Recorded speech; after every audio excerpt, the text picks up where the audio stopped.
Okay, right. I think we're almost there.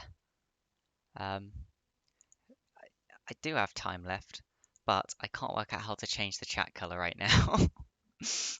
I opened up the thing and it's not there, or it's not obvious how you change it, which is not great. Uh, oh, I see why I couldn't find a lot of their names. They've changed names. I see. Okay, so today we have multiple games. We're starting off with Guys in Real Life versus Madly Mediocre. Um, there is a strong favourite in this one. I'd say Guys in Real Life are the strong favourite. I am casting by myself for this first series, which is why I put Save Me, because it can really take a lot out of you solo casting. I don't know if any of you have tried it, but it's interesting. Um, something else. Uh, so the blah blah blah blah blah. Sorry, stuff going on in the chat, asking me questions. It's not immediately obvious how I can like fix everything. Suddenly setting everything up when I'm not used to it is quite big. She hasn't slept, so she's not casting today. Uh, Doing it all by myself, and we're getting in Trollzoe for the second series that we're gonna do. And seeing as I'm gonna have done the first one by myself, I probably won't. We probably won't do the third series today as well. We'll just do two. All good. So, yep, as I was saying, we've got a girl who won season one of the Coral League. They are playing to start on the blue side, and we also have Madly Mediocre, who just missed out on winning the river bracket. They lost to Valkyrie 5, um, who are potentially our next match. I'll go more into what that is a little later. But so obviously there's a clear sort of favourite here in that girl won our upper bracket, which should have had the better teams in. Maddie Mediocre just missed out on winning the lower bracket, which would have had the worst in inverted commas teams in. Um, that said, if Madly Mediocre come in with a good game plan and play it well, I don't think that it is by any means out of their reach to win this game and get an upset. Not at all. We saw yesterday, yes, not yesterday, we saw earlier in our last series that SAS Desert um,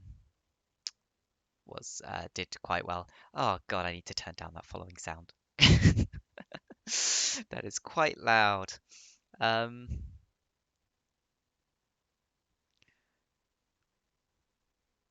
you wanted to watch the good brackets. Oh, we do have a brackets a tournament screen, which was going to be the original one. Then we can work out how to like port it across. Um, so you can see over here. I'll swap over, and we can see this is what it was originally going to look like uh, before we put the logos in. But I don't have the logos, so I can't put those in right now. And also, for some reason, OBS is being a real asshole and not letting me change anything on this for some reason.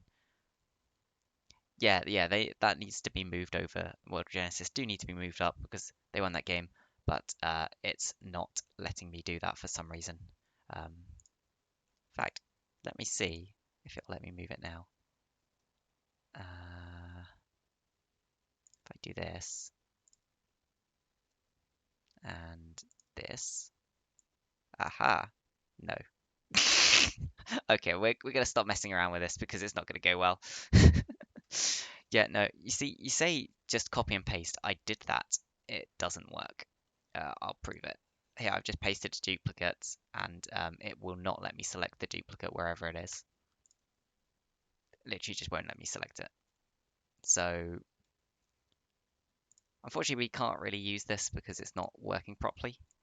Um, I think I do have a lot of the logos, but I didn't realize I was going to be the one casting or hosting it on OBS until like 20 minutes ago, so I had to set everything up very quickly. So everything's a little bit scuffed, but we're all okay. Teams are just setting up now for everyone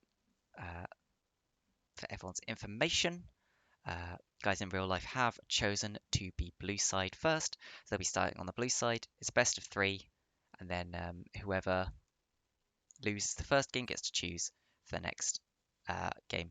Afterwards, we'll either be casting Valkyrie 5 versus Virtual Secret if that series has not started, or we'll be casting slightly above Synergy Arctic versus TLH if the Valkyrie 5 Virtual Secret series has started.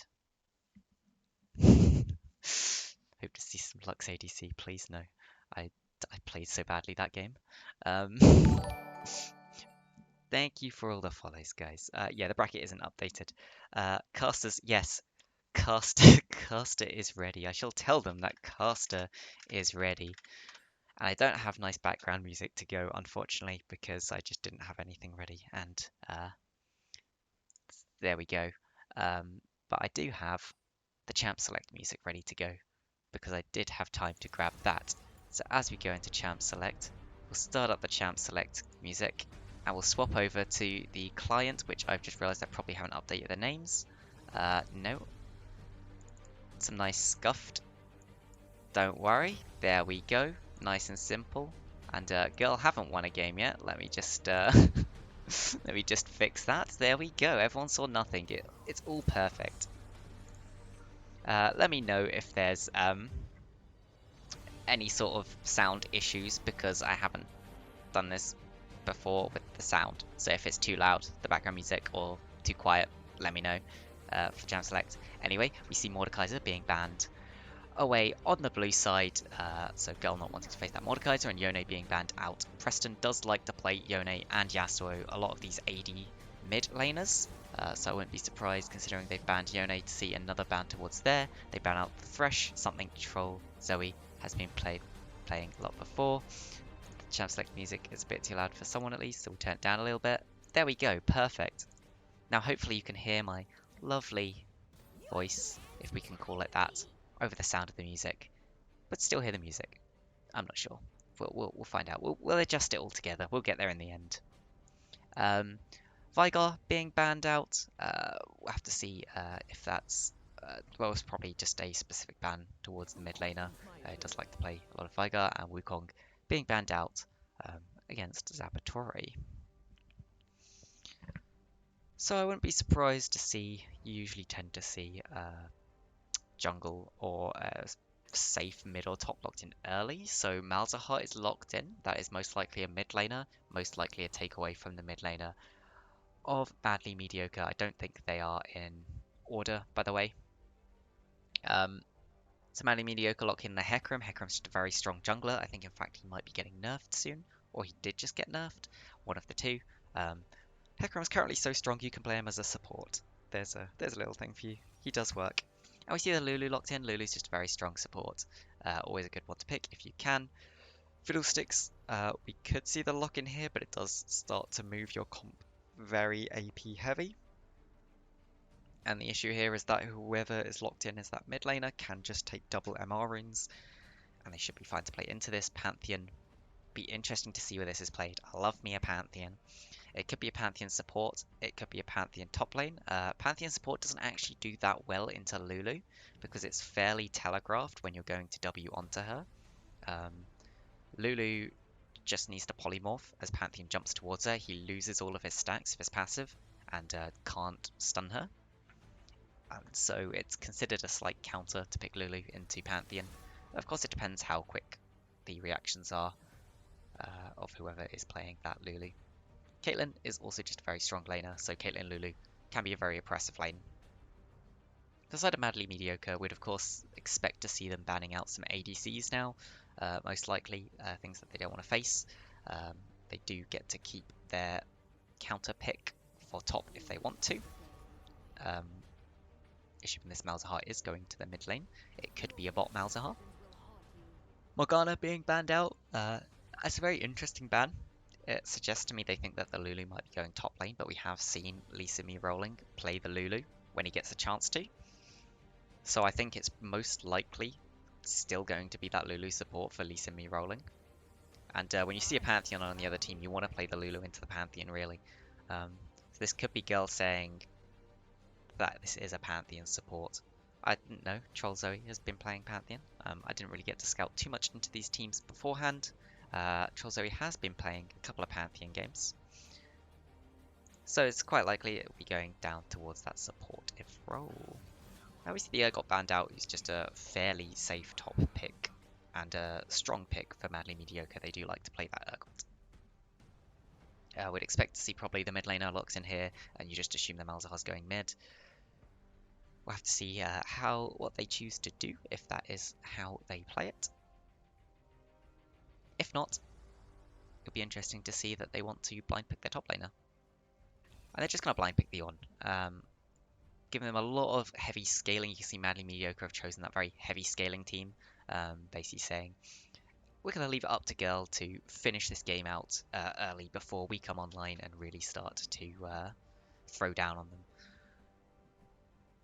And Yasuo does go towards that as well. Yasuo, of course, spikes very hard with a couple of items, but does start to fall off towards the later points of the game. But no, they're going to lock in the Jhin instead. Just another fairly strong ADC. And this is the moment of truth. This should tell us where the Pantheon in particular and the Malzahar are going. If we see... Sorry. A Volibear would be probably the top laner to be played into the Ornn. Volibear should do fine into Ornn. I wouldn't expect to see kills there unless neither of them have played the matchup before. Which does mean it is the Pantheon support. So Madly Mediocre do have that slight counter pick in the Lulu into the Pantheon. We'll have to see whether they make use of it. Caitlyn can also put her trap where Pantheon is jumping to, and that does work. Orianna is just a nice, strong, safe mid laner. You can see Madly Mediocre have picked a very team fight orientated team comp with the two heavy frontliners in the Hecarim and the Ornn that can provide a lot of zone control, as well as that Orianna with the Orianna Ball. And then they've got the Caitlyn, Lulu in the back line to just pull together. I would say that, yes, the MM comp is a lot better. Now this is where I have to try and work out, how do you do that chat thing where you do a poll in chat? Because I haven't... You might need to be affiliate or whatever it is, in which case we can't quite do it yet. But yeah, I'd say it's a lot easier to play Madly Mediocre's comp. The comp from Girl is very much a pick comp. They just want to kind of get into the game, get towards the later game without giving over too many kills, without giving over too many Drakes, and try and move forwards. The other thing is Hecarim can out-duel a Fiddlesticks early if you play it correctly. You need to make sure that you use your E to interrupt his drain, because the big thing about Fiddlesticks is if you get that drain channel to finish, then he gets a refund on the cooldown, so he can use it again fairly quickly. So if Hecarim is able to interrupt the drain from Fiddlesticks, he will be able to win the 1v1 against him. So we'll have to see whether Red Husky is happy to go for that, and happy to try and take those trades into the Fiddlesticks, or not.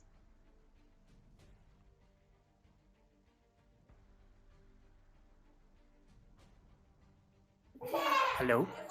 Ah, hello. You come to cast. What time is the game? Now. We are live. Okay. Oh shit. Did the game already start? We're in spectator delay. If you have one of the people on your friends list, you should just be able to spectate, or you should be able to spectate on me. And that should also take you into spectator. Yeah, sure. Cool. So this thing, NA production value. Exactly. We love the NA production value.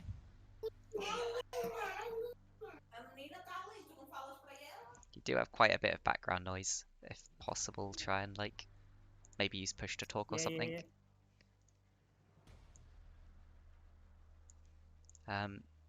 Okay. So we've got a minute 14 to go into this game. I don't have a way to put a poll in the chat. So so put your suggestions into the chat. Why not? We'll do that. Hopefully next time I'll do some more streams, get that affiliate finally, and we can do polls next time, proper polls rather than scuffed polls. But everyone likes scuffed. It's great when it's scuffed. In fact, I could probably take off this champ select music. Oh, we'll leave it running until we start loading into the game. Why not? Nice to have something in the background. I don't have anything else to play for you guys, so got some true NA production values here. So today you will be casting by yourself. I've got Trollzoe for the second series. What's happening here? Let me just see what's happening in the chat. We asked if they're in order, so we assume Red Husky is playing top, etc. Thanks for that. I remember the rules. That's quite okay. Wait.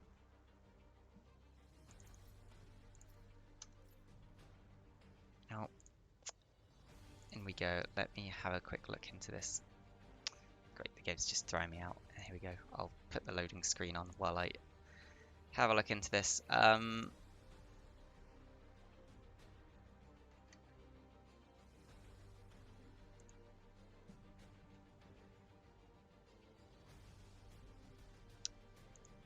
Okay, to Girl, assuming that they have the stream going, how much did it affect the draft for you?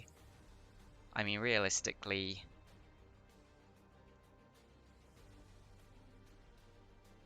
there should have been some sense to know that that wasn't going to be where they were all going. But,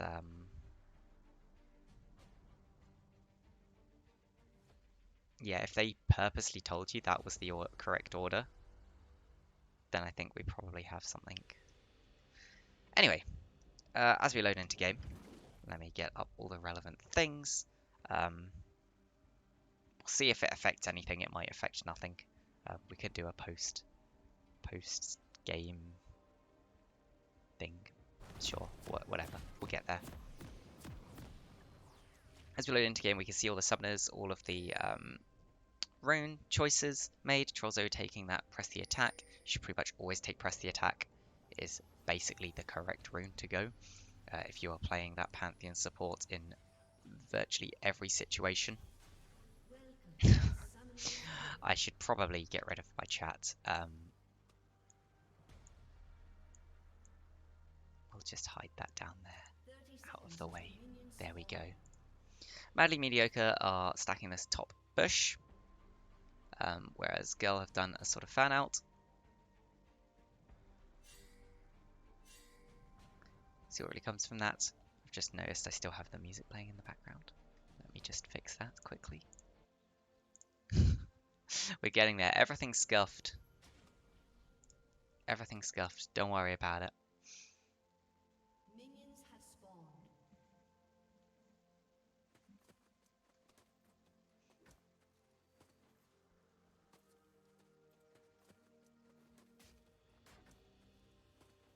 So, as we load in, it's interesting to see what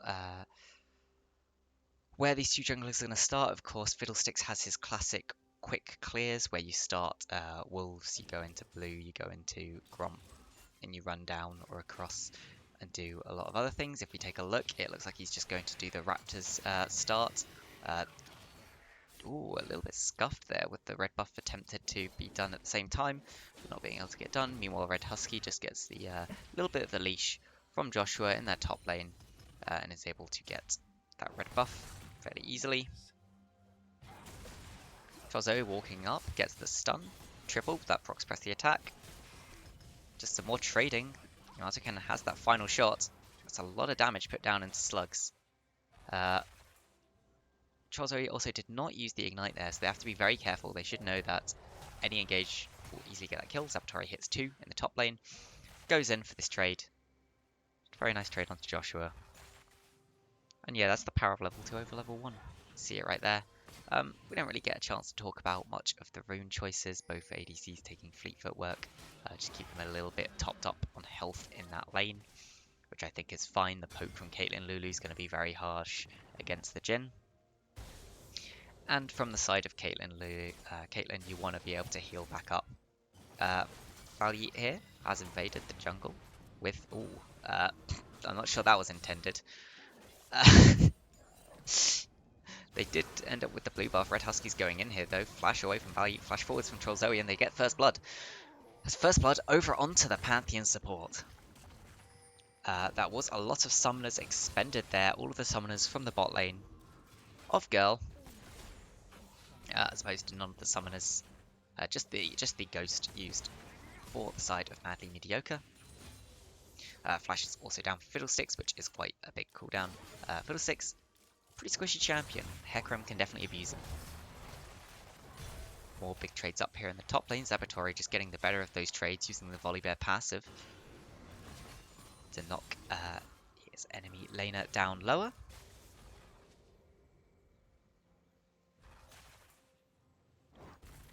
I have to forgive you for moments of silence as I have to drink now and then. You know, gotta wet your throat.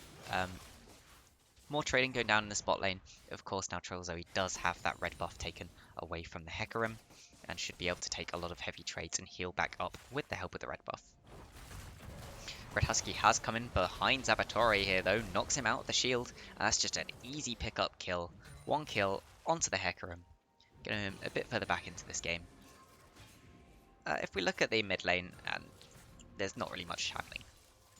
The camera wants us to look at the mid lane. It's telling us, look, these two mid laners, they're running low on mana. They may have done a bit of trading. They may not have done a bit of trading. They're both on about the same CS. Actually, if Preston does get all of that CS, he'll be slightly ahead. So we see Yamato and Trollzoe did decide to take it back, get some more extra items. They picked up the pickaxe on the Jhin and the boots and longsword on that Pantheon. That will make them quite a bit stronger. Something that I'm not too sure about is deciding to go for the Airy on the Lulu when you're into a Pantheon. The amount of burst that Pantheon provides is pretty strong. I think I would have preferred to see Guardian.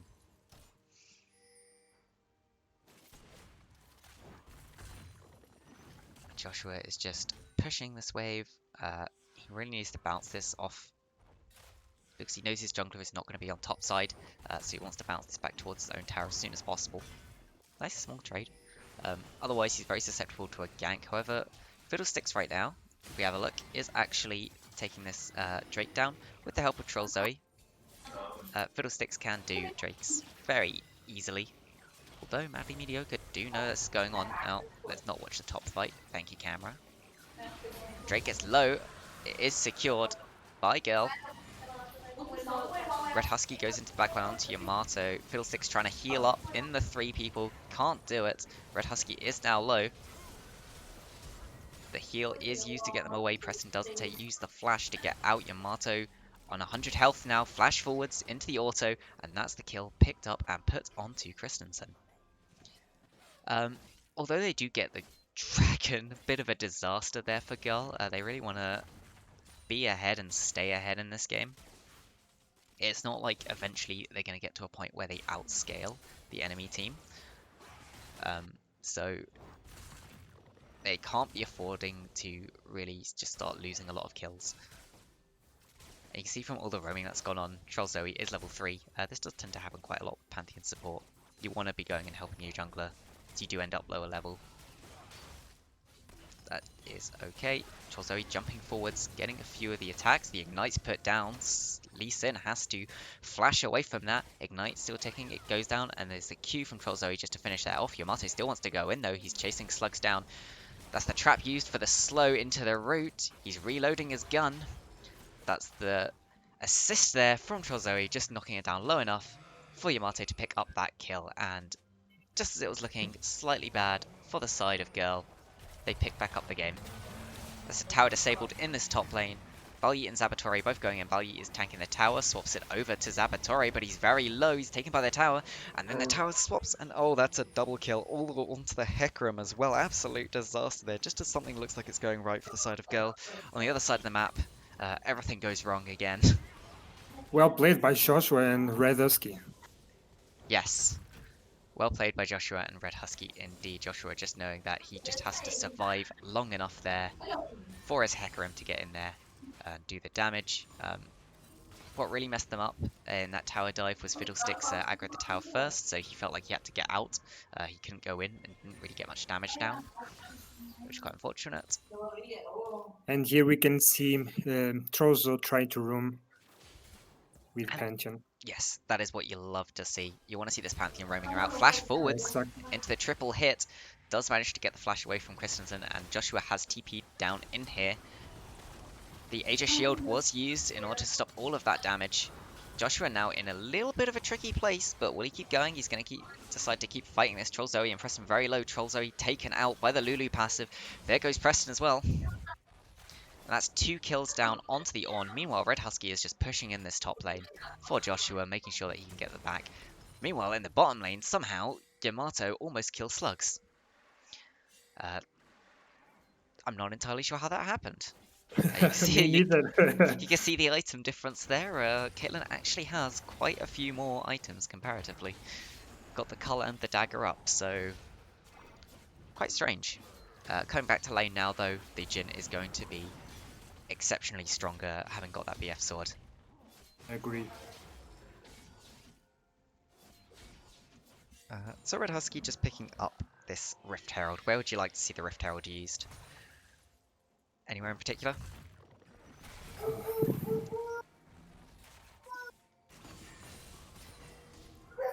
I think with these two, with these two mid lanes, laners, they are very good at just clearing waves, and realistically, for the side of Girl, you want to be able to eventually put Jhin into that mid lane and just have him safely farm. So it'd be really good if Red Husky can get a good gank off mid and actually use this Rift Herald to break that tower, and they can't just put Jhin there and in order to safely farm. Buffalo does say Herald top for Drake. That is one of the other options you can do. Oh, the camera didn't want us to see the outcome of that ball because it looks like it didn't manage to get Preston. Unfortunate. Preston is on about half health in that lane now. However, oh, and he does ult the Orianna. There's Waiting for nothing there to follow Fiddlesticks. up. Fiddlesticks ults in, but he must have been in vision because the fear did not come down. They get him low, but nothing done. That's 2 ultimates used, and Christensen just walks out of it. You see that the Drake is spawning in 17 seconds. It is just a Cloud Drake, but there are a lot of champions here with great ultimates. So you're not too sad that you have to pick up this Cloud Drake, second Drake. And it does mean that you're not getting a Cloud Soul, which is always nice. Red Husky choosing to go in here. The Lulu ultimate used to knock him up. Caitlyn ultimate ace in the hole comes down. Red Husky's just behind that. Aegis Shield cannot block damage from behind. That is a kill picked up onto Red Husky. Finds Balyut. The fear is just used. Flashes away. Does not get feared by the Hecarim ultimate. And he's just on no damage. And Hecarim's just running them down. It's just so much damage. Yeah, because Hecarim already has 2 levels above the Fiddlesticks. He's 2 levels up. He's got the Phage and the Sheen towards the Fiddlesticks' just completed jungle item. And the difference in damage is just insane. And you can see that Mighty Mediocre are just going to pick up this Drake in response.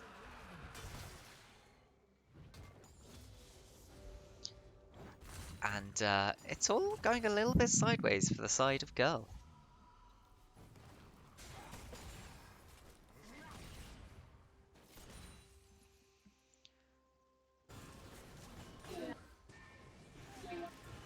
So overall, Mighty Mediocre now sitting on a 2,500 gold lead.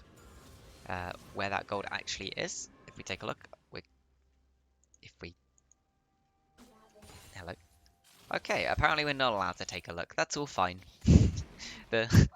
My client is not responding to allow us to take a look, so that's all good. I can take a look for you. Perfect. Update us on the gold. Yeah, sure. Top, it's 200 gold for Horn. He has 4k gold. Yep.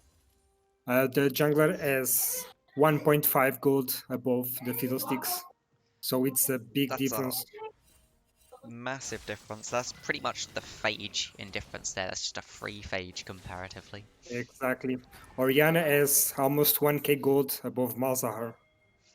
And yep, And you can see that in the item, she has that finished Ludens, whereas Malzahar is just sitting on the Sork boots with the Lost Chapter. exactly in the bot, it's like the same. They have almost the same gold, so we can see it's the mid and the jungler difference on the gold. And we can see this Rift Health has just been dropped in this top lane. They're just going to take some plates while they still can. Preston was walking up here. Does get a little bit of damage down onto Red Husky, but not too much in the end. That's just even more that's going to be thrown into this Hecarim. The one thing you Exactly. do have to be worried about if you're on the side of Madly Mediocre is most of this gold is in your Hecarim. And there's a lot of tools to stop a single champion from carrying for the side of Girl. They have the Malzahar ultimate to suppress people. They have the Pantheon to lock someone down. And they do have that burst damage. They do just have to be a little bit wary about how much they funnel all of their gold and kills that they're getting into this Hecarim. If possible, they probably want to spread it out. Give a little bit more love to your Orianna. Give a little bit more love to your Caitlyn.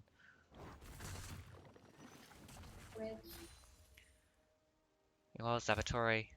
Joshua, you know that the spectator cam does just love to show top lane, but here's a gank as well. It's almost like the spectator knew what was happening. The ultimate out from Zavatore, but followed up by Red Husky. That's two ultimates used for an ultimate and a kill. Flash from Slugs to get him out. The ultimate's used from Lee Sin Mirolin. He's getting low. One shot less on the Jinnel. And oh, they both survive on just under 200 health. Curtains were called and no one dies. That is first turret as well, going into the pockets of Madly Mediocre, straight on to Red Husky and Joshua. So we do have a bit of a oh, I was going to say lull state, but Christensen decides to go in, and the ultimate there used from the Malzahar Ignite was thrown down. It's ticking as along with that Malzahar passive, and will it just be enough to pick up the trade kill in return? Well played from Preston there after being in a really bad situation to pick up that kill. Meanwhile, if you look at the map, you can see that Hecarim is just taking this entire top jungle side away from the Fiddlesticks. Super sad if you're the Fiddlesticks. TP coming in actually on the bot lane. Yamato Cannon a little bit overextended here. Joshua has jumped down onto a trap. It looks like he's just going to kill himself in this tower. Make sure Joshua can't pick up the assist. And all of that gold goes into Slugs' pockets. Yeah, he was overextended. There was nothing that he could do. Yep, and he chooses just to nullify just how much gold goes over to the enemy team, which is a fair decision. Meanwhile, Hecarim is doing Herald. That's another Herald. Yep, that will be going over to the side of Madly Mediocre. Second Herald, it's alright to have. You know, you don't tend to get too much of it, but it's fine. You're not gonna turn your nose up at it. Madly Mediocre just pushing in that bottom lane. Still, we do see that the Drake is spawning in 23 seconds. It was an Ocean Soul that has been rolled, so we've high rolled for both. Well, we've high rolled on the Ocean here. Oh, but that's the instant polymorph into the knockup, and nothing you can do there. That is all of the damage, just straight up thrown, and that is one dead Pantheon. I think girls should give now the Drake. It is for only them. the second Drake. There's no real reason to force yourself over this. Fiddlesticks could choose to ult in, go for a hero play, but I don't think the damage is really there for them. Easton just clearing that. You can see there's no one around this Drake. And it's just going to be cleared. It goes into the pockets of Madly Mediocre. This gold lead for them has ballooned to about 5,000. And Ornn is getting close to the point where he can get his Ornn items. That is level 13. If people don't remember, that knock would interrupt Yamato Cannon there. Nice flash away so he doesn't get knocked back by Red Husky. And this tower is incredibly low now. The stun goes down onto the Hecarim. That's a big shutdown if they can get it. He ults back into the turret. Yamato's going low. He's trying to get the damage down, but they just don't have the damage to finish him. The shields coming through from Lulu were just too much, and they're keeping that Hecarim alive. That is a 650 gold bounty if you can get the kill onto him. Yeah, Hecarim needs to be careful to not die. Special to Jhin or Malzahar. Yes, you don't want to be throwing 3 kills worth of gold in, and that's the ult in, and that's one dead Clockwork Lady. Flash away from Preston, just getting out of that ultimate from the Ornn, but Valiant's now in a really bad spot. He's all on his own, flashes across the wall just to make sure he's safe, picks up some squishy fruit for the trouble, heal back up. And that is 1 kill picked up onto the Orianna. Gold going into the pockets of Preston and Balyit. And Saboteur, meanwhile, has just been knocking down this turret top, which will give the rest of Girl just a little bit more gold. And Saboteur, some of that extra gold that he really needs right now. Being shown that Hecarim is on the hunt. Do ponies eat bears? No, maybe not. He's not going to go for it. Gets his ward Nah. down in the enemy jungle. He's just happy with that for now. It's not looking too bad for Girl. I mean, they are quite far down at this point, just over 5,000. They're picking up, well, just under 5,000. They are picking up turrets now. They're starting to get a bit more pressure on the map. They just want to get to this point where where Malzahar can really do a lot of damage. Trollzoe going in, getting a lot of damage down onto Slugs, but he just heals away. The ultimate use from Red Husky goes further in. Trollzoe getting very low, under 200 health. But the Ignite was onto Red Husky. He does ghost out, and he lives on just under 200 health as well. That is a 700 bounty now. That's 1,000 gold you get from killing that Hecarim. I can really see Girl trying to force down that kill. That will turn the game, potentially. On still level 11, not quite getting to that level 13 spot yet. A nice ward over the wall just to spot out that Balyit is there. I'm looking for a potential ultimate. Of course, people don't know how new Fiddlesticks works. If you use an ability from Fog of War, so where the enemy team doesn't have vision of you, you will fear them. Doesn't matter what ability you use, so that's the classic Fiddlesticks ulting for a bush, and then now the ult fears everyone. It does also work with every other ability. You can just W someone for a bush, and they'll get feared if they can't see you, or haven't been able to see you for a little while. If we look at the item builds that are coming in, we can see that Girl is starting to complete some of their first items. You have that Frozen Gauntlet done on the bear. Ooh, Joshua going in on Trollzoe here. This is a level 11 on to a level 8 Pantheon. Ultimate is followed up on there. Heal used by Yamato Cannon. They dodge away from the Shockwave. Yamato is very low, and that's a lot of damage. Fiddlesticks ulting over, and there's the fear into the drain. Orianna's not dead, neither's Lulu. No one's dead yet. Balyit now very low. Does Zhonya's that so he doesn't get knocked up, but that's going to be one more death going down, putting more gold into the pockets of the Orianna. Now here's the Hecarim going in. He already has the Triforce, he has the Death Stance. Not much the bear can do here. Do bears eat horses? Not today, as he takes down that volley bear in the top lane. And Fiddlestick is level 10. Imagine if he was level 11, he could do the triple kill. Yeah, It's just a one big more difference. level there would have made all the difference. Exactly. And it's, oh, you're so sad there. Just the enemy team managing to get out two of them on extremely low health, not dying, and honestly is what got you killed, the fact that both of them were still alive. And I think the girl team needs Zavator to go with the fights with them. Yeah, we need Saboteur for the side of Girl to be teleporting to these fights, and trying to get whatever they can from this, trying to get these unfair fights. Split pushing on the volley bear, no, not the best.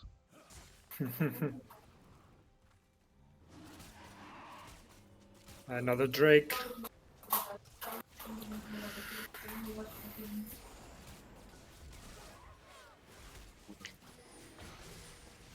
And we see the TP coming in from Joshua here just to follow up. The team curtains are called. The ult is called down. That is the Forge God. And here is the ultimate from Malzahar. They've got the pony, but they just don't have any damage there. You can see the Fiddlesticks and the Jin weren't there. Ult in from Balyit, but it's not enough. Will they pick up slugs on the other side? They do not manage to. And now it's just Yamato Cannon left running for his life. Joshua trying to follow up on him. Flash away into the root, but nice buffer there from Joshua. Does get the knock up. And here comes Red Husky running in. Surrender? I think so. So, we do have a little bit of controversy that we have to look into. You see. Because, well, you don't have to be in roll order. There is rules on roll order. It says it's nice for you to put yourselves in roll order because it helps us as casters. We don't have to move you around a lot on the screen when we start. And then the other thing is if you are asked by the other team where you guys plan to play, it is nice for you to say where you're going to play. You don't have to, but yeah, trying to mislead people is pretty bad. And apparently they asked, girl asked if they were in the role orders that they were planning to play in, and Madly Mediocre told them yes. When in fact, quite clearly, that's not this is not the role order that got played at all. You can see it's very, very different. That being said, what we'll do is we'll go on to game two. We'll see how it goes. Technically, they've not broken. Well, have they broken rules? I'm not. I don't remember exactly how I've written it.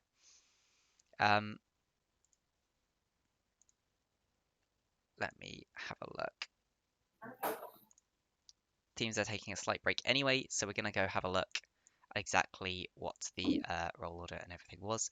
I'll leave you on the stats for a little bit, just so you can have a look at what the stats were while I try and look at these rules and see exactly what it says.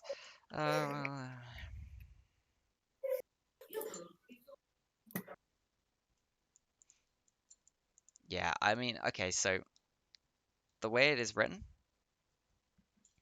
you do not have to declare the games.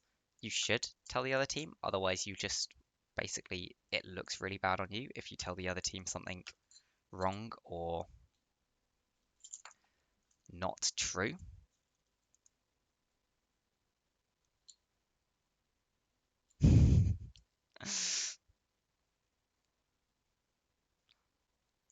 Yeah, the way it's written, it's not.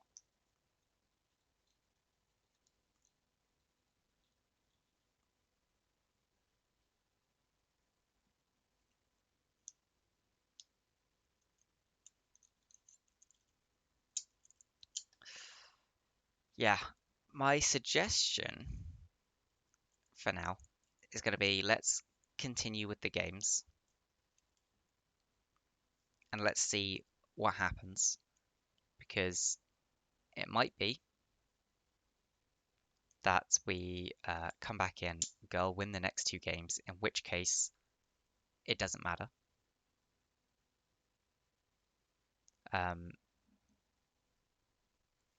It still just looks quite bad if it was asked and not said.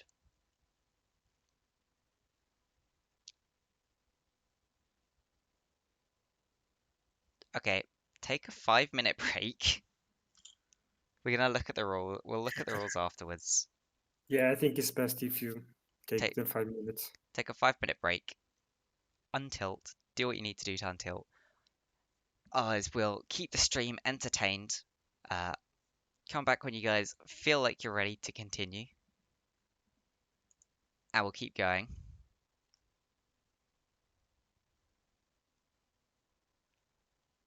Well, it's not exactly like playing blind pick. Let's be honest here. Because you could always look at them and see, oh, this guy doesn't actually play any support, or this guy hasn't been playing any ADC, or whatever it is. It's not great. And it looks bad. Mostly on them. But we'll wait and then we'll see how the other games go first. And then also we'll make a decision on how we want to change the rules.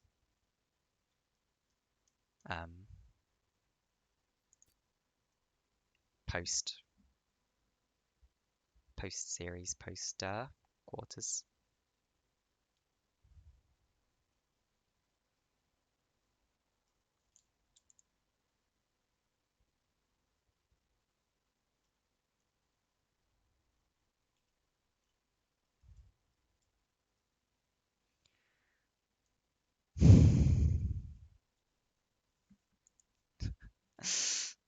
This is the problem with changing rules constantly.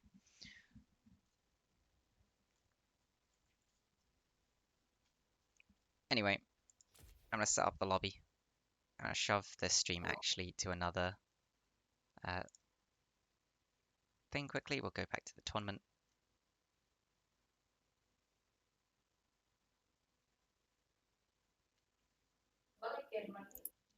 Or do, guys, go, girl, go take 5 minutes, 5-10 minutes, untilt,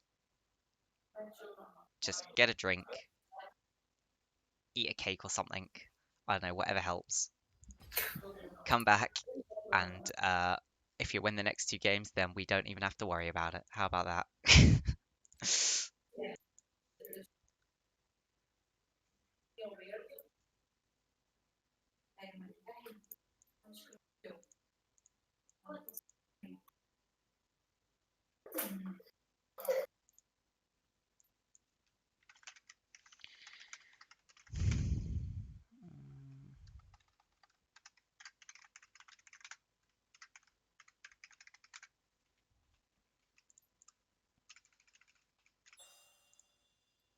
Cool, that works.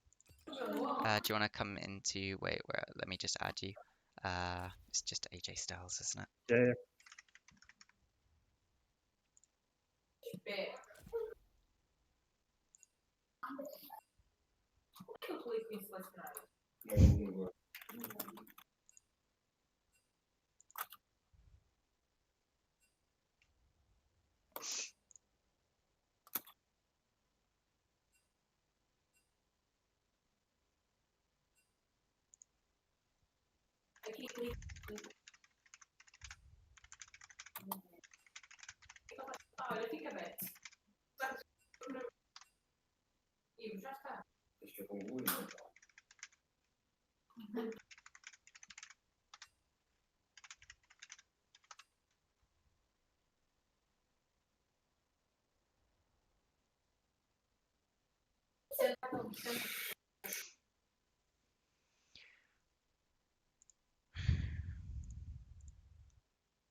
Uh,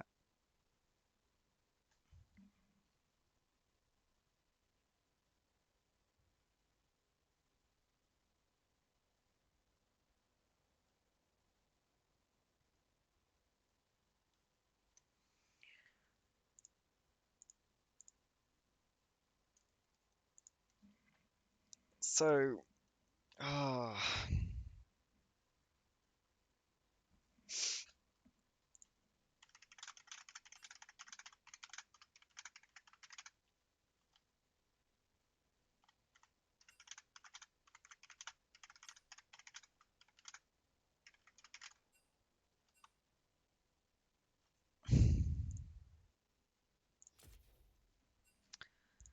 Okay,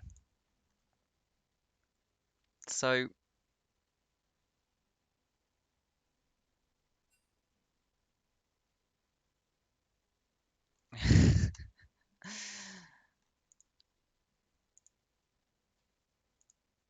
people, okay, right, okay. Assumedly, people are in the stream.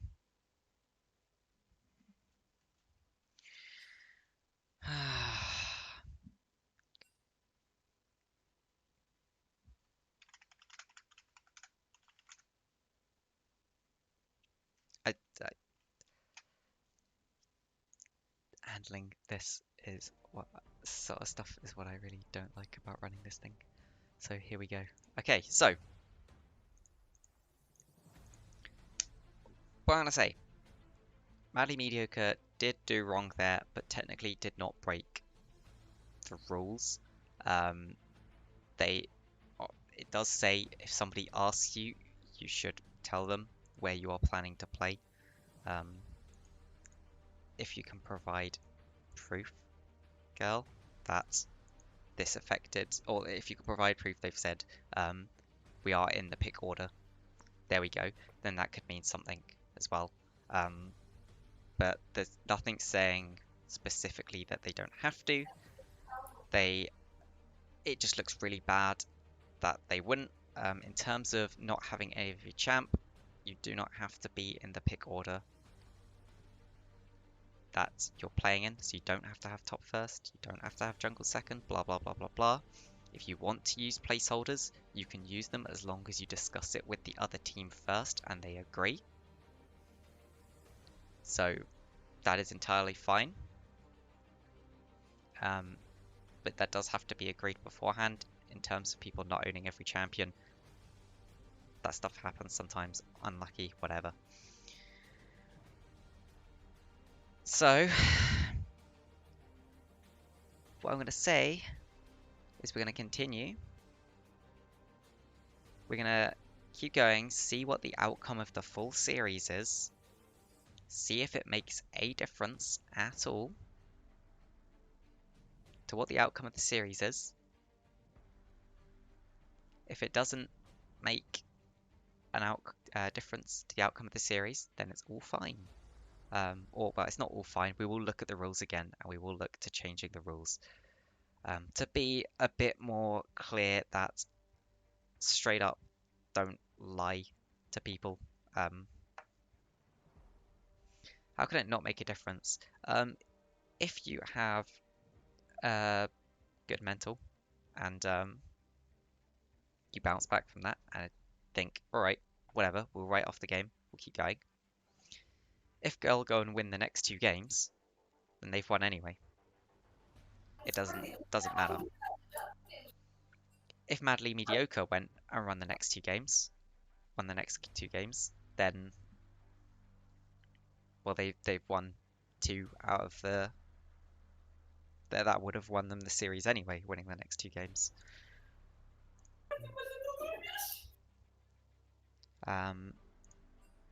But yeah,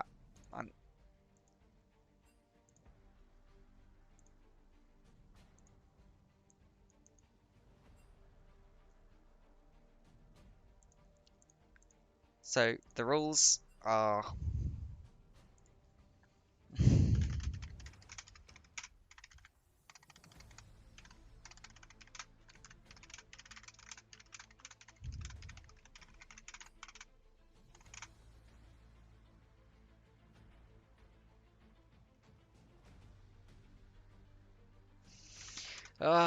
just let me try and handle this.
Um,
Okay, I think we are ready to continue.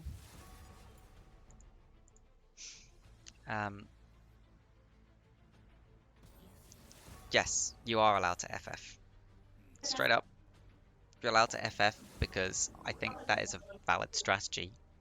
It is a valid strategy because if you know your team's mental edge will lose, will decrease from continuing to play the game, you can FF the game and then keep your mental for the next game. I think that's a valid strategy. I don't know why in pro play they stopped allowing people to do it. Because I mean, I get why. It's because they want it to be the viewer experience as opposed to the pro player's experience. But it used to be you could FF pro games and you actually see there was a decent amount. Yes, the game is starting. I am going to swap us over to the client and we'll see the first few picks bans and we'll keep going. So we see that the side of Madly Mediocre have banned Yone, they've banned Thresh, and they've banned Wukong again. And the side of Girl have opted to ban the Hecarim, the Mordekaiser, and the Malzahar. And that's, we can assume that that's what they want. Probably would have banned the first time.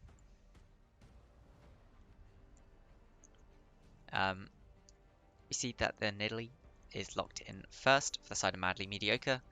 They're going on the route of just choosing for themselves again. The Orianna denied from Christensen, picking it up for the side of Girl.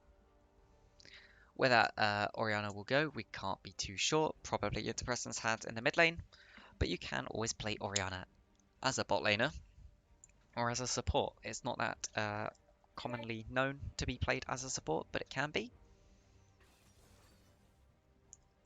Kai'Sa is locked in here for Yamato Cannon. A big Kai'Sa player, so this is Girl saying they want to stomp this, I think. And why not? Why not go to stomp?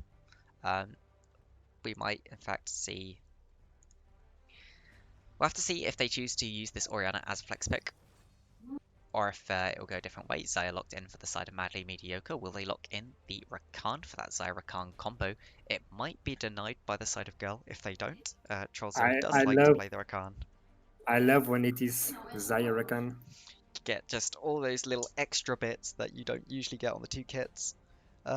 Sandarius asks, why is Yamato not the top laner anymore? Girl decided to swap Zabatore and Yamato and play them in the opposite spaces.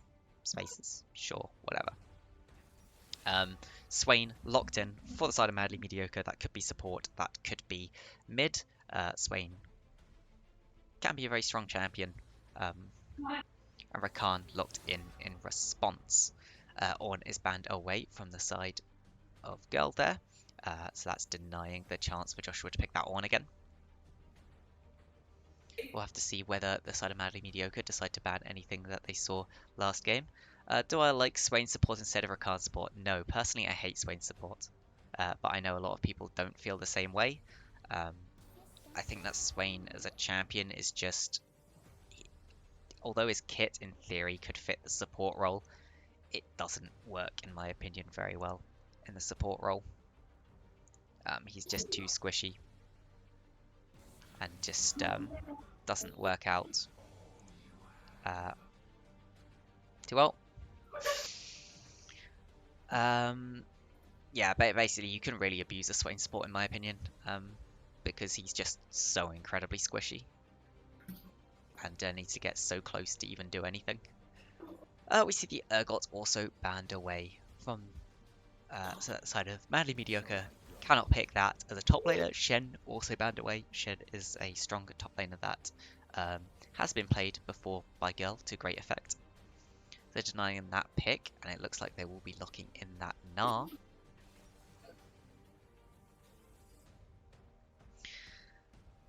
Wait, is it 0-0? There, I'm for now. You know what? For now, I'm gonna leave the scoreline, and we'll see after everything that's happened. I mean, no, it's not 0-0. It's 1-0. But see how this goes. Xerath locked in. So this is now a flex. You can have Swain mid, Xerath support. You can have Xerath mid, Swain support. Shows that the left side of the draft is girl. Oh no. Let me just fix this.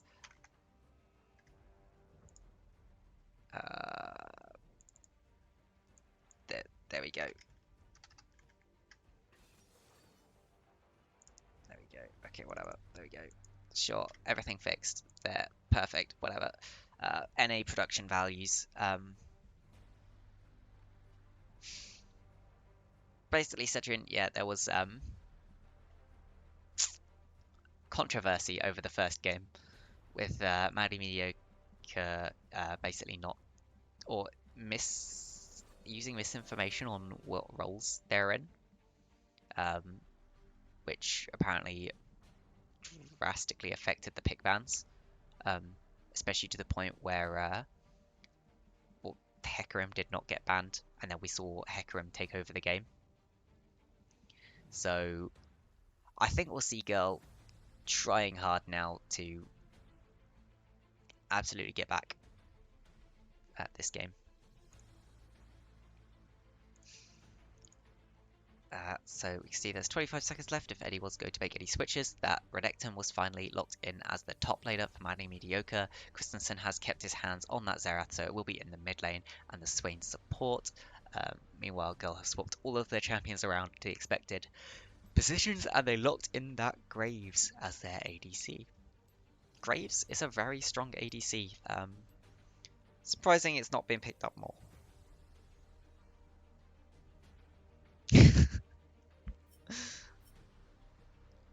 And now we've just got to wait for Spectator Delay to go into the game.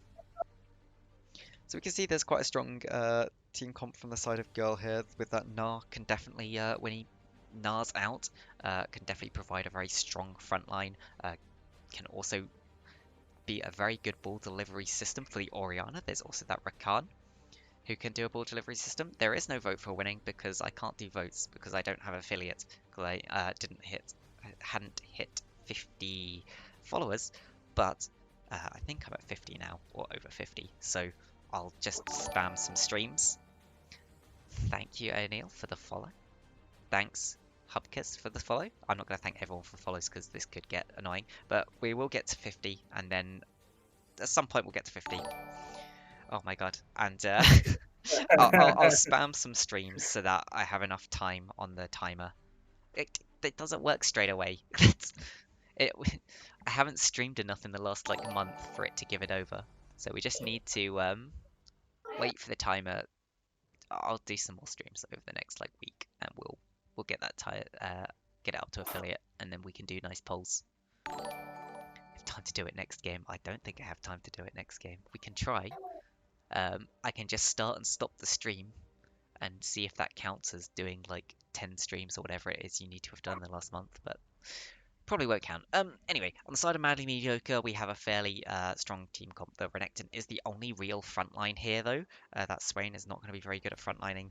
If he he can try and use the ultimate, especially with the Zhonya's, in order to frontline, but it won't be too effective. It will provide some nice zone control, but it will leave him caught out to be knocked out very quickly.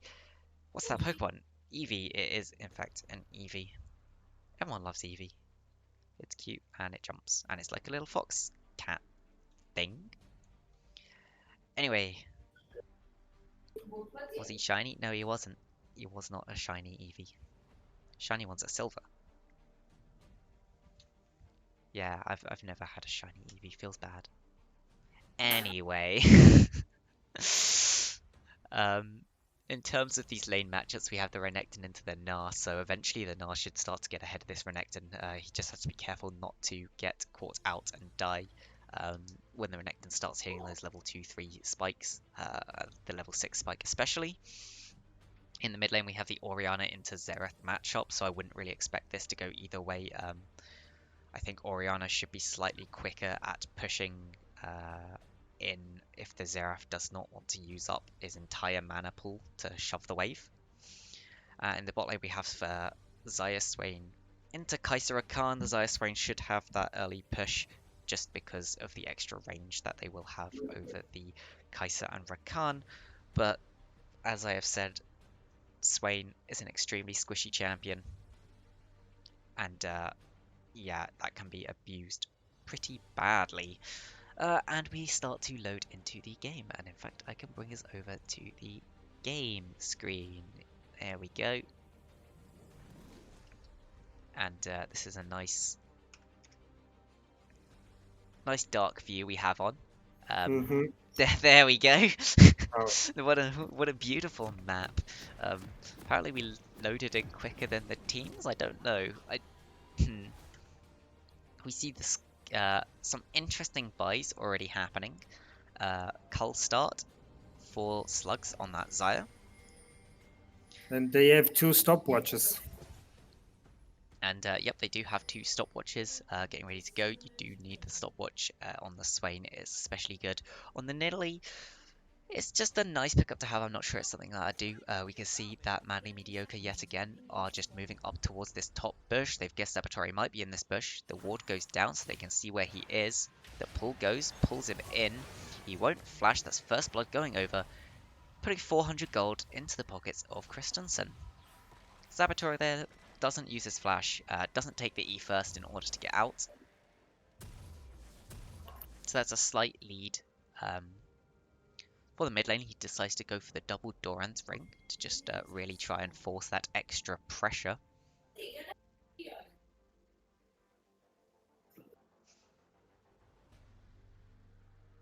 It looks like Bali will be yet again starting on the top side, maybe wanting to try and abuse that Swain early on in the bottom lane. If they were paying attention, they should know that Swain's Ignite is not up, so they are at a slight disadvantage in the fighting capacity in that bottom lane. And here we can see Christensen is going to try and push this wave. Red Husky starting red buff, getting that leash. Takes buff going down towards the Krugs. Looks like maybe going to try and do a full clear on the Nidalee. Just get as ahead as possible. In the end, it wasn't the double Dorans taken up. Oh, but that's a knock up into the Swain. That's the full passive on from Yamato Cannon. Will he flash forward? He flash forwards to ensure that kill, ends up using the heal to get out, and that is why I do not like Swain support. Very squish. Well played by the girl team. Very well played by Yamato Cannon and Trollzoe. I'd expect to see them basically just repeat this whenever Swain comes to lane. But we'll have to see if that is what happens. So Swain now without the flash is very susceptible. Christensen is getting a slight better oppression here in this mid lane, is up by some boots. Did not go for the double Dorans in the end. Decided to go for boots instead. Saboteur trying to use this early pressure that he has from being a ranged champion into the Renekton. Just get that early push him in. There's the stun onto the Renekton. He's in the minion wave. I'm not sure he wants to tank this. And Joshua's very low, just over 100 health, 50 health. And he has to flash away, and that's one flash burned on the Renekton. That's not what you want. A flash away from Preston just to make sure he doesn't get hit by that spear. Doesn't want to try and sidestep it, just flash away, keep himself nice and safe. Bali is potentially looking for a gank here in this middle lane. Preston sidestepping everything. Christensen has no mana left, has nothing left up, flashes away over the wall. And that is a flash taken for virtually nothing from the side of Girl. I've just realised that's still playing. Let me stop that.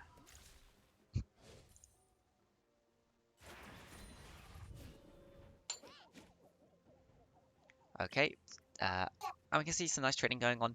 The Cull was picked up for Yamato Cannon, so he's just getting that extra scaling potential as well. Thinks that he's gonna basically farm better than the Xayah. Wants to get that extra gold that Xayah's going to be getting as well.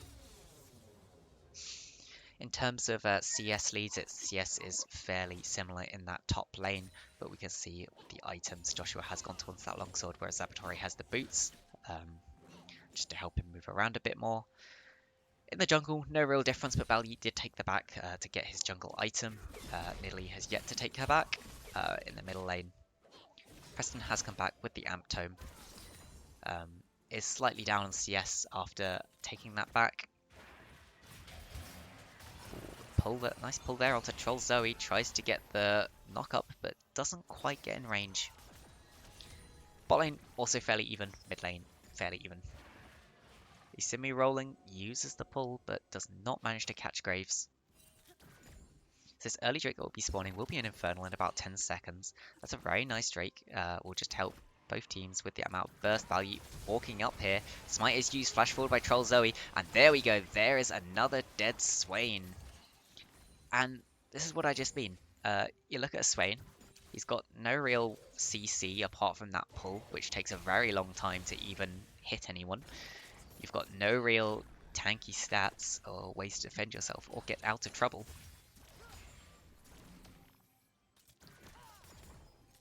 And Yamato Cannon, Trollzoe will probably just push this wave in, maybe decide to take another back, get themselves a little bit far ahead. Christensen putting that ward into the river. We'll clear out the other ward. If we look towards the top lane, Joshua has at some point taken another back. Got the double long swords now just into Zabatore's boots. We'll have to see whether he can use this advantage very well or not. Preston just sidestepping everything.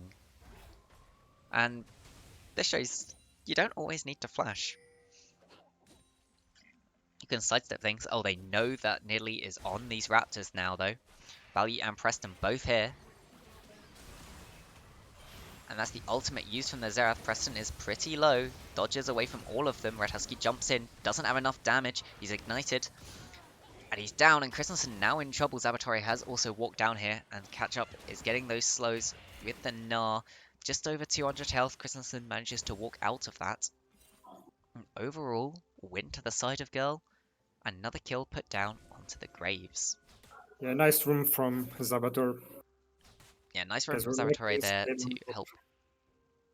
And honestly, a nice collapse there from the side of Girl, knowing that Nidalee, Red Husky on this Nidalee would greed and try and take those Raptors away, despite Orianna not being there and having no knowledge of where Graves were.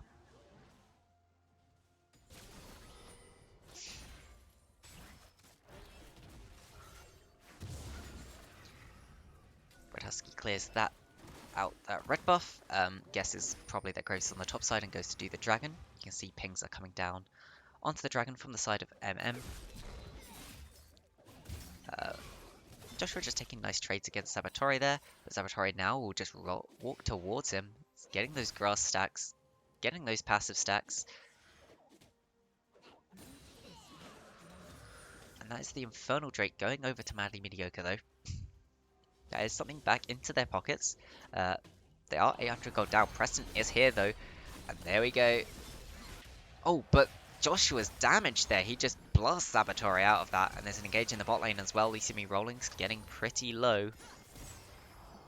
Root comes back. I don't think anyone expected Joshua to one-shot Zabatore there. But that is the power of press the attack Renekton, especially when he has those extra long swords. You can see finished boots now on Zabatore. He's gone for those Ninja Tabby, which will reduce a lot of the damage. Oh, but they found Red Husky here in the jungle. Preston walking up, trying to do something, but has to flash away in the end. Dodges away from the stun from Christensen.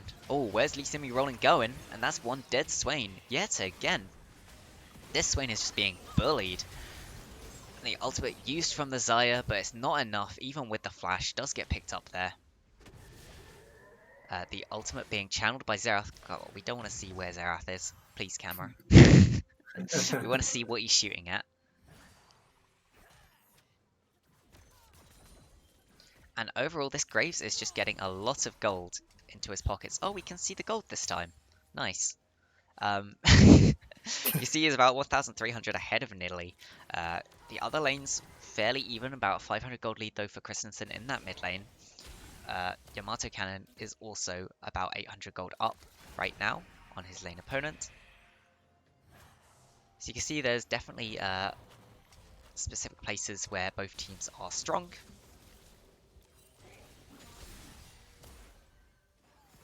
That early gold really making a difference there for Christensen. not managed to balloon it, only managed to get a very slight lead, but maybe more than he would have had. It looks like Renekton will be going the Blade of the Ruined King build.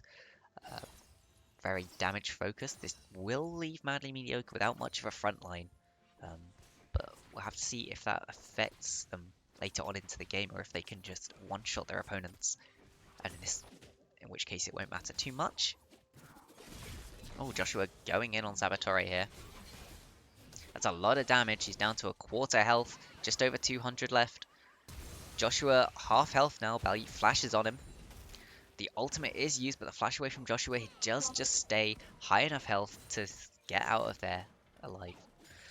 Saboteur will just clean up the rest of the wave, push this in, and probably back off.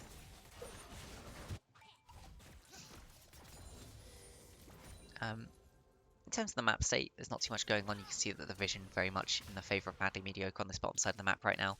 Preston just roaming down is spotted by various wards, starting to clear out a few of these control wards. You can see there was actually 4 control wards on the bottom side river for the side of Madly Mediocre before that one got cleared. So very much taking control.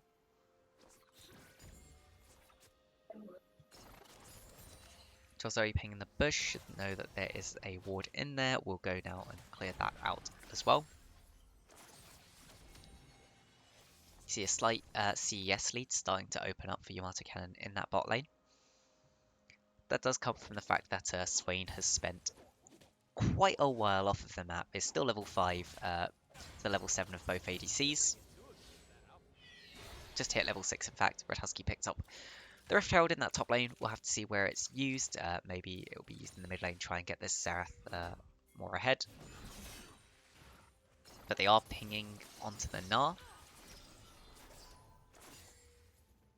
Balyeet is here. It looks like they might be wanting to do some sort of tower dive or come up behind them. But they should know that the flash is down on the Swain. The jump in into the ultimate from the Orianna. And Swain is dead yet again. Slugs and snails.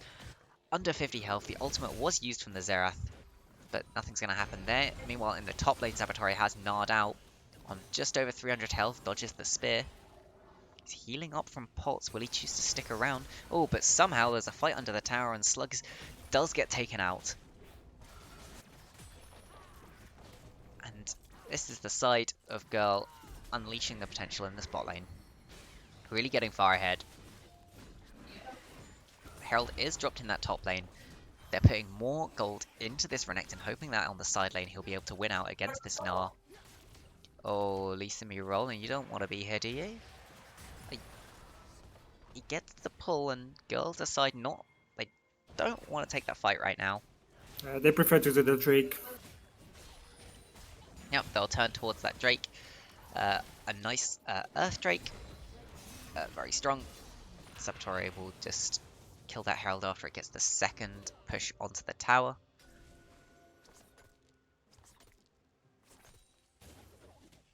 I can see the game's starting. There's action happening all over the map, but there's definitely advantages opening in specific places. In the top lane is where it's sort of going for Madly Mediocre. That's where they're getting their advantages. Meanwhile, the jungle and the bot lane are definitely going hard for the side of Girl.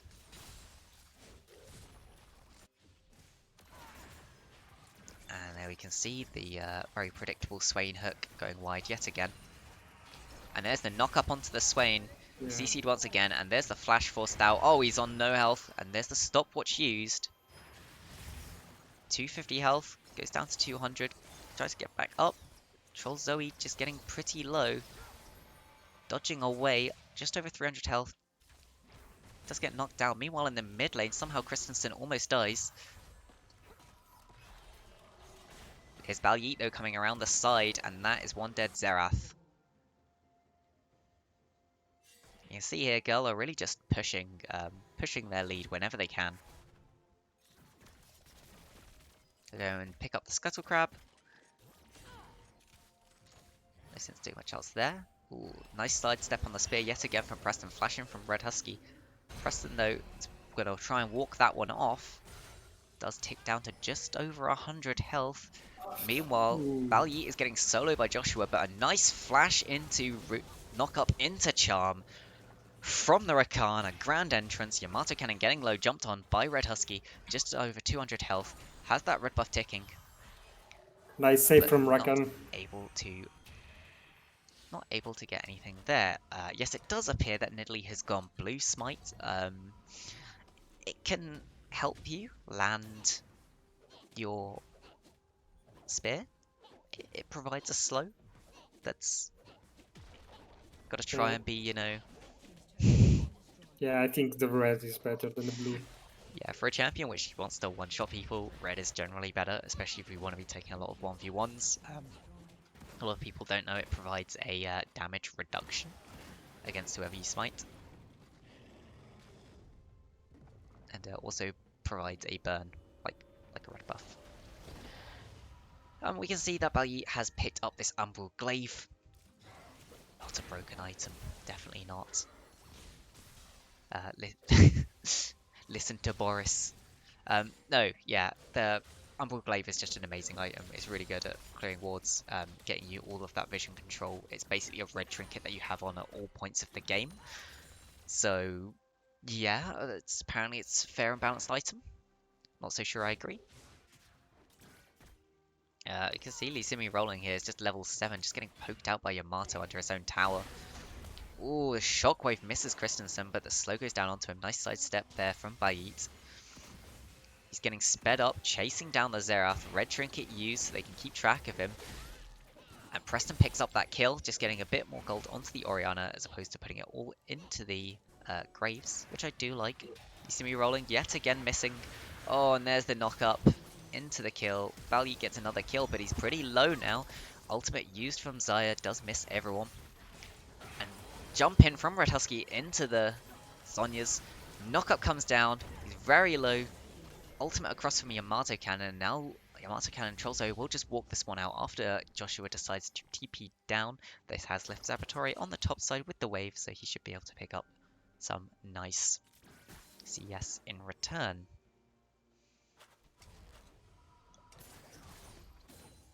Okay. I can see that the kills are now 12-3, and you wouldn't think it though from the amount of gold difference. It's only about a 1,000 gold lead for the side of Girl. Most of that comes from the fact that there's 3 towers down on the side of Girl, as opposed to only 1 tower having fallen for MM. You can see MM now trying to set up for this next Drake. They really want to get towards that Soul Wing condition. We can see it is the Ocean Drake, so we'll have an Ocean Soul yet again.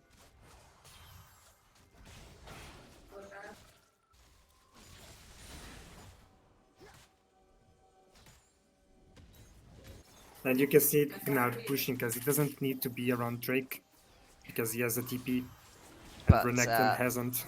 looks like they decide to just give up this Drake. They're going to go in favor instead of taking that Rift Herald. They don't want to take the fight for the Drake. They're just going to let Nar push on this top side. He should be able to pick up that tower in return. They will get the Herald, which maybe they will decide to use somewhere else. They might decide to break the mid tower with it, or maybe they will go for an inhib tower. The Herald is put onto the Graves. Also in Yamato Cannon waiting yet again to bully the Swain. He does only have 5 deaths right now. He's not rivaling a Yasuo quite yet. Very patient, let the wave walk all the way past them, but they're not fooled. I think Red Husky smited away that wolf there. You can see that Madly Mediocre are all focused around this middle lane. Preston dodging that slight damage there, does dodge away from everything, some nice side steps coming out on the side of Girl. Oh, but Balyi has gone on to Slugs, does manage to force out that ultimate from the Xayah. That is a big cooldown. And that is the entire wave gone, with pretty much 1 Q from the Graves. Meanwhile, if we look towards this bottom lane, you can see Yamato Cannon and Trollzoe are just smashing in the towers. And this will really start to open up the lead. You can see what was a 1k gold lead after all of this map play has ballooned to about almost 4,000 for the side of Girl. Oh, and the Xerath ultimate is used just to interrupt the backs from Yamato Cannon and Trollzoe. It looks like they're going to try and catch them out here. They might decide to go and kill themselves, but it looks like they're going to fight it. Yamato Cannon putting the damage down onto Lee Sin-Mi rolling, but they don't quite have enough damage, and they both end up going down in the end. Meanwhile, the Rift Herald is summoned in mid lane, and this mid tower is going to go straight down. They should be able to get the second charge from this Herald. They don't get the second charge from it, but they have knocked down all of the outer towers on the map. All the outer towers and the inner towers now on the map. And they have ballooned this gold lead to about 3.5 thousand in the end, after giving over those 2 kills in return. Zabatori now trying to get out of this, does flash away from Joshua and Red Husky. So that is the flash down on the Gnar that could be impactful in a team fight. Looks like he is going towards the tankier build, picks up the Black Cleaver, also a Giant Spelt sitting there, probably going towards that Frozen Mallet. I love Frozen Mallets, such a good item. Otherwise, when we look around the map, Renekton is yet to finish his boots. Looks like he'll be getting those Ninja Tabby eventually, which is a very good pickup into a team which has a Gnar, a Graves, a Kai'Sa, and an Orianna, who should also be auto-attacking whenever possible in order to get the most damage out. We can see that the Ludens was picked up for Preston, and he's got that needlessly large rod. Also Ruby Crystal, just giving him a bit of extra health. And we can see the exact same build actually coming out for Christensen. In terms of the ADCs, both of them are working well. Yamato Cannon now working towards his 3rd item. Looks like he'll be going towards that Nash's Tooth. That's sort of he'll be going this build, which does get you all 3 of your upgrades. He's yet to get that AP upgrade, but you should now be at the tech speed update. Oh, but the flash forwards from Preston does manage to get the ultimate out from Slugs. Trollzoe goes in. That's a double knock up. Joshua is there as well, but he's charmed by Trollzoe. He's doing what he can. He's chasing down Preston. There's one auto. Preston's starting to get lower, but the CC comes in and he just cannot catch up and cannot get anything there. And it's a 4 for none for the side of Girl. And they might just press this down, try and end the game. There's not that long on the death time, as they should just be able to get an inhib if they would like it. Nash. It looks like they're deciding to turn for the Nash instead. Red Husky is still up. He could try and get the steal here, but he might just decide to go and set up for this Drake instead, which is spawning in about 40 seconds. That would put the side of Madly Mediocre on soul point for a triple Ocean Soul, which would be very strong indeed, make them a lot harder to kill. Backs are coming in for the side of Girl. They will just top up on those items. Looks like Orianna is working towards that death cap, has picked up the second. Needs a Sea Large Rod. Graves now on his triple item breakpoints. Has picked up that Death's Dance. Very strong. And you can see the vision score difference between Swain and Rakan is really huge. Yeah, Lee Sin-Mi rolling not having the best game, has picked up that playing that Swain support. Value is coming in here. He could potentially steal this. You can see the damage that is picked up for the side of Madly Mediocre, so that is 3 Drakes for them. And looks like Madly Mediocre might actually want to fight this. Lee Sin-Mi rolling, maybe biting off a bit more than he can chew. Does have to flash away, uses the Zhonya's. Trollzoe just a bit too low there, is taken down in return. Zabatori trying to jump into the enemy team.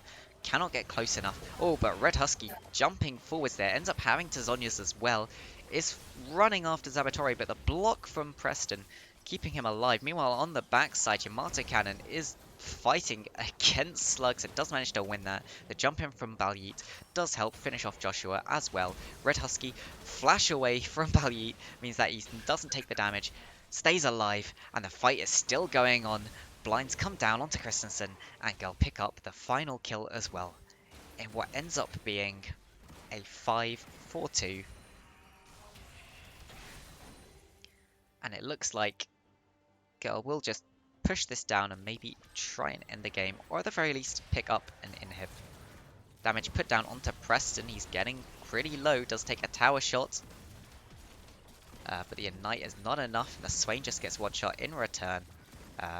Girl pressing down this middle inhibitor. Just doing that extra damage.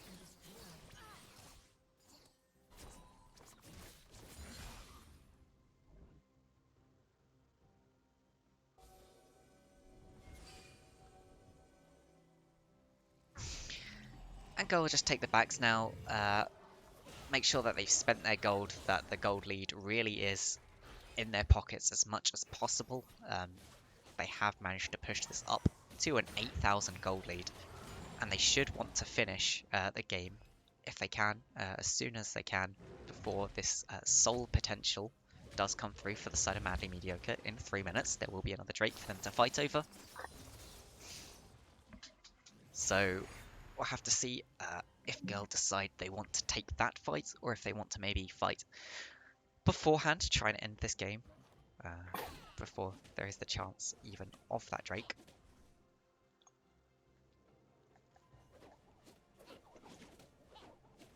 See, Zabutori is just pushing in this top lane. Bot lane of Girl are joining him. Looks like they want to try and get down that second inhibitor. If they can get down the top inhibitor, it does create a hell of a lot of pressure on the map to allow Girl to get the advantage around that next Drake. They pick up this blue buff. Girl's just sitting around here. They have a ward over the wall, so they can see Slugs and Lee Simi rolling. Ward was cleared. Will Zabutori jump over this wall? Probably not. A spear does go down onto Yamato Cannon, chunking him out for about half health. We can see the teams are just posturing around each other here. Madly Mediocre now backing off as Preston brings in this middle wave. And here's the fight. Trollzoe uses the ultimate. Grand Entrance tries to go down onto the backline, but that's a massive ultimate from the Xayah. That's a lot of damage put down. Preston is now here as well, though. They pick up the Swain in return. But overall, that is a 2-for-1 for the side of Madly Mediocre, but Bally isn't done yet. He still wants to fight this. Christensen agrees. Red Husky throwing out those spears, trying to get what he can. And Madly Mediocre just turn back to this middle lane to pick up what they can. Oh, but Preston jumps forward, flashes over the wall, shockwave onto the Nidalee and picks up that kill. And that is an important kill. With a minute left until the Drake spawns, this does give you priority in the jungle in order to set up for it. Red Husky will be back in time in order to contest. However, Madly Mediocre will have to walk in a 4v5 if they want to get a proper setup.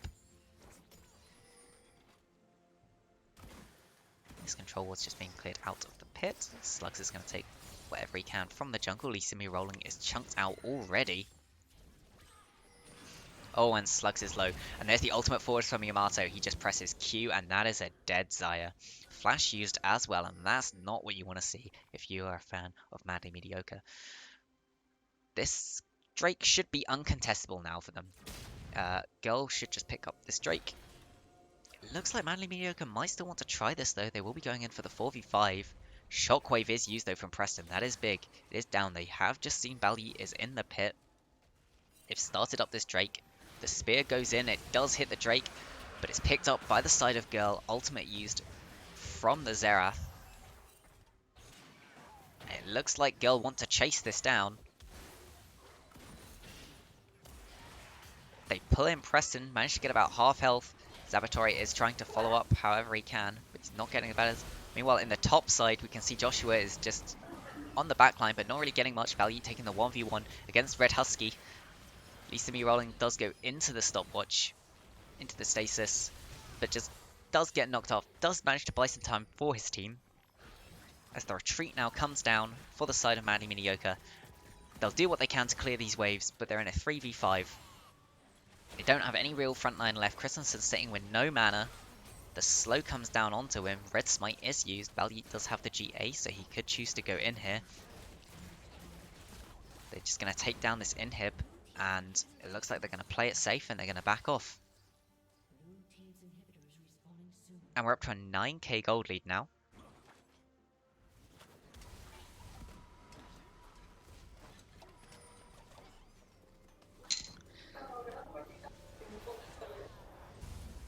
And this should be pretty unthrowable from the side of Girl. They would have to throw pretty hard um, into MM's awaiting arms in order to get something here. Looks like they're heading towards this Baron. I don't think that girl can lose now. The It'd be game. very hard. It'd be a miracle play from the side of Madly Mediocre. They found Red Husky and it's just running forwards. There is some damage put down onto Balyeet. A little bit tagged onto Yamato as well. This is what they need. They need to actually poke them down before the fight starts. Try and get what damage they can. One goes onto Balyeet. They pull in the no. I'm not sure that's what they want though. Grand entrance from Trollzoe. He's very low. It is picked up in return. But that is both the bot lane down for the side of Madly Mediocre. And on the other side, Yamato does just pick up that kill onto Red Husky as well.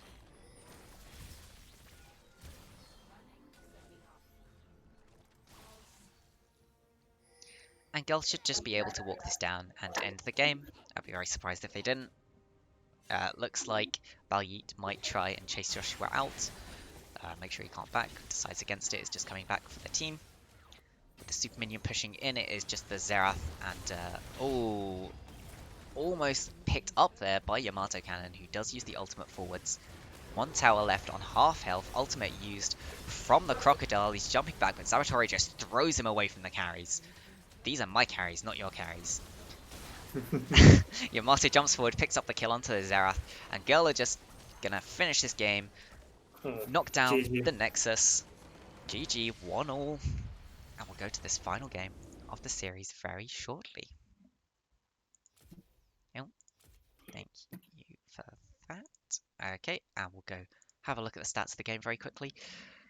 So we could see that the Swain did end up dying 11 times. I'll let people decide if that's better or worse than a classic Yasuo pick.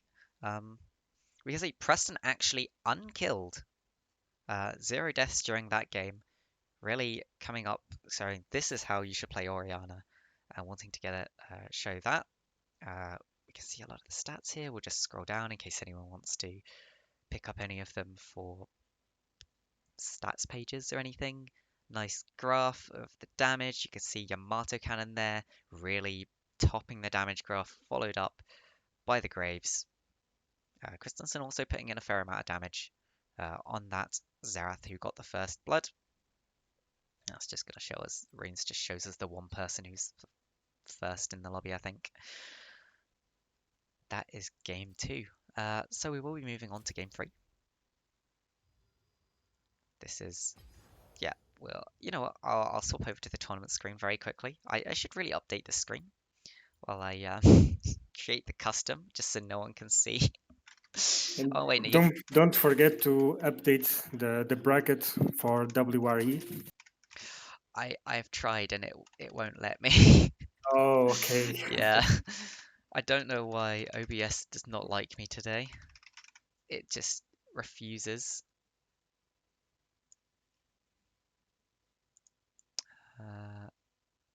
Quarterfinals is too long. Quarters. There we go. Password. Oh wait, I've been invited to a custom. I don't even need to. I was so busy paying attention that wait. Need room.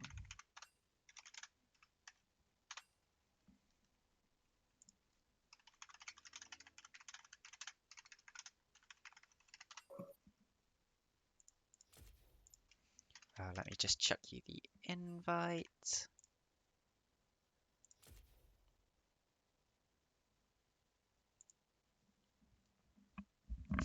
And then we'll come back. How are we counting the MVPs? I guess we're not. um, we can have a look back and decide MVPs by like votes in the Discord maybe or something. We'll figure out a way to do it. It can't be that hard to do it. I sent you an invite, by the way, to the game. I don't know if you got it. It says it came through. 1 second.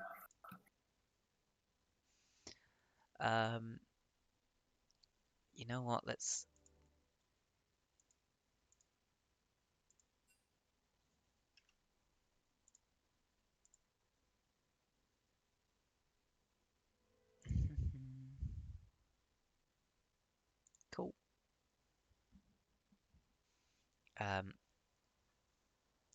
Yeah, I think people are going to have some very clear, well, maybe not so clear choices for MVPs very quickly.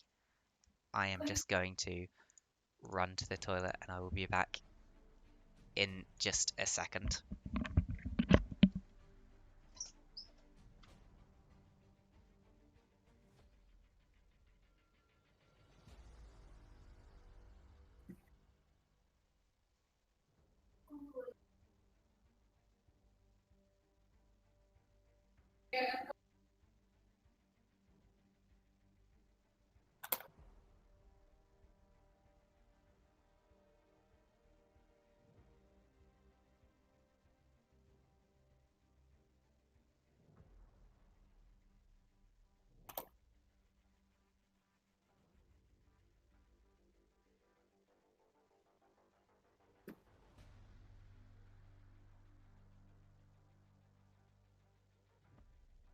Yeah, I think Graves should be the second MVP.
Okay. I'm back. Are you here, AJ? Yeah, I'm here. Cool, great. Let's see if the teams are ready. Teams ready?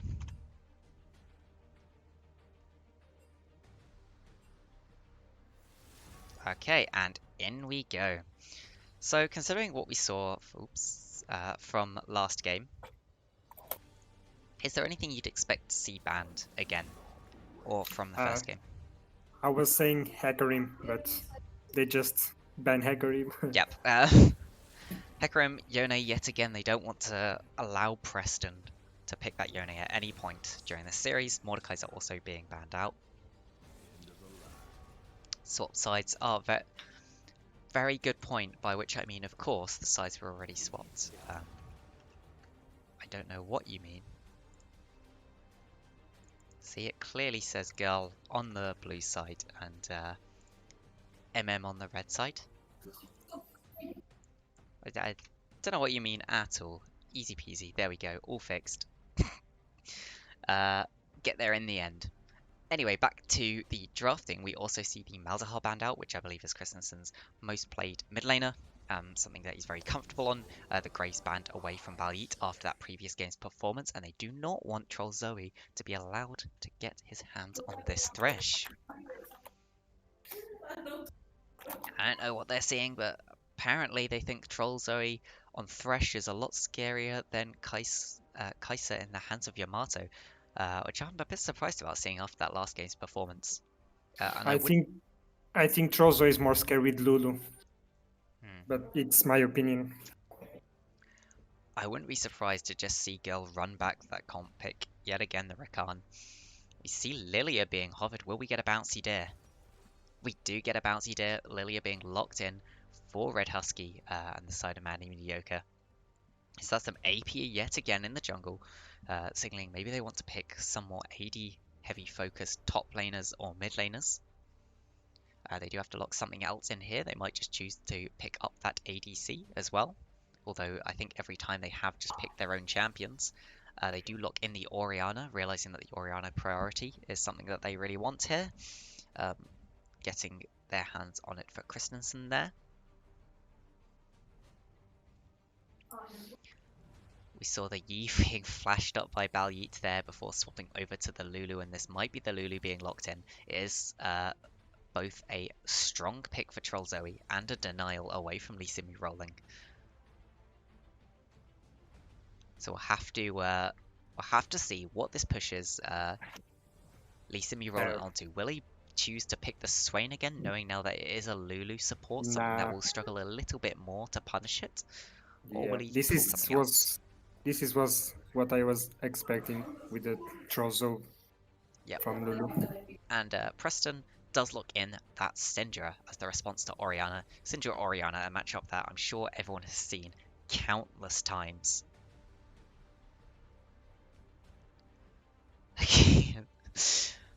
But who knows, maybe this will be the Orianna support. Oh, Caitlyn is locked in so that they get that ADC pick, so we can expect Manly Mediocre to probably be banning out some junglers here, and the side of Girl to ban out some supports, try and force Yeah, Morgana maybe.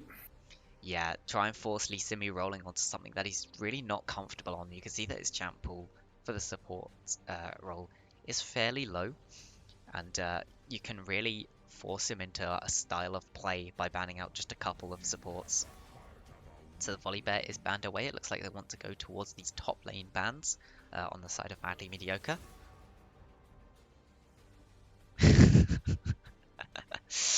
um, we can see in chat one of the jungler for Girl is currently asking if people want to see Master Yi locked in. So if you want to see Yi locked in, chuck it into the chat. Let's see it. Uh, Ornn is banned out in response. Don't want Madly Mediocre to have that option to just provide them free scaling into the late game, and Olaf locked out. From Valyit's pool, also got yet again. These are just the 5 bans from last time from the side of Girl. Madly Mediocre, just a slight change up. Have to see whether Madly Mediocre decide to lock in their jungler here, or their top laner. I would expect it to be the jungler. Oh no, they've got jungle, sorry. Their support, or their top laner. I would expect it to be the support. A Malphite, okay. This is probably the top lane. You can play Malphite support. In theory, if you're good enough, you can stop Lulu Polymorph by ulting because it makes you unstoppable. But we'll have to wait and see. The one problem I do have with Madly Mediocre's draft right now is it's very AP heavy and very dependent on the Caitlyn to provide all of that AD threat. Shen locked in, big pick for the side of Girl. They do love picking this Shen. And Kindred also locked in as another AD threat. Kai'Sa, of course, provides quite a bit of AP damage. So this Kindred will provide a very heavy AD threat for the side of Girl. About you saying, yeah, sorry, one was actually Kindred. It's very easy to misspell Kindred and write Yi. It looks like we might be having a Lux support locked in here. Lux can abuse Kai'Sa, who is fairly low range. Caitlyn Lux is a very strong lane and can provide a lot of damage. As pointed out in the chat, Kindred does destroy the entire combo from the side of Madly Mediocre. They do have this big wombo combo going on with the Malphite ult, with the Orianna ult, with the Lux ult. But Kindred ultimate, as everyone knows, keeps you alive. How can you burst someone when they can't die? Doesn't really work.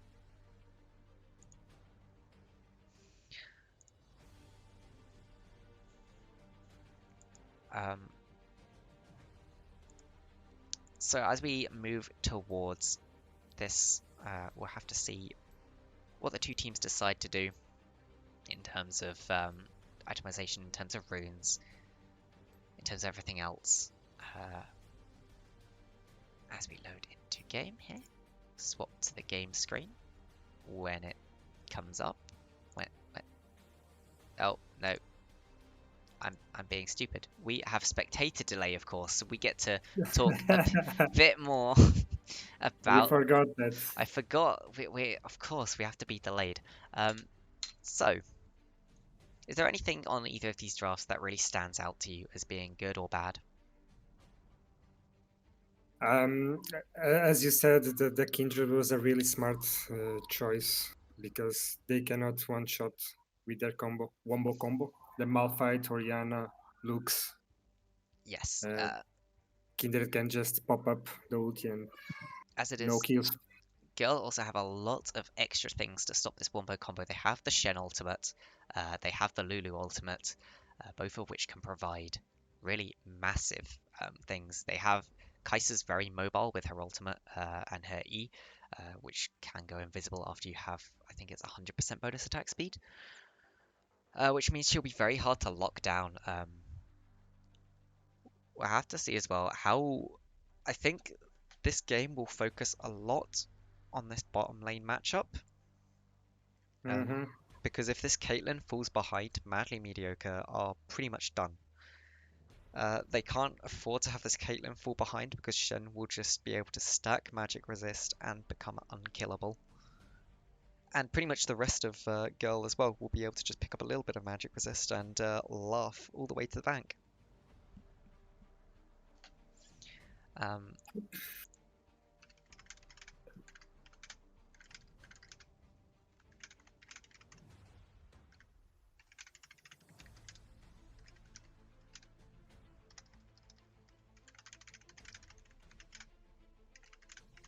Sorry, just answering something. Okay, yes. Is there any particular rune choices that you would really love to see from either of the teams here? But I think we're going to see a lot of face rushes on the MEM team because you have Lilia, you have Horiana.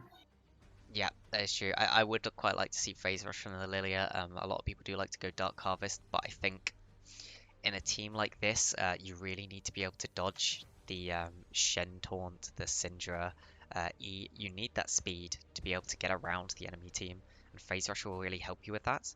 Something else I'd quite like to see is Guardian from the Lulu.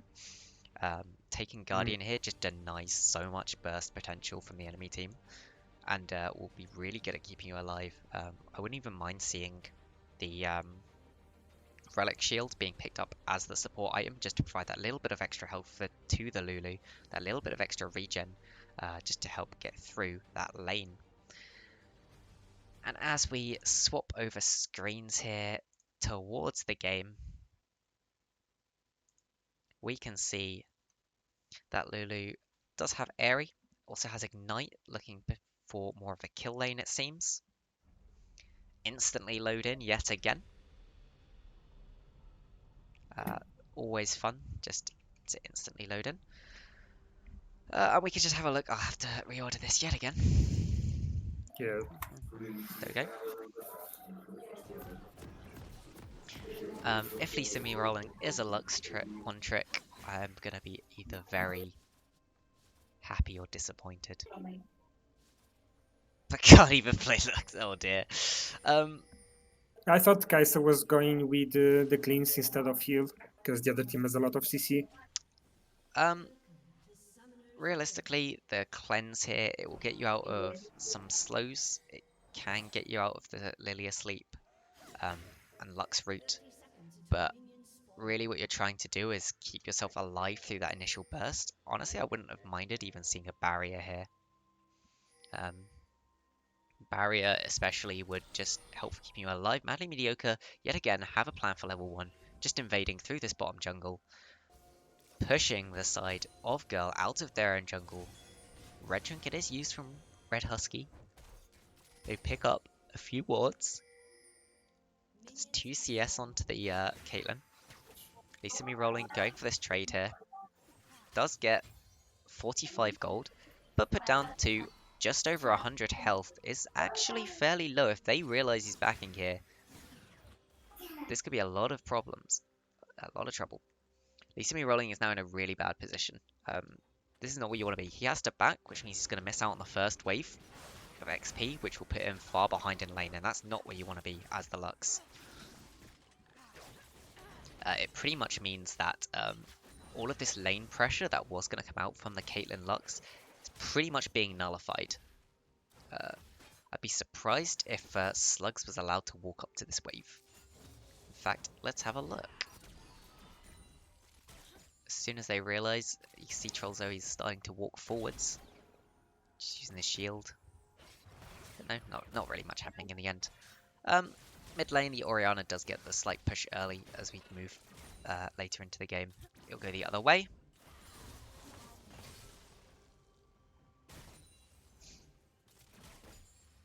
And binding does go wide, which means Lee Simi rolling is now in not the best spot. Trollzoe does step onto a trap, clearing all of those traps. Heal is forced out though. And that's one summoner already down from the side of Madly Mediocre. That's not what you want to see. We can see the Shen into Malphite is very... Oh, but actually we have a potential gank coming down here in this bottom lane. Red Husky just sitting in this bush. The binding yet again goes wide. The slow comes down from that Swirl Seed. Flash forward from Red Husky into the pound. Bouncy Deer is bouncing, but just doesn't have enough damage right now. Trollzoe has to flash out of that, and they do get most of the summers out from the side of Girl in that gank, all for the flash of the Lilia. And that could provide that extra power that is needed. Lee Simi Roll is still only level 1 here, actually not close enough to this wave to pick up any of the XP. This is really not good. Finally gets to level 2, but it's just dead, and that's flash used and first blood picked up. Taunt goes down onto Joshua on that Malphite. He's very low, and kill just given over to Zabatore. Yeah, this looks just hinted right now. Level 1. That was very much an int, but oh, that's a lot of damage out from Red Husky. Valiant now very low, tries to flash away, but flash is just wasted, and Red Husky picks up that kill. It is the Dark Harvest, and he is getting stacks on the Dark Harvest. Joshua TP's into this middle lane. They know Preston's here, but he's only level 3 on the Malphite. Flashes forwards to get that slow, but can they really pick this up? They don't have much mana. Preston's just going to walk out, and that's flash used from the Malphite. Does tank 2 tower shots. It looks like they might try for this. That's 2 tower shots more. Are they trying to bait Preston in here? Will he fall for it? He doesn't have much health. Valiant is coming in. Level 3 flash forwards from Christensen. Stun goes down onto him. And Preston does manage to pick up that kill. MM just look desperate. Yeah.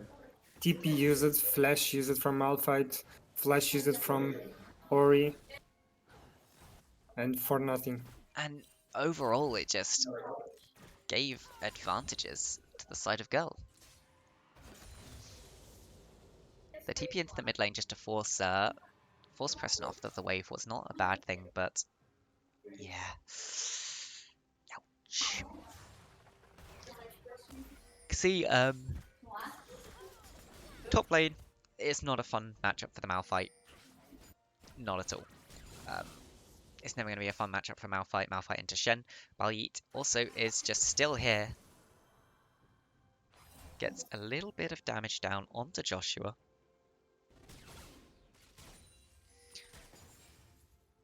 You see level-wise, this Lux still sitting quite far behind. Does now have the boots.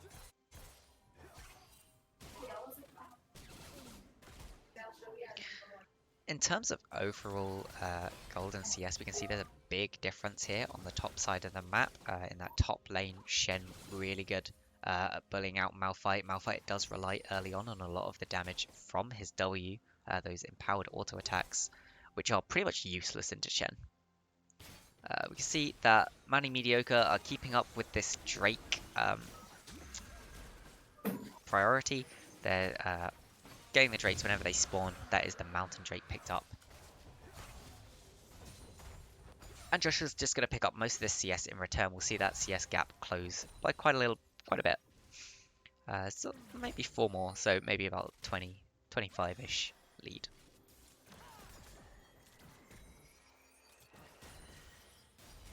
Meanwhile, the bot lane for Girl are just happy to trade a lot here. Preston and Valiant see Red Husky. That's the stun down. Slow from Valiant. And that's 1 death put down onto the Lilia. Lee Simi Roland is extremely low, under 100 health. The Ignite, though, goes down onto the Caitlyn. Not sure if that was a misclick. But might have cost them the kill. But Girl really bullying the bot lane from MM here whenever they get the chance to.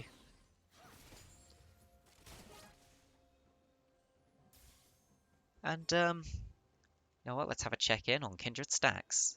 Kindred's now up to 2 stacks. We can see the stacks spawned on the Grump. Madly Mediocre are walking over to make sure that they can secure that. It's not being taken immediately. Syndra is now pathing down towards this bottom lane. Will just be spotted by the ward in the Drake pit, which Preston will clear out.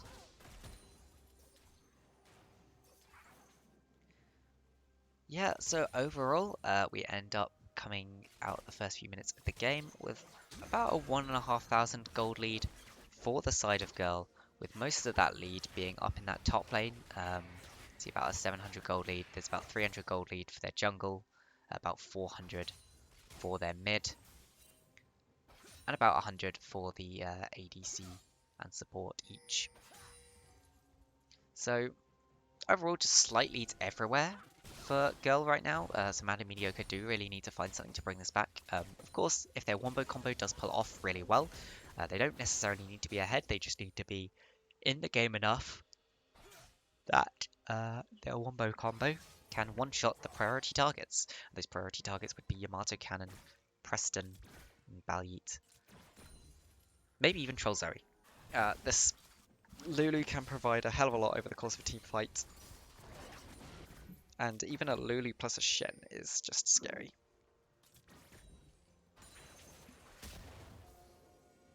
Talking about Comet Malphite into Shen especially is providing you a little bit of lane pressure. You kind of got screwed over a bit by what happened early, but you're just trying to get a little bit of that trading power down. And some of the other things you can take from that tree are just really beneficial to the Malphite. The extra CDR especially, because you're so reliant on that ultimate, you just want to try and get your ult up as much as possible.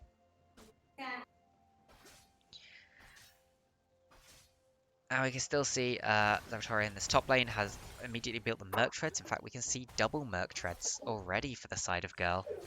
Merc Treads on the Shen and on this Kindred. Red Husky is extremely low and Gabblit has just found him here in the jungle. And that's another kill. Meanwhile, Yamato Cannon running in here, killing Lisa rolling. And now gonna auto slug themselves down just a little bit. Dodge out of the Q from the Caitlyn. They will clear this ward, but Girl just picking up small advantages everywhere on the map. Getting more and more ahead. Once again, Lux is still level 5.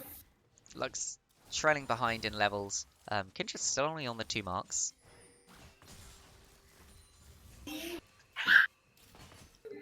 So there is that. Gabblit coming in here behind Christensen. He does need to dodge the stun. Oh, stun is missed, but the Syndra ultimate is enough there to pick that up. And that is actually another mark onto the Kindred. And a nice kill coming over for the side of Girl.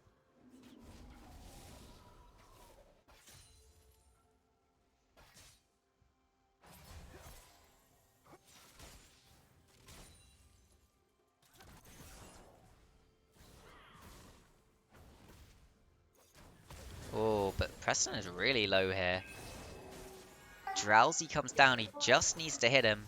Swirl Seed hits a minion though, it's not going to be far enough, but Gabblit really low here. Does use the Lance Respite. Heals them both up.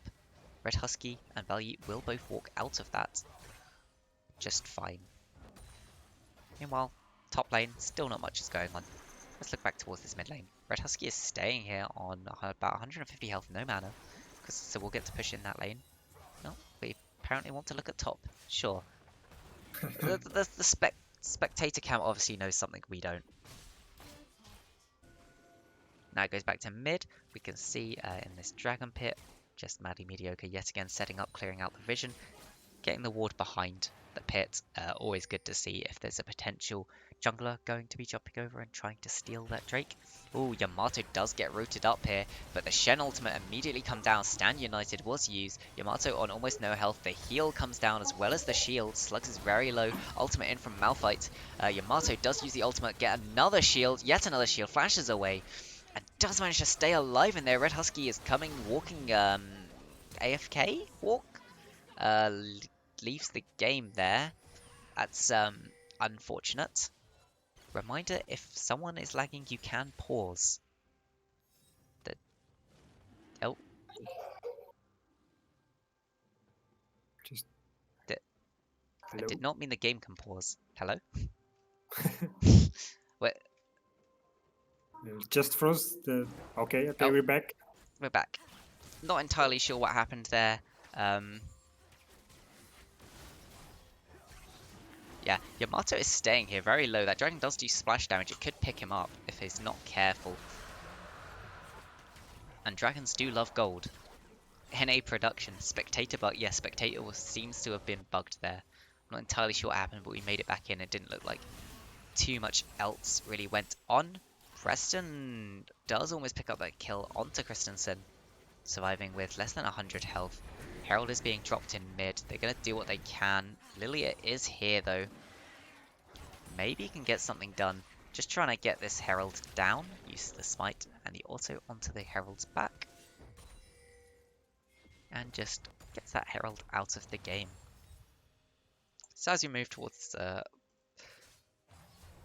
the end of the early game, we can see that Girl have managed to amass themselves about a 4,000 gold lead.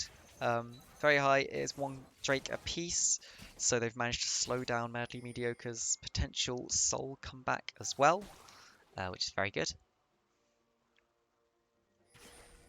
We can see Lee Simi rolling, knowing clearly which are the best Lux Ultimate skins, going for that nature skin right there. As anyone knows, that is of course the best first tier skin you can get, so always the one you should pick up. I'd say it's picked up fairly late though. Not been hitting many of those skill shots. Is the engage from Zavatore onto Christensen. Does use the Oriana ball to pull him back, but it's just not enough. Preston there to finish off that kill. Slug some snails and Lee Simi Roland actually starting to put down a decent amount of damage. Plates fall just before they can get that first plate. Joshua here is doing what he can, but he's just a poor little Malphite. Looks like he's building towards that Abyssal Mask early.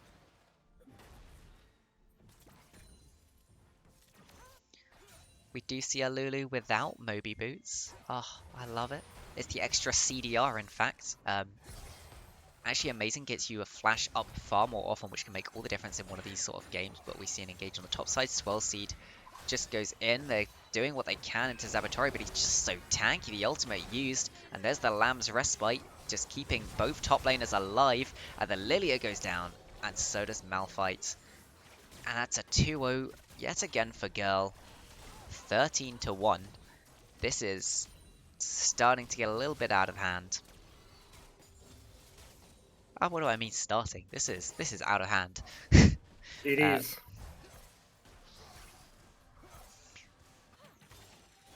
People are wondering if the Shen takes damage. Shen does take damage, but he also gets a shield whenever he uses an ability.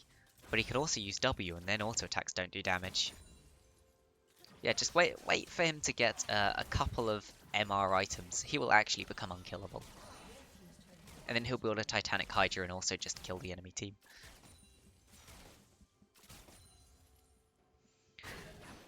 So, you can see Gil just working more towards pushing through this game. Kindred already has 5 marks. Kindred past the 4-mark stack. Looks like might be building a Cleaver second, wanting to just provide some armor shred for either himself or the rest of the team, knowing that there's a Malphite there that will inevitably get quite a lot of armor.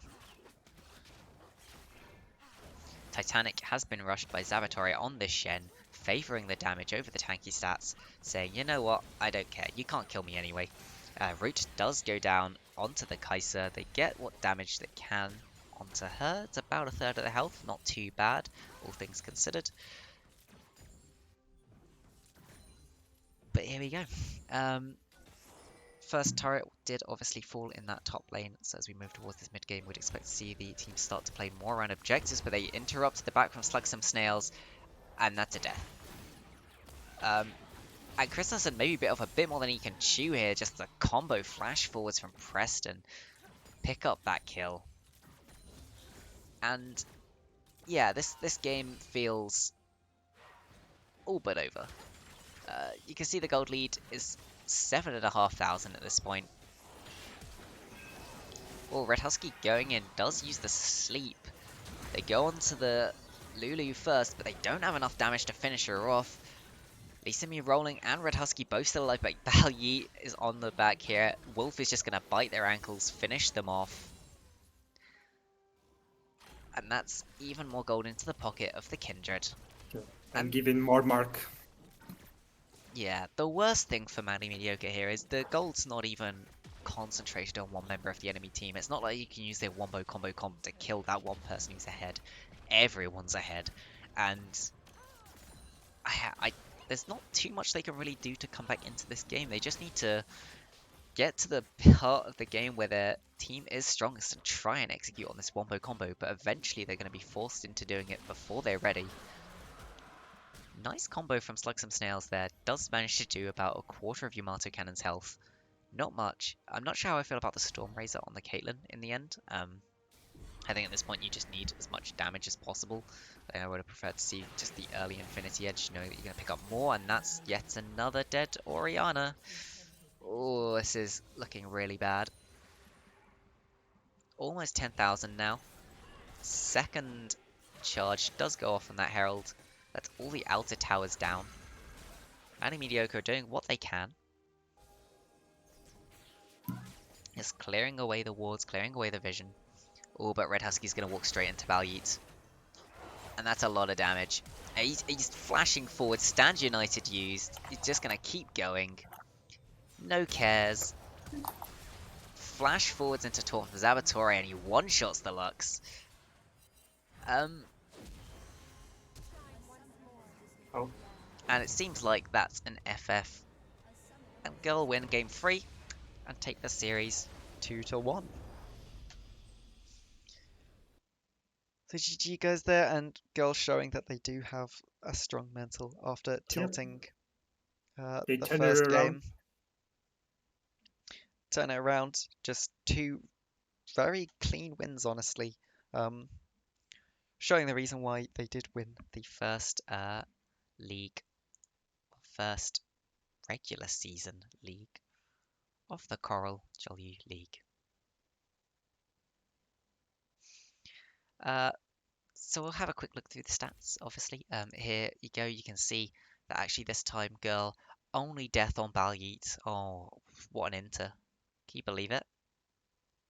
Had 100% of his team's deaths. Someone report the Kindred. We can see stats here in case anyone wants to go update a stat sheet. Control wards wise. Look who had no control wards yet again. Joshua he also had none. was the one who died, but for me, I would give him the MVP I think, because yeah, he it was had very a good. lot Oh, of impact on the game. a lot of impact on the game. A lot of impact on the map with those ganks. And we could see he just had no fear towards the later half of the game, just flashing forwards into 3 people, knowing that Shen was there to back him up and chasing down those kills. We can see he did the most damage in the game actually as well.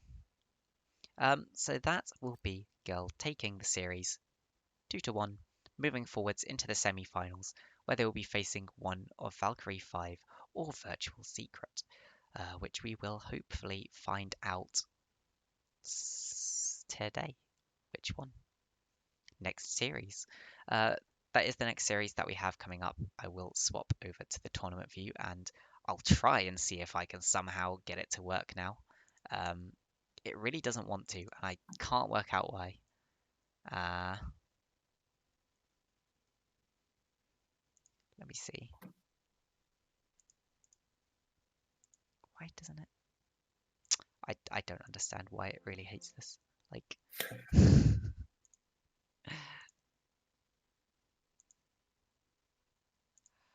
why do you hate me, please?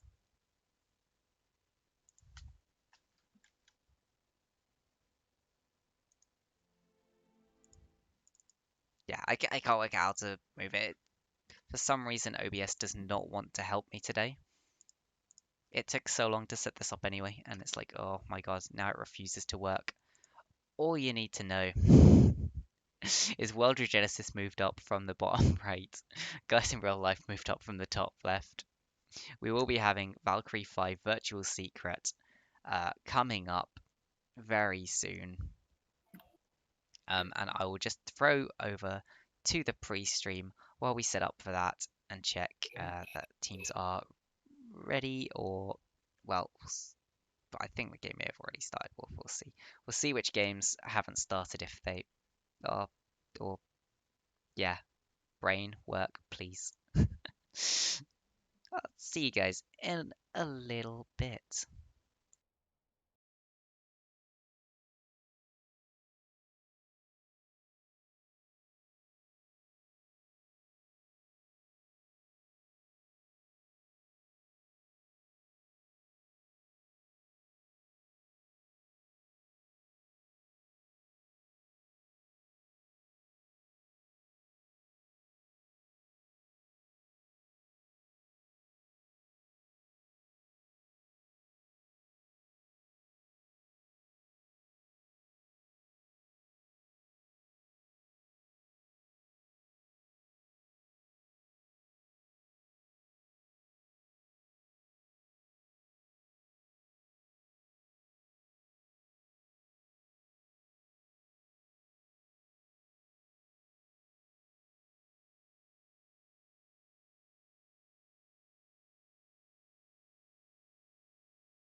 Okay, okay, and we should be back now. So, with me for this series, between Valkyrie 5 and Virtual Secret, we have AJstyles returning to do some nice color casting with me. And we also have Trollzoe, the support from Girl, to be doing the play-by-plays. So, Hey, a So some of us have some knowledge into both of these teams. We've seen most of Virtual Secret before. They were playing on the SAS teams, have now left to play as their own team. We have also seen V5 before, of course, and I believe these were the way the tournament worked out was the higher seeds got to choose from the lower four seeds which ones they wanted to, and Valkyrie 5 basically got left with whoever was left. So they didn't choose Virtual Secret, but Virtual Secret was given to them. And yeah, so we'll have to see how this is handled, whether there's anything they want to particularly ban out. It looks like Valkyrie 5 are, well, they did make some changes. They are using Dot, it seems like, today as their mid laner. I can see they do have Nutty, O'Neill, and Buffalo Goose currently in the lobby. We are currently waiting on someone.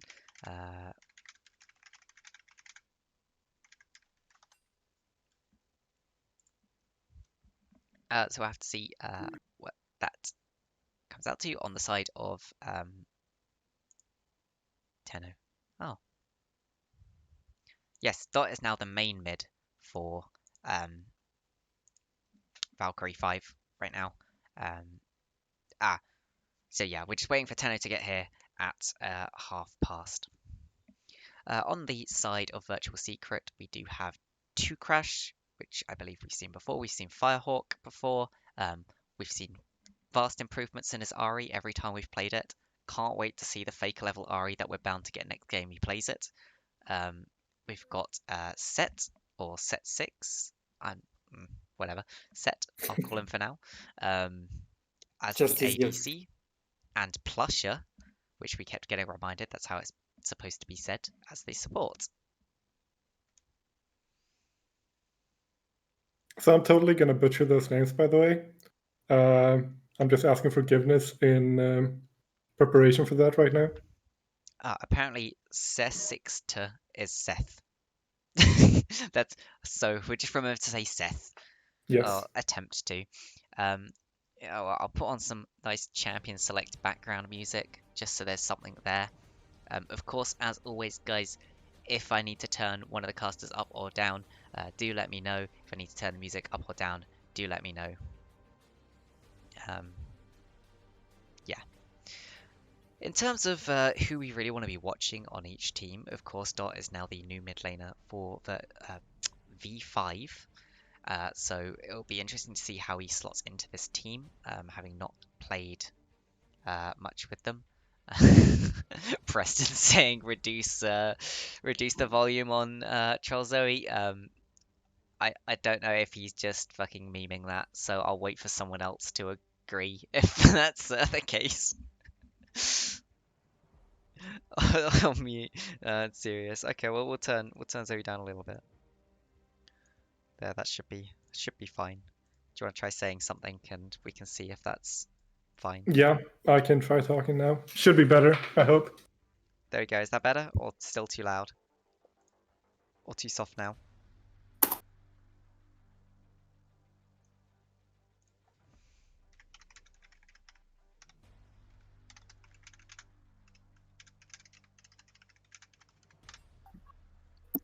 Apparently you're ridiculously loud. I'll say something now and listen to the stream myself.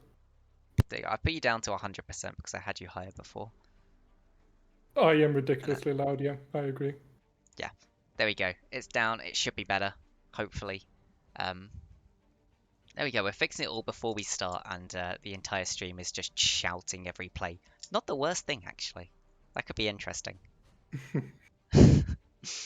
At some point, we do plan to do a drinking stream where each person takes a team, and every time your team dies, you're gonna take a drink, and then you swap teams depending on like whenever a dragon's taken, which could be interesting. Also, I think we'll just get absolutely destroyed if we ever do that. Anyway, looking at the two teams, the most interesting places I think to look at are going to be this bot lane. We have Nutty, who is Diamond on the bot lane for V5. And I think we've got Seth as the bot lane for Virtual Secret, who I believe is also Diamond, maybe? Unless I'm making that up. We'll have to see. Let me go check. Top quality right now, you know. I don't know. We'll see what he is. Handler Sraka as well. Srachka? Handler Srachka. Sure, we'll go with that. We'll go with Srachka. Srachka? I don't know. If someone knows how that's supposed to be pronounced, give me a shout.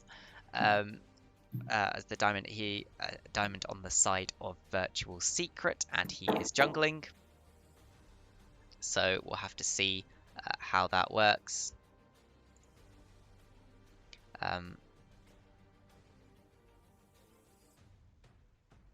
So Handless Srachka is easy in the team roster, right? I'm not sure. I assume so.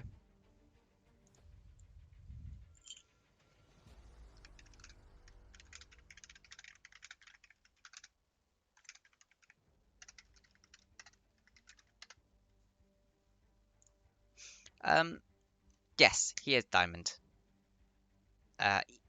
His laptop broke, so he's the sub coming in.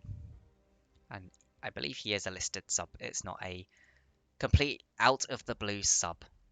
In terms of bans, I saw somebody asking about bans. Is there anything that you guys in particular would like to see banned away from either of these teams? Considering what you've seen of the teams before or what you know about them, is there anything in particular that you're thinking, I think this would be a good person to ban against, or I think these might be good things to ban? I think from the Valkyrie 5, the Cassadine or Silas from Dot. Yeah, Dot's Cassidon is something to be feared. We do tend to see it banned out pretty much every single game. So we'll have to see whether that does continue here, getting banned out, or whether that does make it through the ban phase. I would not be at all surprised to see it banned every single game. Something else there has been, if you look, there has been someone spamming a certain champion. I would not be surprised to see that banned just because they have been spamming it. There we go. I won't say more than that, but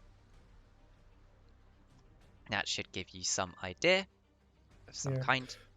I also think like Nutty has really been a carrying person on their team when we've been playing against him, and he likes to play these late game carry style hyperscaling champions.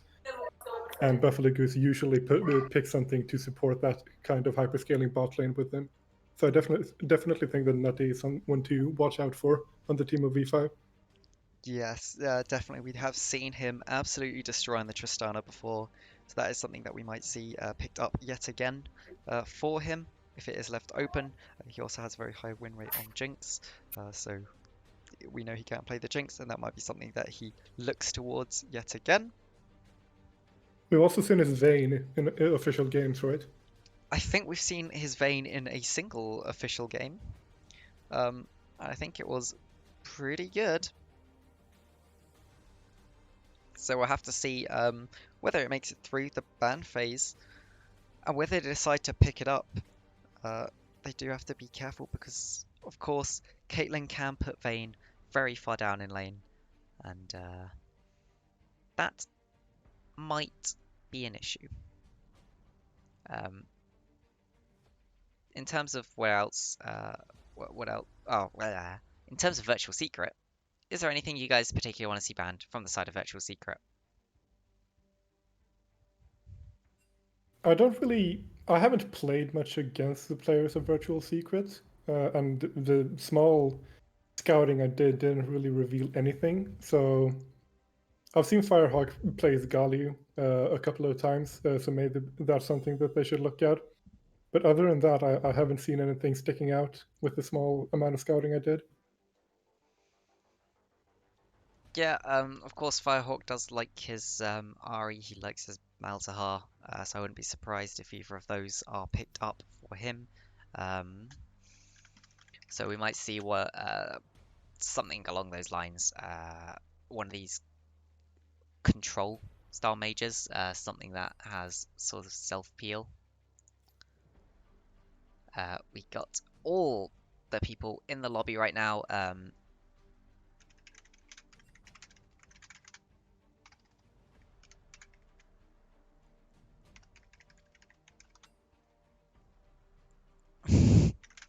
Yeah, it's best to make sure before the game.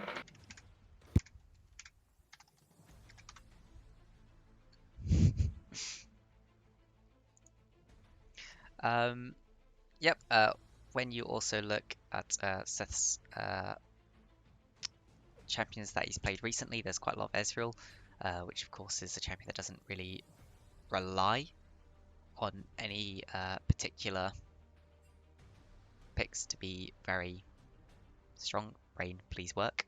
It is something that's very self-reliant on being stronger. You don't need hard carry supports to go with it, so that might be something that they're planning to pick up. Plusher, of course, does play a lot. If you look through his champions, it's just he plays a bit of every kind of support. Does like the Rakan, does like the Alistair especially. So Alistair, considering how strong Alistair is, I would not be surprised to just see it banned away.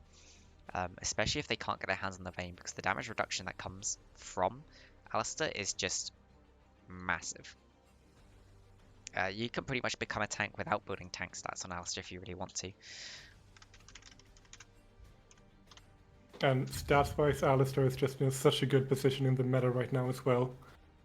So I'm actually surprised that more supporters haven't opted in for playing more Alistair Yeah. right now. In my opinion, he's been really good for a really long time, and people just haven't been playing him. Personally, I really love him as a counter to Leona. Because Leona jumps in, you just headbutt her carry away, turn around and kill Leona. or you just Q Leona when she goes in. If she goes in like too Yeah, far you up the can lane, and you interrupt. headbutt her back towards your turret. It's Because when you're playing Leona into Alistar, you really have to pick the opportunities you have to go in, because you have to respect the Alistar knocking you away from your carry as well.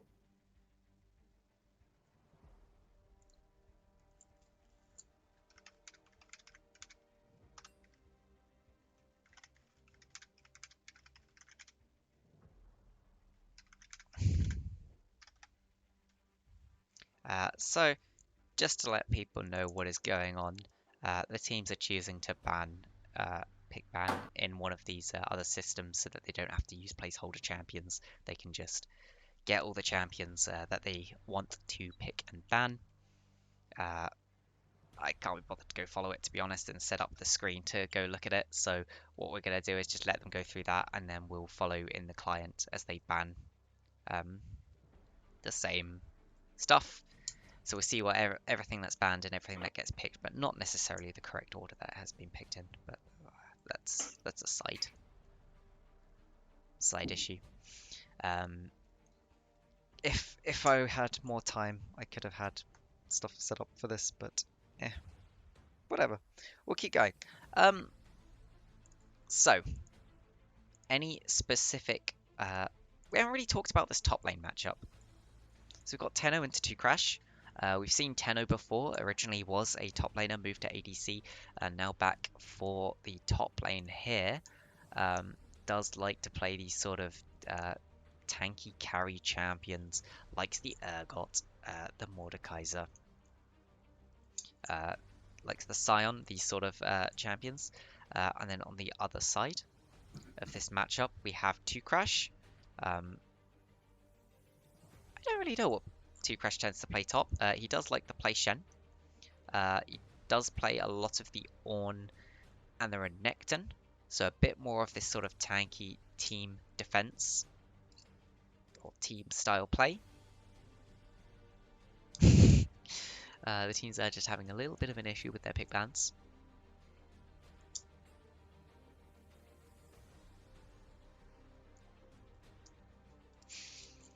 But hopefully we'll be through these issues soon and onto the actual game. When do they start? They're actually doing pick ban in a separate thing right now, which I don't have set up for. Don't have the screen set up for. So when that's done, we'll go into the proper pick ban, and they'll do all their bans and picks. We just won't necessarily see the order that the picks actually would have been made in.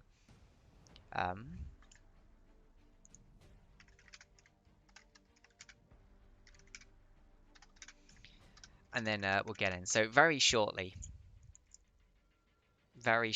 is the answer for when do they start.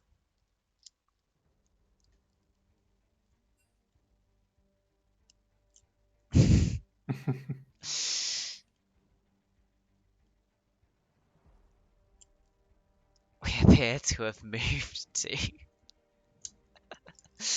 to the pick ban happening in a chat. Interesting. This is some next level stuff. Yeah, I'm glad I didn't try and share this because this is past NA level stuff. What I'm seeing right here,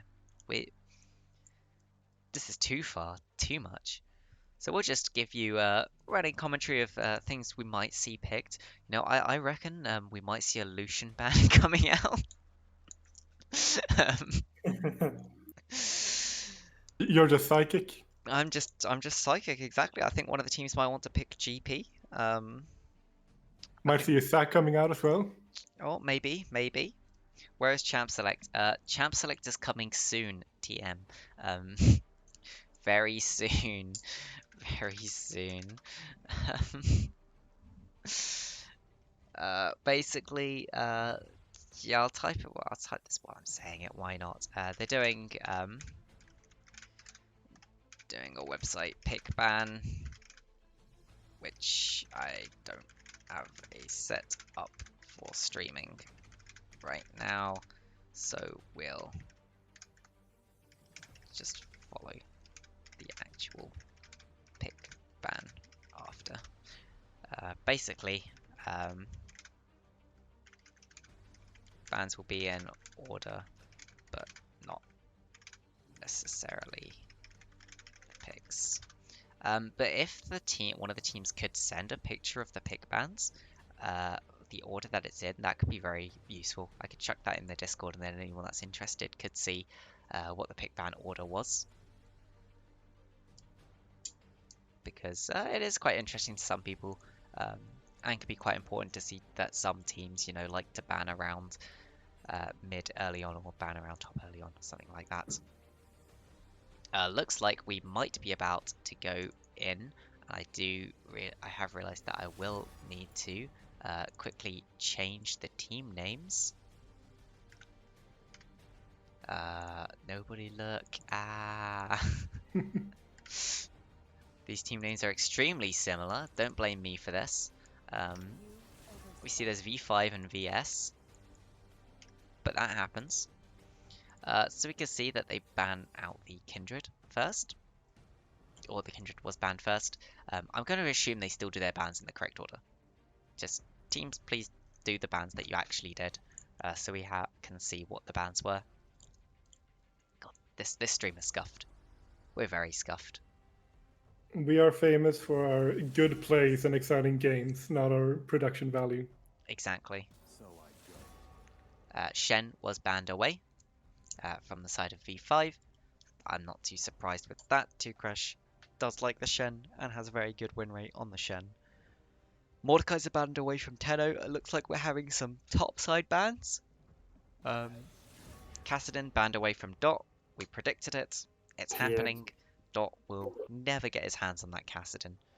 The interesting thing you sometimes see is if a person hasn't played a champion so much because it's banned, sometimes they're not as good on the champion as you expect them to be. So I wonder if at one point it will slip through and we'll see Dot having to play Kassadin and realizing, wait, I haven't played this champion so much in a constructed setting, I have and maybe it played. doesn't go too well. I have played with Kassadin's Dot Kassadin in a It's very in-house. good. It was a sight to see, for sure. But we do see Silas also banned away from Dot, and Oriana banned away from the side of V5. The Malzahar was picked. Okay. And we instantly left the game. Well, what happened? Okay, I think what happened is they locked in the wrong champion there. I don't think that was meant to be a Malzahar lock-in. I think it got a slight misclick.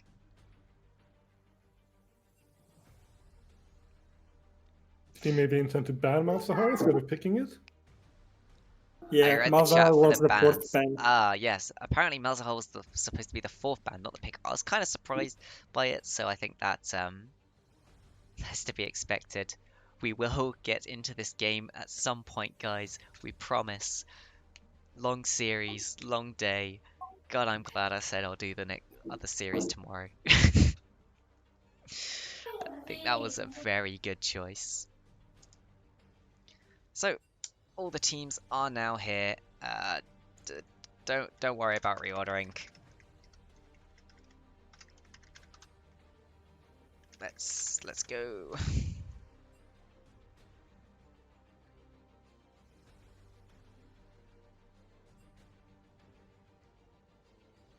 Okay, hopefully we go back in.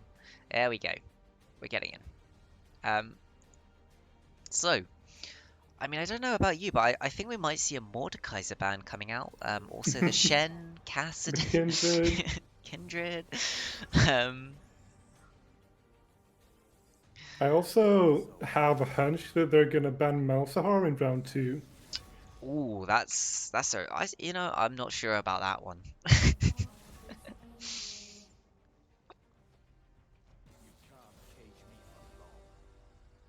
There's things going into the chat. Basically, people have seen Dot's Kassadin, and it's very good. We see GP locked in for the Tenno. It's going up against 2 Crashes Scion, it seems.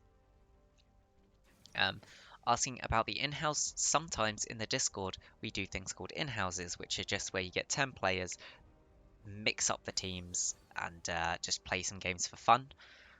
You can play champions that you're really good at, you can play champions you're not so good at. I think I played a Hecarim support in one, because Hecarim support is fun. Or was it? It might be in Hecarim jungle, actually, but...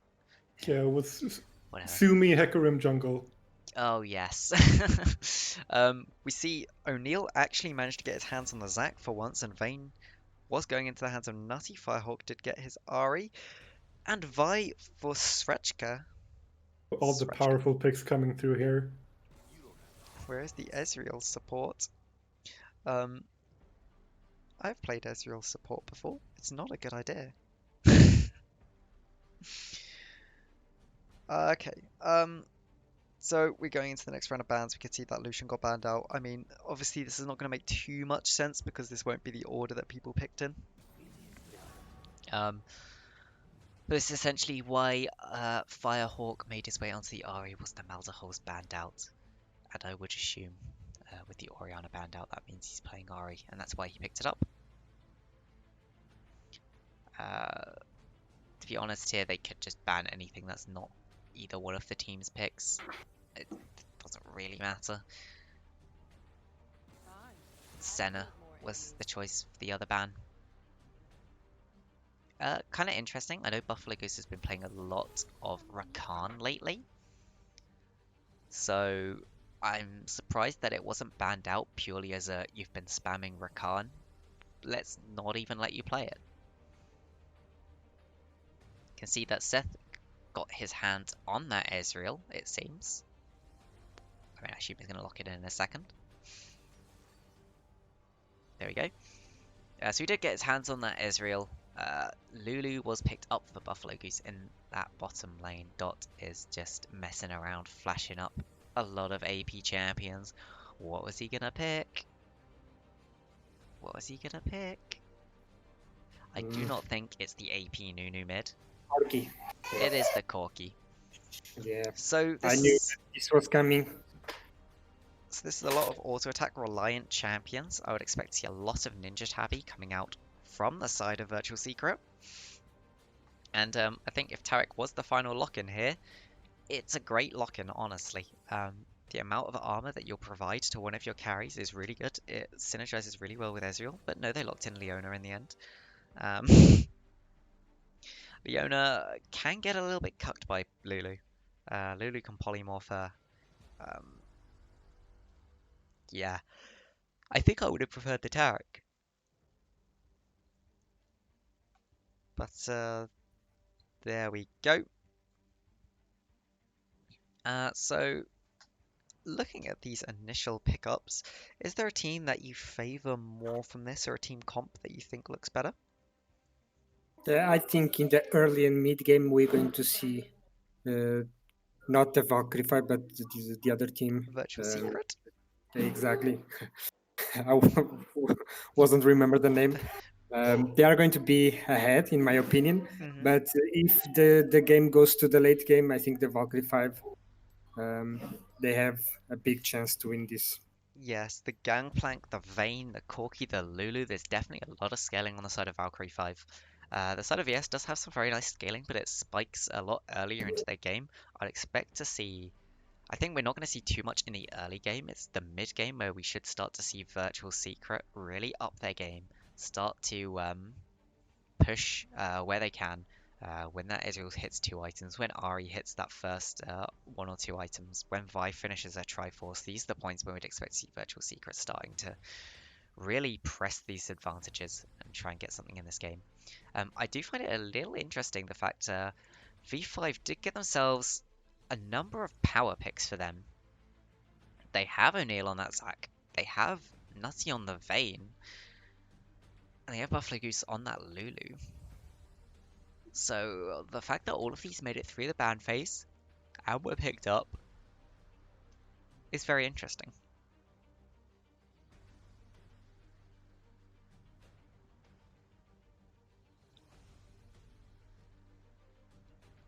If people would like to vote on who they think is going to win, we don't have a vote poll, but you can just throw it into the chat and argue with people. Why not? As long as you're not being toxic, feel free to argue as much as you want.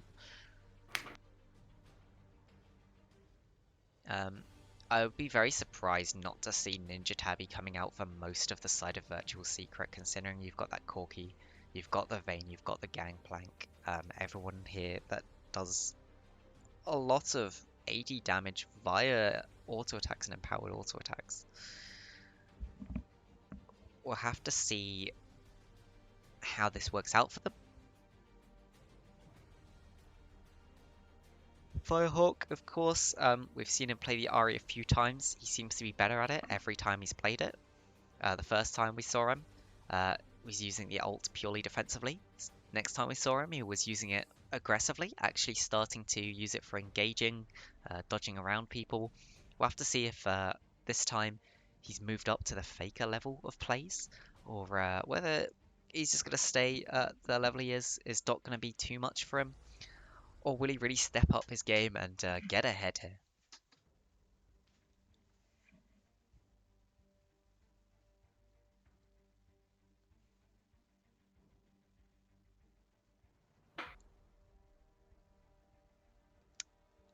With 25 seconds left, is there any sort of rune choices that you'd expect to see from either teams? I think that's fairly obvious for most champions. Maybe Ezreal. I might expect to see something other than the Conqueror actually being picked up here. Conqueror, of course, is a very good rune for Ezreal, but you might want a bit more upfront damage into the Vayne. Vayne Lulu tried to get a bit ahead early, so you might try and look for press the attack or lethal tempo just for a bit more damage quickly early on, and try and get yourself into a place where you can potentially carry from that mid game. Firehawk has taken the Glacial Augment. We do know that he likes to take Glacial Augment on these mid laners. Vi, we see Srachka taking the Hail of Blades. Double Grasp for the top laners, also both have TP. We don't see anything really too untoward. Press the attack on the Vayne. Doesn't think that he's going to get poked out by the Ezreal. Lulu should be able to keep him topped up, especially has that Guardian to help keep him together. Corki taking the fleet footwork just to get that bit of health back in the lane. Both mid laners also taking that teleport, wanting to make more map plays. Leona has the exhaust. Definitely a good choice to stop Vayne's burst damage when she ults.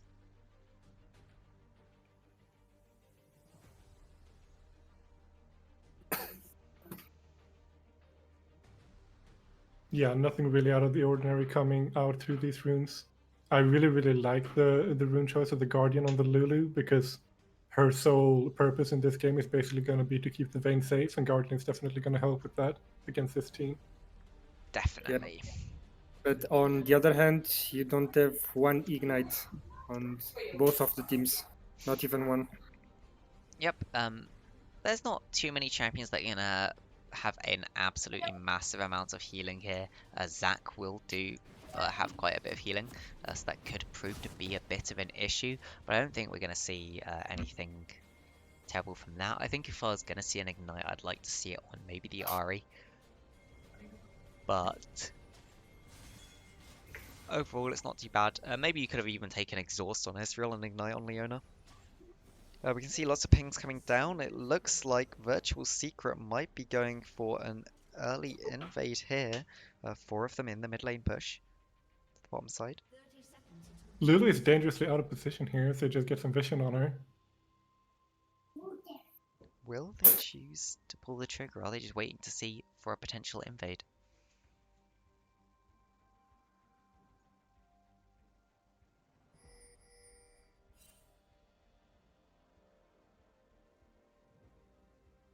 But no, looks like they were just waiting to see if any sort of invade or scouting would come through from the side of V5, seeing if they could catch someone out of position. In terms of what has been picked up, we can see that Nutty has picked up the Cull on that Vayne, wanting to try and get just as much gold from the start of the game as possible. Doesn't expect to die. I'd expect him to have cut down. I'm not going to bother going and checking, but when you take the Cull, you usually do take cut down because it means you'll have a lower health pool than the enemy laner. It does give a lot of the lane control over to the Ezreal Leona, who are a very strong kill lane in the early game. And yeah, they do have to be very worried about this. The Lulu does have a lot of health, but she doesn't have much mana, so it's not like she's going to be able to poke out the the Leona Ezreal very much. I have just realised we still have the champ select music playing. Let me just stop that. Nothing's really happening anyway. We see some trades in the top lane. Both top laners just trying to pull up grasp stacks. Level 2 hit first for the Vayne Lulu. We also see a difference in the jungle choices here. The Vi opting for a more aggressive buff to Gromp path, which is probably going to put her on the map earlier. Yeah, she's looking to gank bot lane right now. Oh, so this is interesting. They really want to put this Vayne behind. It's a good plan. I don't think they saw him walking in there. Let's make sure we watch this. Walking down through the alcove. Some pings going down, so they definitely saw her on the god vision of the... Yep, and they know that if I was spotted out there, just backs off from that play. Nice try, but overall, nothing really picked up from it.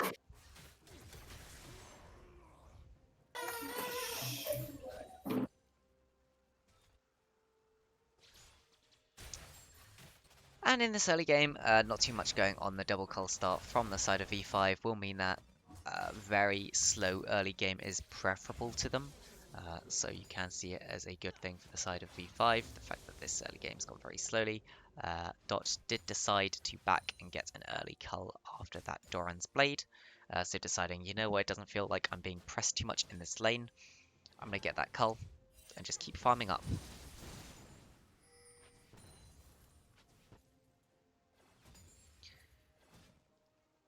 can see in terms of the junglers, Zac is slightly further ahead on his clear. That comes from the amount of time that Vi spent towards that bottom lane. We got a brief view there of the Zac clearing 2 things at once. Very nicely done. Why not? Oh, the triple cull coming out actually as well. Tenno also has a cull. They're going for full late game here. They want to get to that late game as soon as they can. They just want to skip this early game entirely and get to the point where their team is the strongest, really. Yeah, it's telling me they don't really expect to fight. They're not expecting to try and go for these early kills. We see Zac moving in towards mid lane here, though, possibly looking for something. Gets spotted out by the Vi, though. A ping does come down, so I wouldn't expect to see anything there. Ping's coming from Vi as well. But nothing going to happen. Zac just walks through.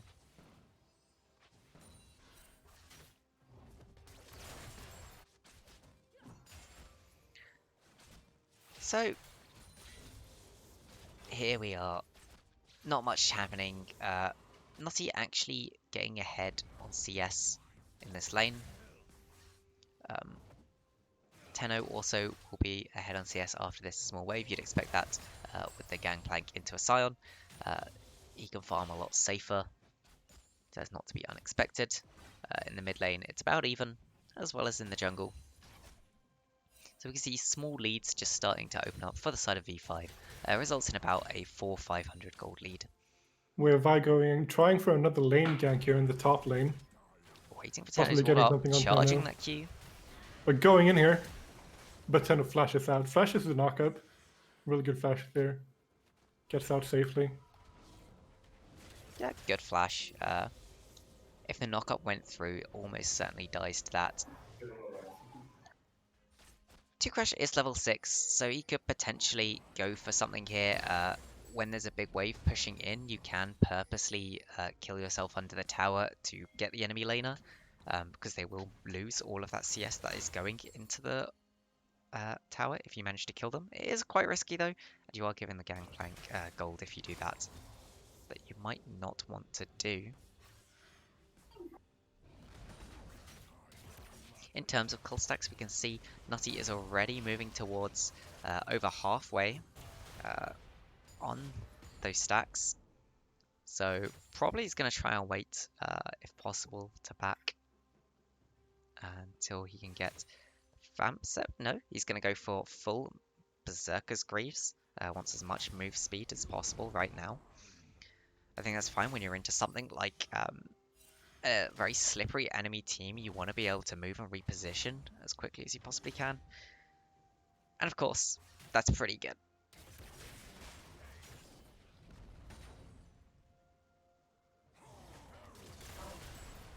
Seeing some more trades going down in the top lane here. Yeah, my No camera real really engagements likes happening this yet. top lane. Doesn't really want to look anywhere else. That is an interesting matchup. You know The what? GP into GP the into Scion. Scion. We just get to see GPQ Scion a lot. And Scion kick minions through GP. Meanwhile, not much else going on. Tier has been picked up for the Ezreal and also the Corki. So they'll both start stacking that now. Lost Chapter was picked up for Ahri, so this is a point of the game where she should be stronger than the Corki, and she should be able to do something. Dibby points out, what a dead early game. Yeah, I mean, neither team's ridiculously stronger early. Both of the teams kind of want to get towards those item spikes before really doing much, so I'm not too surprised. If we were going to see anything, I would have expected to see it around this bottom lane, with the Leona maybe trying to make some sort of play. But of course, Ezreal early on won't have much mana, is not very strong. Vi is choosing to come top. They want to punish this GP. Looking for potential dive, the Scion ulting in, barely missing. The Vi ulting as well, locking down that Scion. And Scion goes down for first blood, a clean dive. Clean dive. And they get the GP ult out, which is big. It means he can't use it anywhere else on the map, should they try and do something else. Hopefully they'll choose to try and push this advantage and maybe get a Drake or something. O'Neal has been spotted out by that ward. Sees not much left. Firehawk, meanwhile, getting some damage on this mid tower, will maybe pick up a plate just about. So that gets a bit of the gold back into their pockets, and this gold lead has evened back out again. These culls are starting to get towards the point of payoff. Very soon, we will see that happen.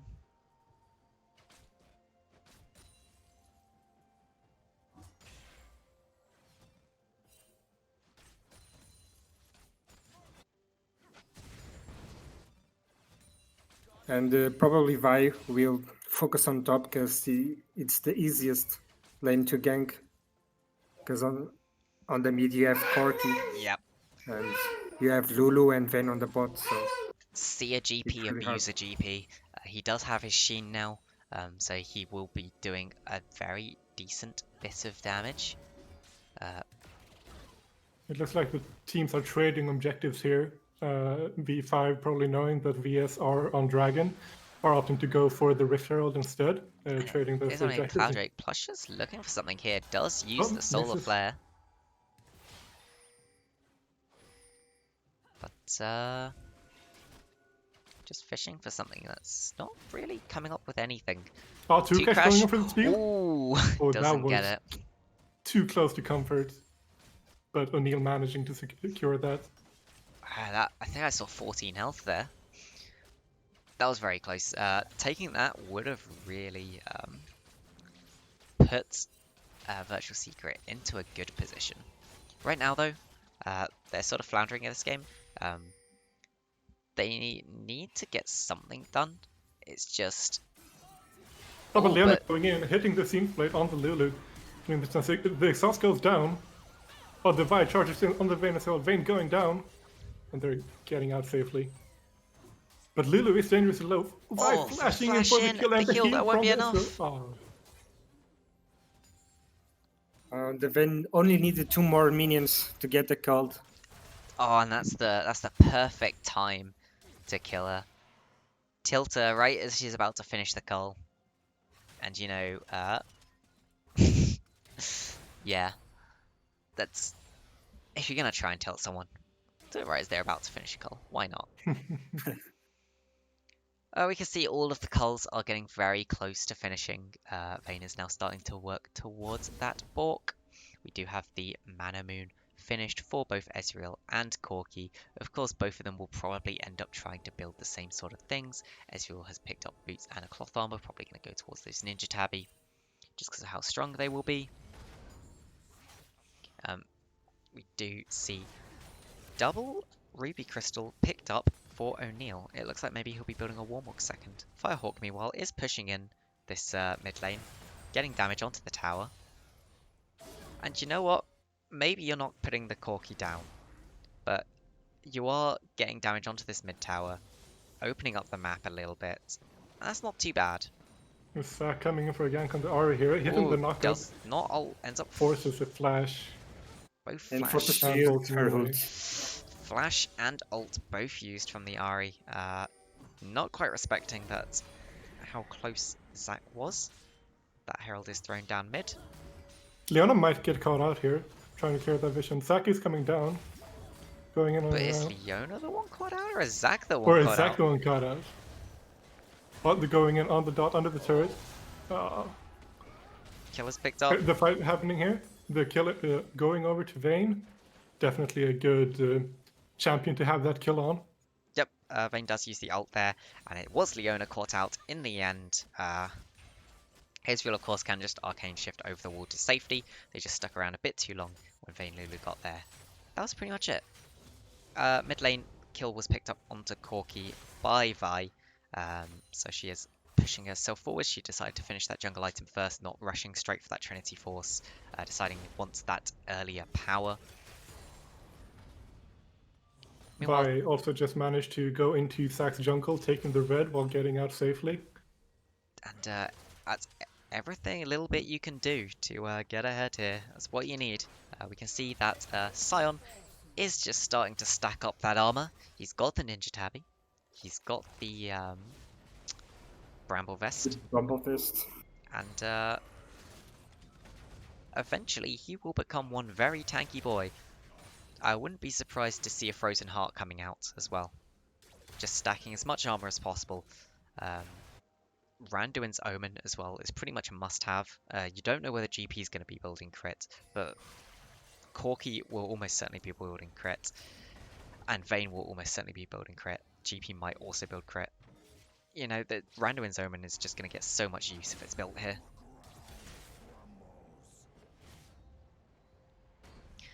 And overall, we can see that actually there's still about a 400 gold lead for the side of V5.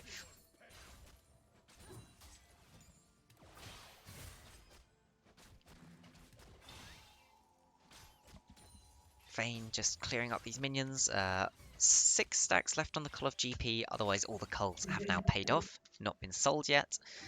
May as well keep them right for that. I think it's 3 life on hit. Oh, and here but we we have go. the Vi going on the top lane, the Vi ulting in, but queuing away, leaving the sign under the turret to get the kill by himself, and both members coming out safely. Another kill on top lane. Yes, see a GP, abuse a GP. Yeah. Oh, gank on bot. Although we're coming in here with the E, hitting the Leona. Leona tries to hit the Zenith Blade, just does what she can before dying, really. I mean, she knows she's dead there, so she might as well And get what here's she can. Corki. I didn't notice when Corki came here. Looks like he TP'd into this bottom lane. They're gonna just Yeah. pick up the Drake after picking up that kill. Meanwhile, Ari is just doing her work on that middle lane tower, though. It has almost fallen. One more wave pushed in should be able to take that tower down. But Dot does have the mana right now to be able to clear it. Does have the mana moon as well, so shouldn't be too hard pressed. We can see that Ezreal is working towards that Frozen Fist, realizing that armor is going to be very useful this game. Not opting to go for the opposite direction of, you know what, I don't need armor right now, I need to be able to one-shot people, which would be the Triforce build. Of course, if we get late enough into the game, we may see him swap it out for a Triforce, but for now, gonna pick up the extra peeling potential provided.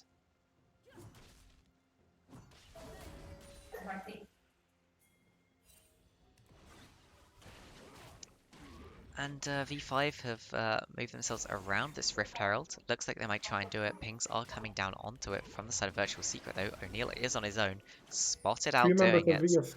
3 members of VS are ready to go in here. Oh, they O'Neal don't manage to away. get a nice But hits the charm. Hits the knock-up. The sack passive goes down. And who will they give this kill to? 2Crash picks it up. Are they going to turn on this Herald now? Yes, they're definitely going to turn on this Herald. Yep, that's how it's out. I think 2Crash was the person I would have least liked to see the kill go on to there. I'm not too happy about him just taking that. I think you're better off giving it to either to your Vi, giving it to your Ari, trying to let the Ezreal ult get it if possible. 2Crash does We had a teleport coming in TP into on this bot lane. bottom lane. Nutty has ulted. Flash is out. But the Lulu Lulu ult's ult coming used. in. Ezreal's low. This is the power of Vayne Lulu right here. Vayne just auto-attacking away on those 2 members. Manages to get the 2 for 0 in that trade, with Sion teleporting down to bot lane. But that is first tower picked up mid for the side of Virtual Secret, so trades being made. This Vayne is going to become a problem. I think, you know, we might see a Vayne ban in game 2. It's just a hunch I have. Yeah, letting Nutty Or a get on Lulu. his Vayne and getting that Buffalo Goose on with the Lulu. It's just, I feel like it's V5 signature bot lane comp right now, and we're seeing now just how powerful it is. Now we can see the sensor was already picked up. Oh, but Vi charging a Q, going for the sack. No one is there to support either of them. Dot is moving there. Vi seems to be winning this fight. The smite going down on the Grump. The ult used by the sack. Let's Now Vi is the bounce. one in trouble. But Vi going back and hitting the ult, but Dot is here to support. Vi flashes away, but Dots get it. So the 1-for-1 in the end with 2 flashes used on either side.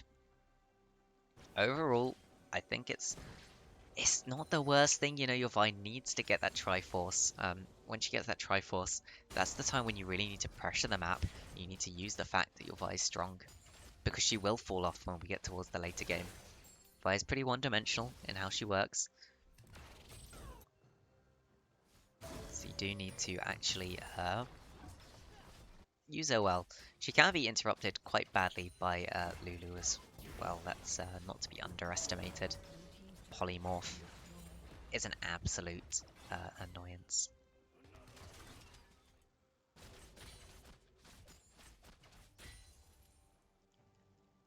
And now Vayne has 2k lead gold over Ezreal. 2,000 gold ahead of the Ezreal, has finished 2 items to the Ezreal's 1 and, well, almost 2. Of course, he doesn't have full boots either. In terms of gold lead, we got about just under a 2,000 gold lead for the side of V5. Ezreal does finish that other item. Oh, But Vayne going here, yeah, Ahri just flashes away. ult flash away. Respecting that Vayne. Not sure the flash was needed as well. There were 2 charges left on the ult. Could have just used those. Seems to be something happening around that dragon here. Pings come Don't down. think we actually O'Neal have vision face on that checks. brush. Fighting over some dragon vision. Priority for V5 right now. Virtual Secret do not have the Ahri here, but they might still choose to fight this when she gets here. Oh, look at Sion. He's coming down the river. Yeah, He's Sion in moving down ranged from top ult. lane. Virtual Secret moving together. Slows are thrown out. They get Getting the charm on the Zac jumping in. The Vayne Oh, popping Vayne's the ultimate. ulted. After Vi. Sion doing a good job there, zoning the rest of the team away from his team. But Managing that's to reach. big. It looks like they're just going to give up this dragon. No, they are planning to come They're and going fight. back in. The Leonel coming in. Dragon going over to V5, but Vi going on the Vayne. They're on The Vayne. Vayne doesn't have ults. The Vayne is dead. That's a shutdown right into the pockets of Ezreal as well. Oh, and you know what? It was a ballsy back. Literally trying to do the sneaky back. I respect the attempt. Didn't have flash. No way you could live there. Just press B and pray. It looks like Virtual Secret are turning straight towards this Baron. Yeah.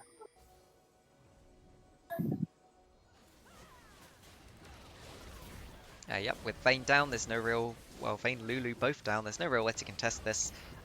It won't be the fastest Baron you've ever seen, but they should be able to get it down before anything can really stop them. And they know there's no Gangplank ult either, as he used it in the fight around the dragon. So it should be a pretty free Baron to pick up. Just nicely into the pockets, and puts them in a little bit of a lead now. They've managed to pull that lead back to themselves by about 500. Of course, they did pretty much win that fight from Nutty being out of position. Did get caught, and no one on his team really was there to protect him.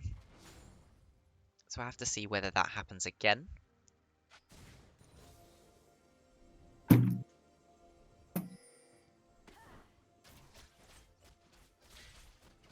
just picking up the scuttle, putting more gold into Vayne. You can see she is going for the crit build. There's Zac going on with Sion here in the top lane. The Sion has Baron's buff minions to support him. Not quite hitting the knockup, taking a lot of damage from the Gangplank.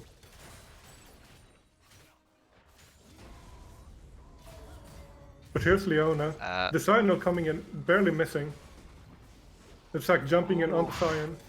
The Leona is here to support, hitting the stun. The Zac starts bouncing. The rest of VS here right now, jumping on the Gangplank. Gangplank going down. Good target selection there from VS, knowing that they have to get that Gangplank out of the fight before they can look anywhere else. But if we look at this bottom lane, we can see it's Nutty and Buffalo Goose just trying to push it in, and Dot is pushing in that mid lane. Firehawk's doing what he can to clear the waves, but it's not enough. O'Neal looks Zac like he's gonna... diving a turret. Maybe he realizes that actually he has passive up. I don't think this is gonna work. Is he executing? He's trying, but there goes his passive. And free money go over to oh. Seth right here. Oh, but he's alive. he tried Goes in on the Ezreal. Seth tried to get a bit cheeky with it, leaving him for the tower to get, but the blobs made it in time to revive him. Swachka picking up a nice turret on the other side of the map.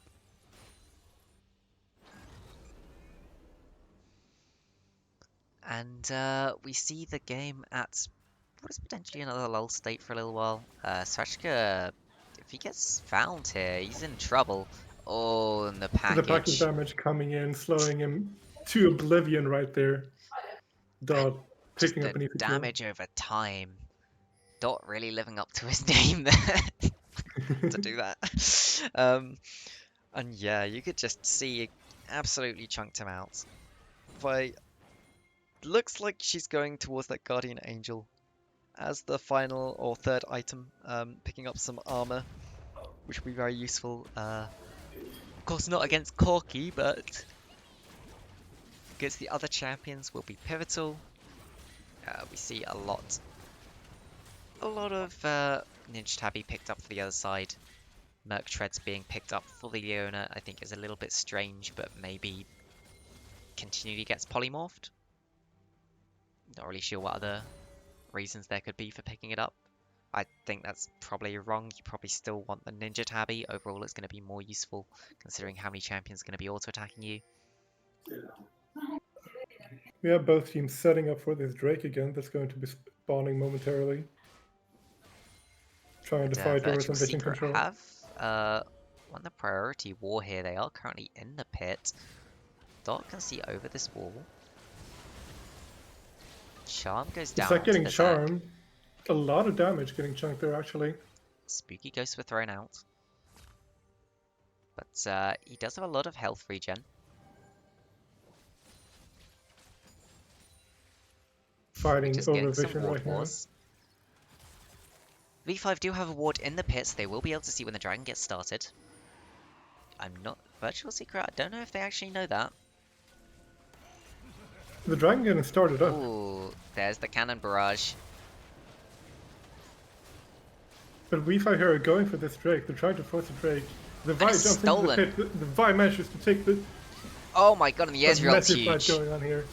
But the Vayne is also huge. The Vayne getting a bunch of auto attacks in with that ultimate. V5 on the chase here. But the Vi going in trying to hit Oh the my Vayne. god. But goes down to the Vayne instead. Vayne is still on the chase. Nutty's not done. Trying to chase that Scion. It did look great. He's getting pinged to go back, but Nutty just doesn't care chasing after that Scion.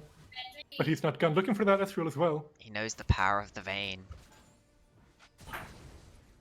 Yeah, of course, Vayne's passive very useful for running people down. You can't really escape a Vayne by running away. That's not how it works. Vayne chases you. Vayne Not the other way chases around. you, not the other way around. We can see that, yeah, all three of these champions on the side of V5 are doing crit builds. All three carry champions.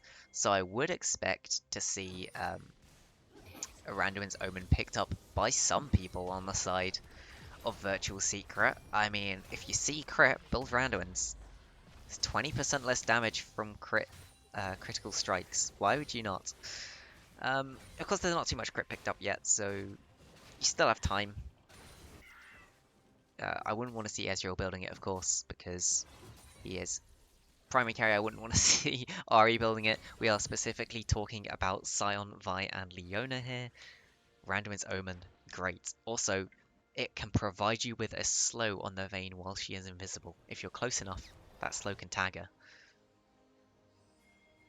her. We do see more item pickups coming out for both teams.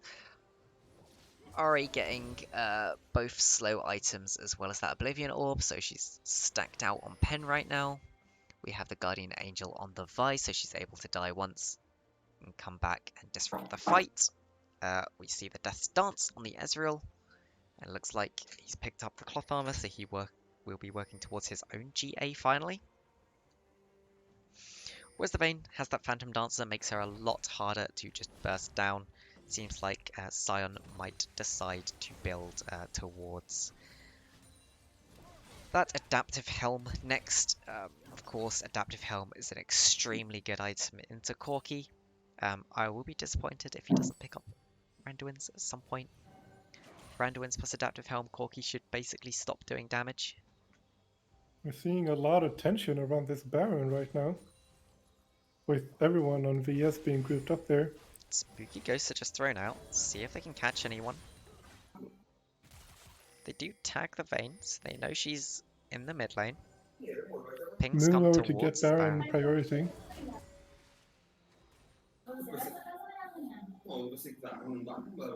V5 are completely in the dark here, have no vision around the Baron pit. Looks like VS are trying to set up some sort of catch position here. But the Leona going in Oh, on they the interrupt side. the jump. The knockup interrupting the jump. The stack taking a lot of damage, has to flash out. But here the teleport is coming in from Dot in the mid lane. Not really following up on anything there. The team of VS just moving back to safety, going back to farming. They do get the flash out of the Zac. That could prove important later on. We'll have to see how that goes. Package is on Corki. You might look to get some sort of engage with this.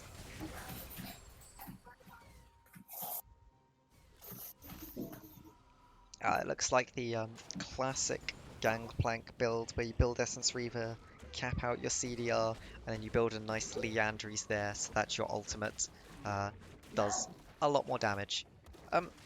Interesting thing is you tend to build Liandry's into champions which aren't very mobile, of which there aren't actually many champions on the side of Virtual Secrets. So Liandry's only has a certain amount of use here. Usually you would want to get it into a champion such as Jhin or Xerath, something that wants to stay still, especially when it's ulting. You tend to see them picked into these, or like MF, and you just ult the MF as soon as she ults. It means she has to cancel her ult pretty much immediately or lose her entire health bar. So that's when you tend to see Liandry's being built. Of course, it can be very good just in prolonged team fights.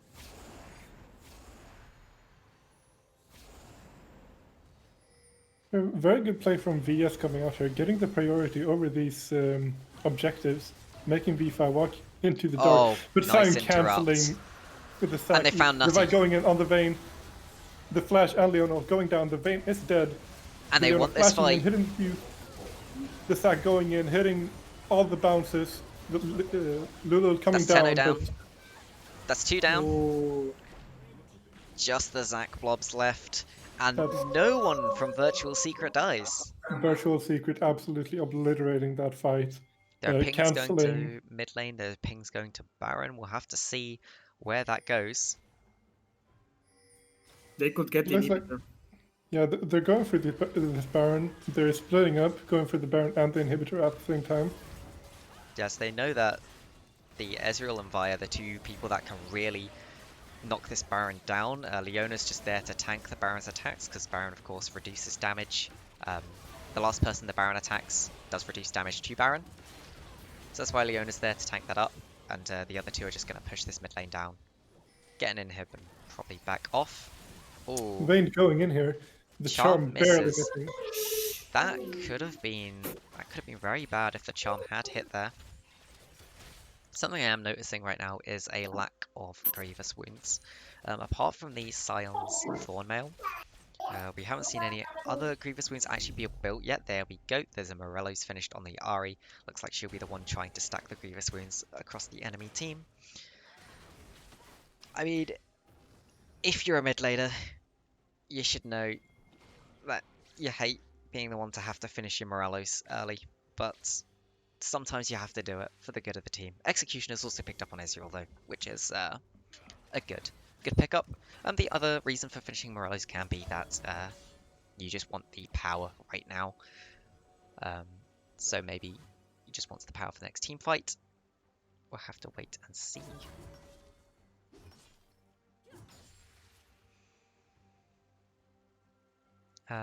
It does look like Sion will be building towards that Frozen Heart as his last item. I would hope it's the Frozen Heart and not the Gauntlet. Frozen Heart is very useful into team that wants to auto attack very quickly. You can see there's 3 champions that actually have attack speed in their builds. But the Vayne going in, finding the Lulu. Oh my god! Oh, but Sack's going in. Hits the ultimate on the 2 carries of the bouncing. VS. He's But zoned now they're them out. cutting in. The teleport going in here from the Sion as well. Vi is down. The Gangplank dying to the Ezreal ultimate, but the Vayne is still alive. Autoing away on that Sion, but now the Vi goes in over the wall, hitting the Q. Triple kill for the Ezreal. Once again obliterating the team of V5. They were just splitting up. Zach was on the other side. Yeah, and you can see it was really good from the Zac zoning off the 2 carries, but Yeah, it was yeah. just the Zac was not tankier than the Sion and Vi were able to be. Sion and Vi, just with those ninja tabbies, with the amount of armor stacked on the Sion, it's just disgusting, and there's nothing that really could be done to stop it. V is pushing both the bot inhib and the mid inhib right now. Getting Yeah, a lot of value out of that team fight.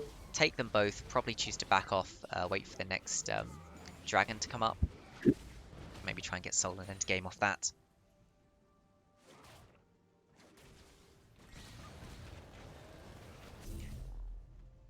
And yeah, so full build has been hit by Ezreal. Vayne is getting towards there, has built the stopwatch. Let's go into that final item. We'll have to see what the final item coming out for the last few champions are.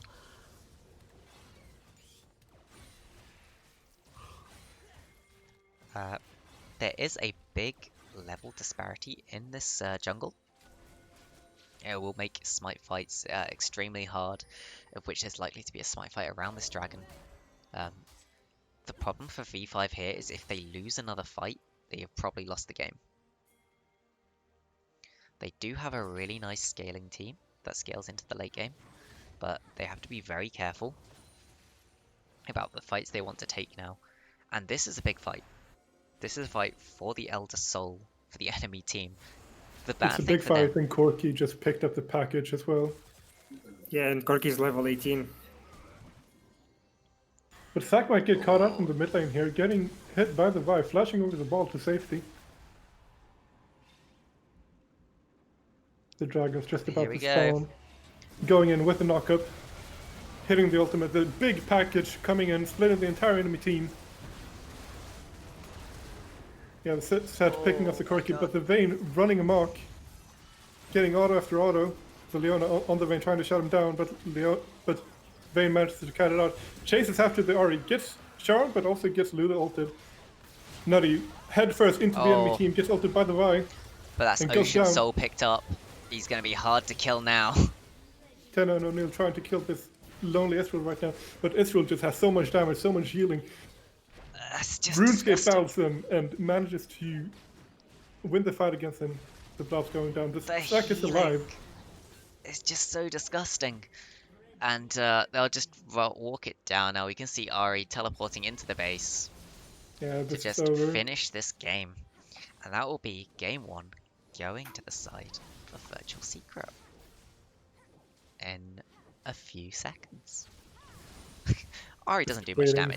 for a couple more auto attacks. There we go. Ezreal walks in for that final auto.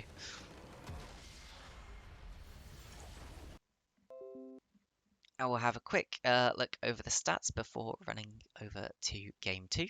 Of course, this is a best of 3, so we could have 1 more game, we could have 2 more games.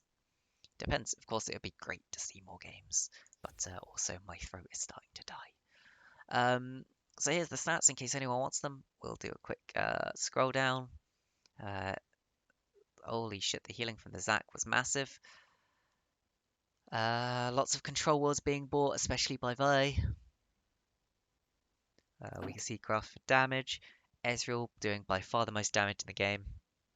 Despite being, well, I mean, mostly hitting on Zac, I would have thought. And there we go. So I'll just move over to another screen while we sort out the lobby for game 2. Has any of the players set up a lobby yet, or am I setting it up? I can set it up.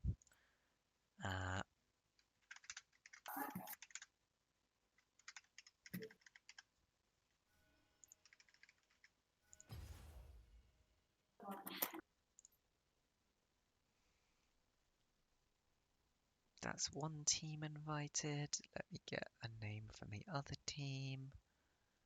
Where are they? Here we are.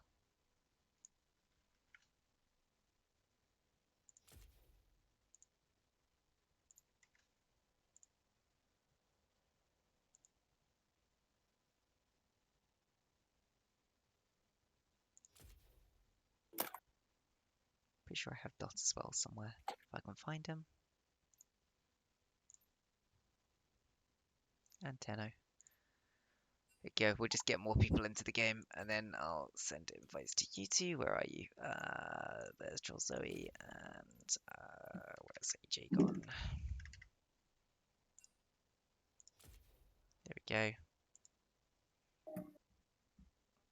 I'll send some more out. Keep sending more and more.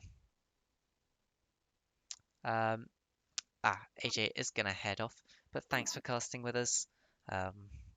No, thank you. No problem, no problem. We'll have you back again sometime in the future. And yeah.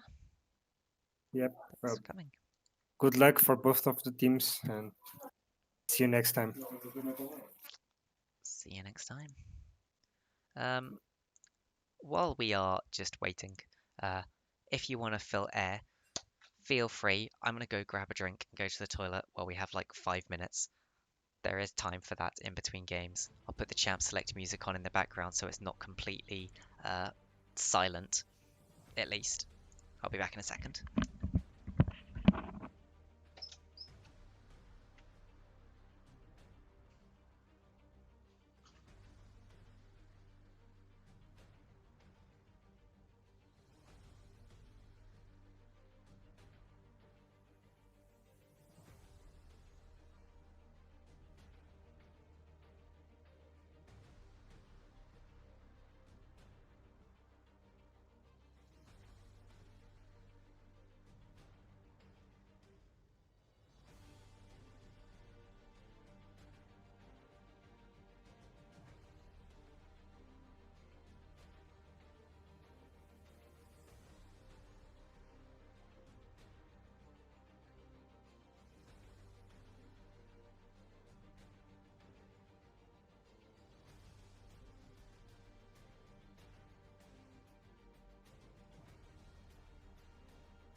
Okay, and I am back. So, what do we got here? Oh, we got a link for draft actually. Maybe I can very quickly find a way to set this up. Maybe. What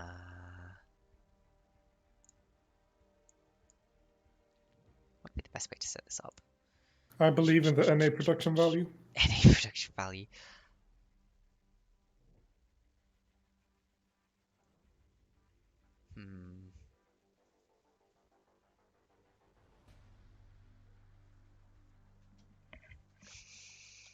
Oh, we could super scuff it. Okay, I've got a great way to do this. By which I mean, I've got a terrible way to do this, but it's gonna work. It's not scuffed if it works. Exactly. Everyone's gonna see all the tabs that I have open and everything, but Just well, close all the tabs you're not supposed to have open. The cool math there we games. go. Exactly, cool maths games, everything like that, you know. So here we go. We can see the champ select when it happens. This time, wait, actually, did they send you the link? It's just occurred to me. AJ is not joining. He's not going to be casting this game.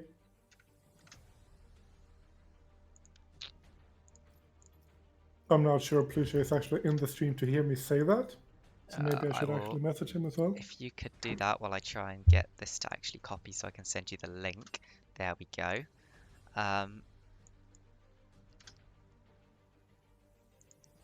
because it didn't switch. This is looking like some real NA production value.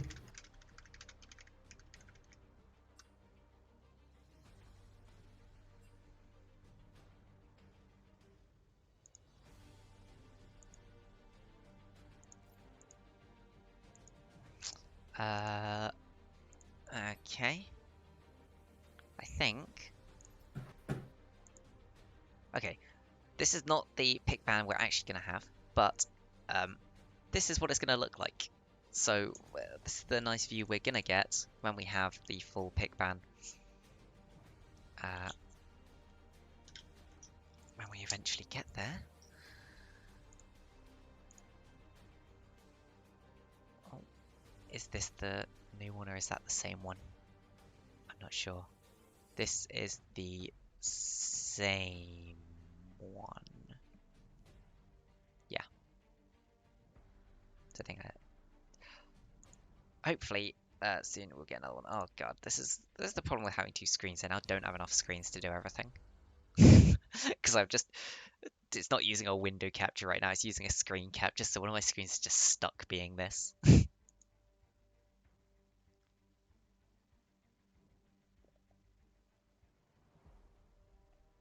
But that's fine. It'll all work out.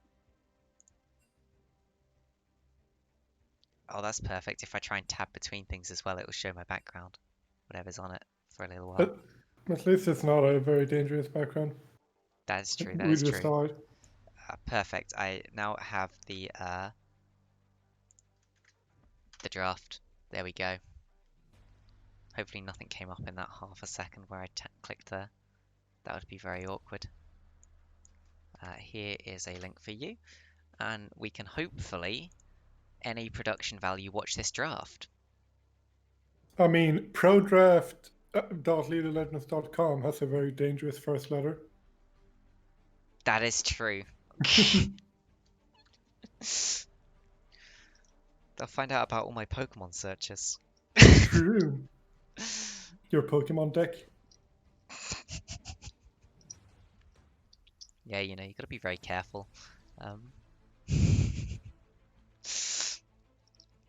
Oh my god. So, in terms of bans, do you think anything will change? We are being asked. So we should talk about what's going to happen, probably. I think at least some respect bans are going to come out towards Virtual Secret. The Ezreal just dominated the late game fights, dealing a lot of damage while staying alive. I also saw Nutty saying in the Twitch chat that he thought that Vi was a real problem in the fights. And I So- respect that because Vi really shut Nutty out all of those fights. Yeah, we can see Vi managing to find Nutty on that vein, get the ult down, lock him in place, and oh, we can see we have actually started. First ban out is the Vi, and there we go. Easily predicted. Vayne being banned out by Virtual Secret, realizing actually, you know what, we've seen the Vayne now.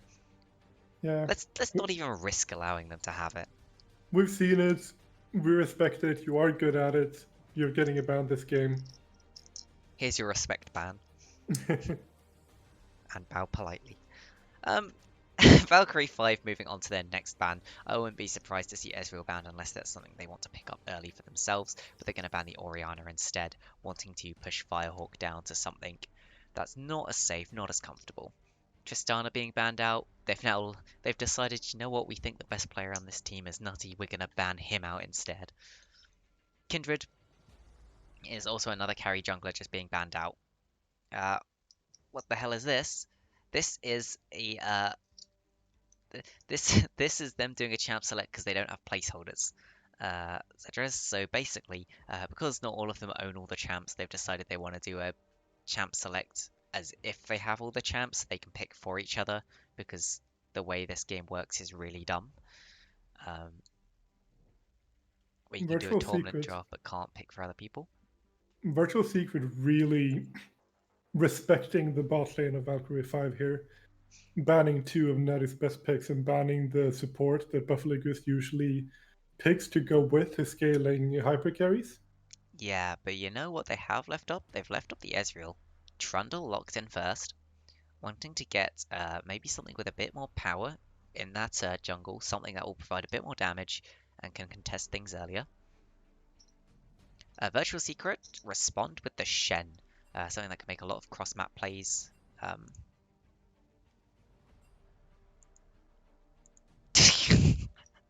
That's Twitch. That's okay. Wait. But that's Valkyrie 5 is saying that. So Apparently, Trundle is Twitch. Trundle is Twitch. It is one of Natty's better picks, so I'm not surprised to see that. Hopefully, VS have seen in the chat that that's what's happening. They pick up the Rakan in response. Shen Rakan. Um, VS, if you are listening to the stream, that's a Twitch, not a Trundle. Don't get confused.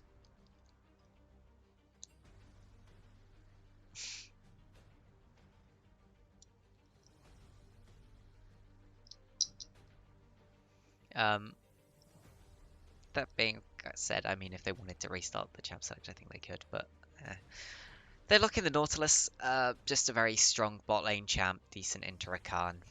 If you ult him and he tries to E away from you, he's probably going to knock up his entire team for you. Got very strong top lane champion. Just will provide a lot of extra AD damage and a good frontline threat. I'm not sure how well it will do into Shen. I don't know how the shotgun knees interact with the spirit circle. I don't know what it's called. With the anti-auto attack circle that Shen can put down. I don't actually know how shotgun knees interact with that, so we'll have to see if that is a just comfort pick maybe, or something he's happy to play into it. We're on to the second ban phase now though. Kassadin being banned out. Never gonna see Dot on that Kassadin again. Yeah, the machine gun definitely doesn't work, but I don't know whether the shotgun knees, because I think they do percent health damage as well, the shotgun knees, so still makes it playable. Yep, Dot's Kassadin, we'll never see it. They could have actually just picked it on the first rotation. Malzahar being banned out, so they're forcing Firehawk down onto that Ahri again, unless that's something else that they want to ban out here. Virtual Secret, meanwhile, are on their final ban. Will they ban something else away from the mid lane? Yes, they're going to get rid of that Sylas. Pretty much every team I've seen play into Dot just ends up banning Kassadin Sylas at some point. Yeah. Something that I want to see is the Azir coming out from Dot, because I feel like Dot has a pretty convincing Azir performance. I think it's one which you want to wait for a good matchup for Azir. You want to be playing it into something that can jump around very easily. I don't think it's a very good matchup into Ahri, because Ahri can just jump around your soldiers, charm you, and burst you down. Galio also banned out, saying we don't want you to pick something nice and safe. It is also one of the picks that Firehawk has been playing in scrims lately. So there we something go. he's been practicing. Basically telling him pick Ahri. They want him to pick Ahri again. They're telling him pick Ahri, and Virtual Secret are saying pick Corki. Oh, but yeah, Virtual Secret are just saying, you know what, play whatever, as long as it's not Kassadin Sylas. They lock in the Syndra. Oh. And Azir. You still don't understand this champ select thing. It's basically just doing a champ select. So the reason they're doing it like this is it's so that say you want to pick your jungler right now, but it's your support's pick time and they don't own any junglers. This would let them pick the jungler, so they can pick champs that they don't own, but it's going to be obviously for someone else on their team by doing it this way.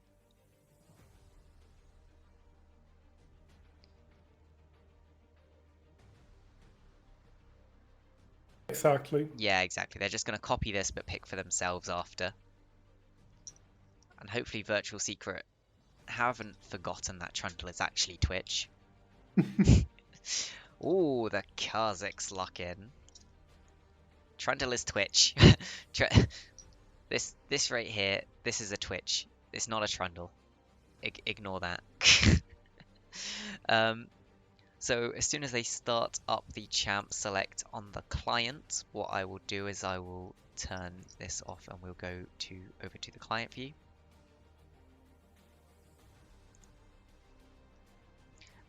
We are ready. I feel like the dot heard my call to have him play the Azir. He heard it and he goes, you know what? Sorry, I'll give you the Azir. And here we go into champ select. Swapping back over to the client, well, into champ select, as if we haven't been doing champ select this entire time. So just go back through the pick bans again, but everyone will just pick for themselves now. Because obviously they picked champions that they owned. I have seen it before where someone accidentally picked a champion on an account and it turns out they didn't own the champion. Very awkward.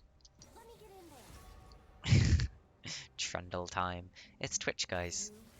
This is the time where it's actually the 5000 IQ bait and they lock in Trundle. I got AD carry. Got AD carry. You know what? Why not? It used to be a thing. It wasn't a good thing, ever. I don't think, but why not try it? Yep, so we got that Urgot Shen matchup in the top lane. I don't think either of them's going to especially smash the other one. I think Shen could run away with it if he gets ahead. I think it'll be very hard for Urgot to play. I think Shen will find it a lot easier to play that lane from behind. And then, as a reminder, for the jungle matchup, I believe we have Jarvan going into Kha'Zix. I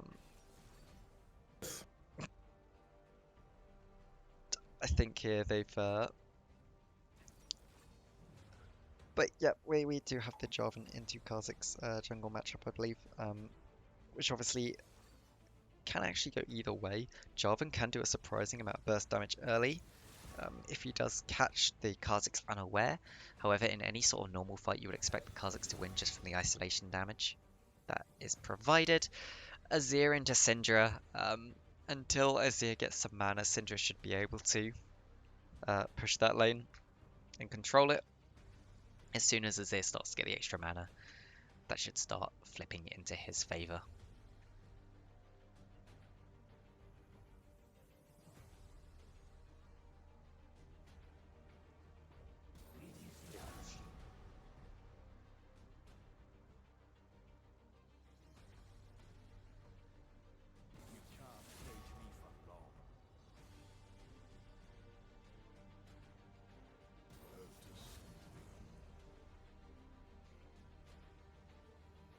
And as we keep going through, those are the final bans reflected.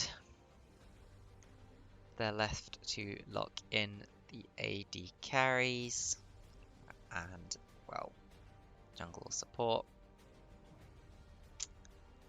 Seth here just flashing up MF. I believe it was a Twitch. No. Was it MF they picked? Which was on the other Wait. team, yeah. Did they pick MF Rakan in bot lane. They did.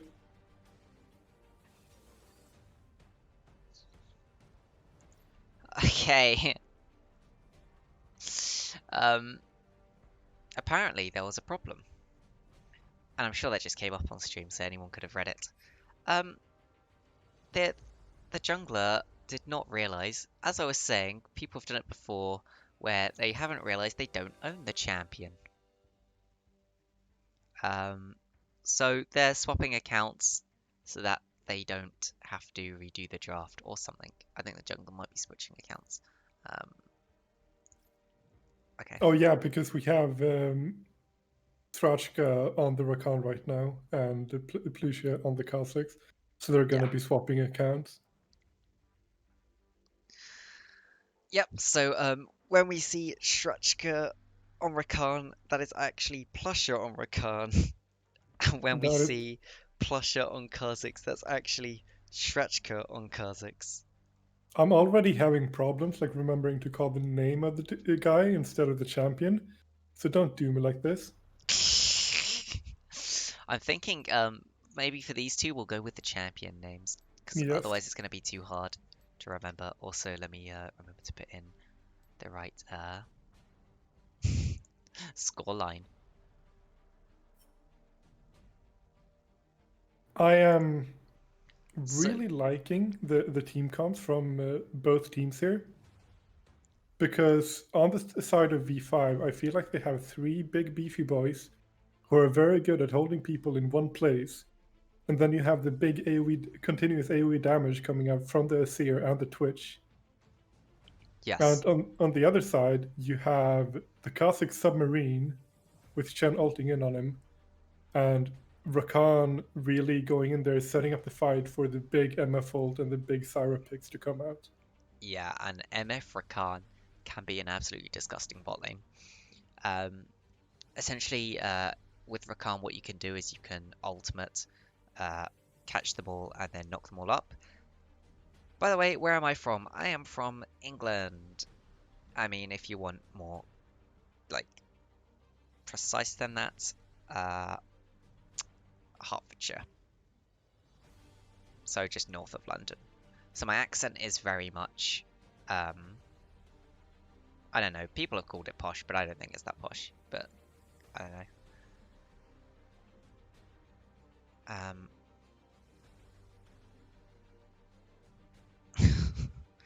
Oh my god. This is never gonna be let go. I can't. Anyway, going back to these champions and things that have been locked in. Twitch Nautilus can be quite a disgusting bot lane. Just from the fact Nautilus can hold someone in place long enough for Twitch's poison from his poison flask to tick up on them. Then he can expunge that, and he can keep applying it with the auto attacks. So that can be a lot of extra damage that can be put out there. That can be unexpected. However, you'd expect Rakan Misfortune to be able to handle that quite well. It's just they need to make sure Misfortune isn't the one to get caught, because if she gets caught by the Nautilus, that could be a lot of problem.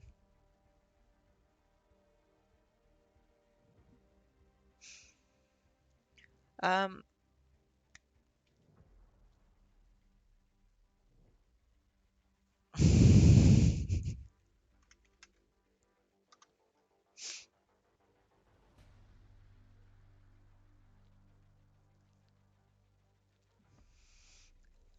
yeah, so we've got two fairly standard sort of team fighty comp teams here. Interestingly enough, I think if you look at the side of Virtual Secret here, and if you imagine that Syndra was an Orianna, you would be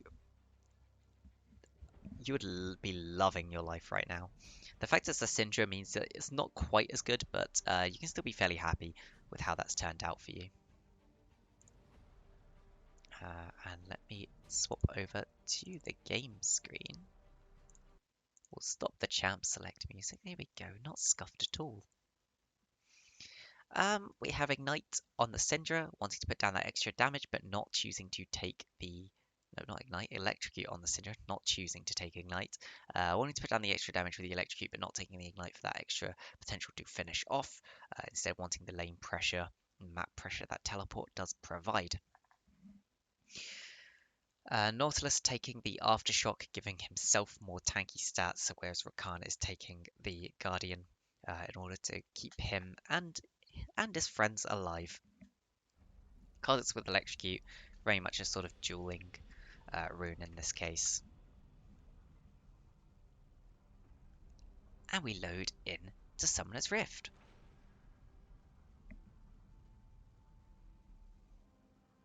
Eventually. Okay, I've loaded into Summoner's Rift, and the players now load into Summoner's Rift. Here's the pause that we're expecting to come out. We're now an ALTK stream. We have pauses for hours, all the time. Yeah, just as they swap their accounts and check that they have everything correctly set up. That's interesting. I didn't move either of them on the scoreboard, but it's actually put them in the right places. I'm not entirely sure how that happened. I mean, V5 has been... Oh yeah, actually. Do you see what I mean? Plush is now suddenly in the jungle spot. How did that But happen? I think they ordered them up that way in the lobby. Oh, did they swap it? I didn't notice that. Yeah. No, because they locked in the Rakan second, and I was a little confused why they did that. That'll be why. Seems like the game is about to start now. Yep. You can just see me checking the chat because the chat box is way bigger than our like screen protector thing. You see, Unpomps coming in. unpause coming in. I wouldn't be surprised to see another pause as someone notices a setting is not to their liking and wants to put it back. Nutty yet again is going with the cull start. Oh wait, this guy That's doesn't play with the Smartcast. We're gonna see in 2 minutes.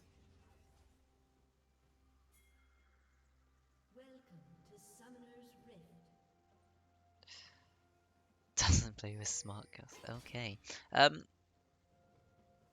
Actually, just a fan, pretty much coming from everyone. Got sitting in Pixel Brush, hoping that Plusher, or well, hoping the Kha'Zix will come to ward it, and they can maybe get some early damage.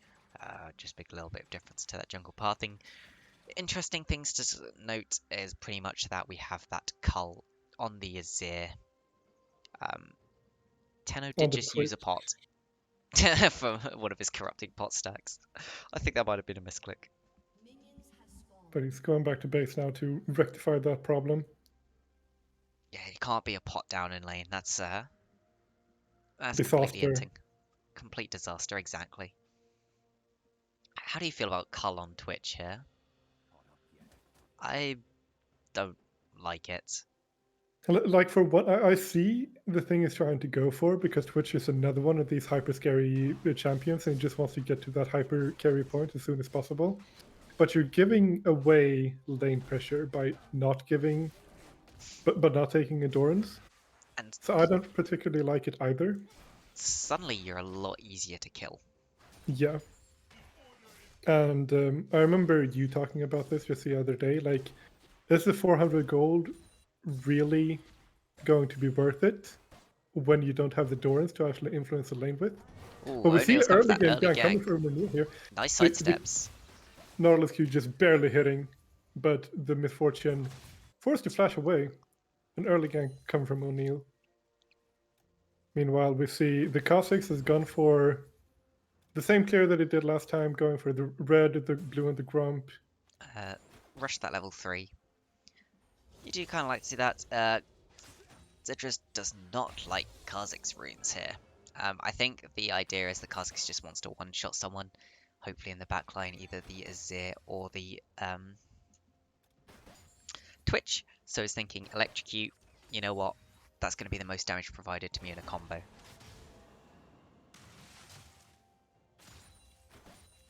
It depends what kind of role you're looking to play on the team.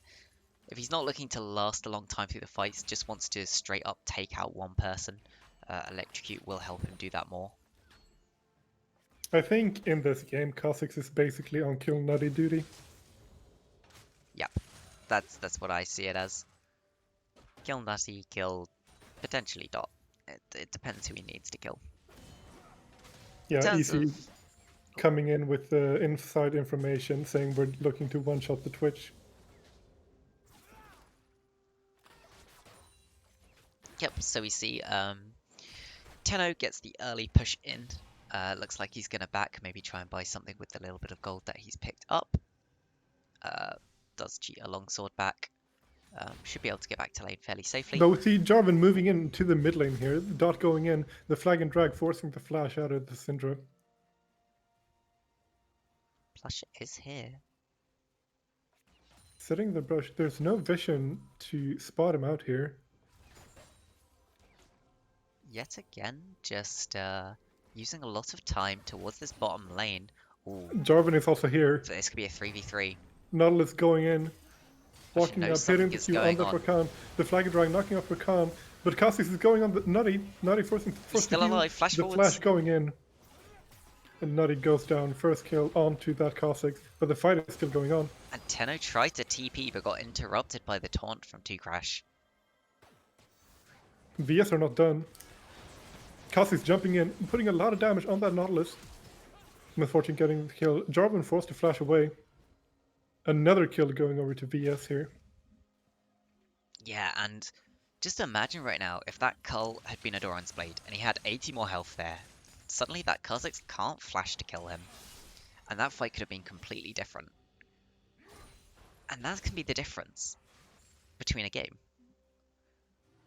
These small choices that you make really do affect the outcome of these games. Misfortune is now ahead. I expect she'll get enough money for a BF sword. She'll take her back. And Twitch will be in a very awkward spot where probably a Q off of a minion will half health them.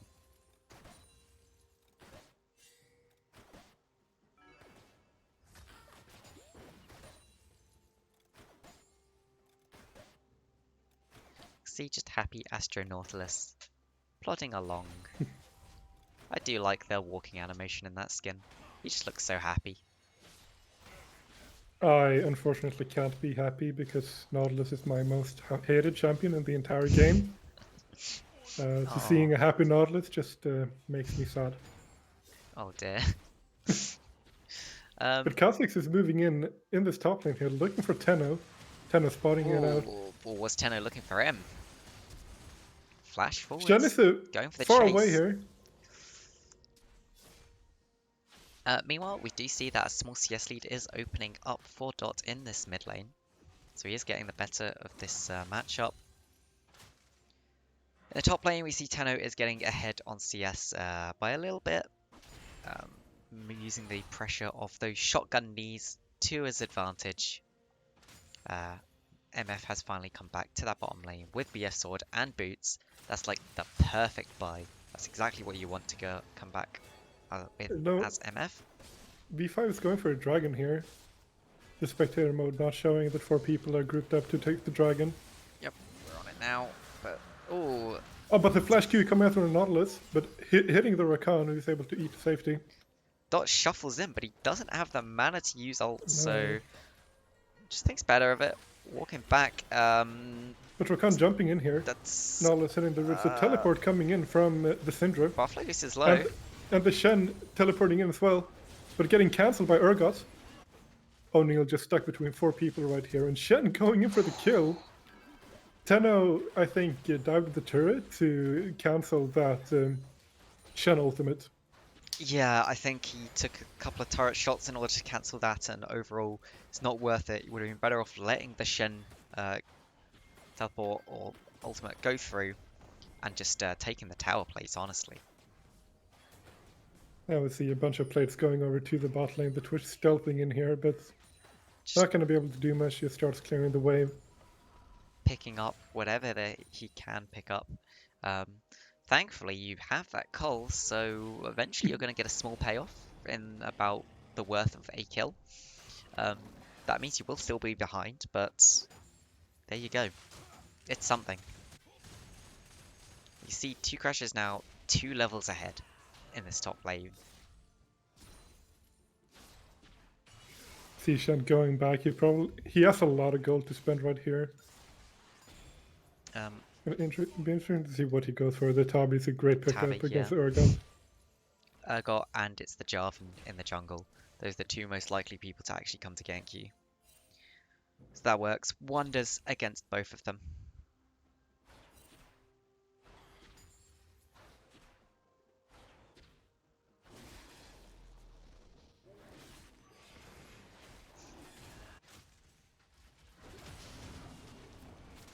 Oh, there's 2 crash going in yet again on Tenno. Kha'Zix is also in the area, but it's going to walk over a pink ward right here.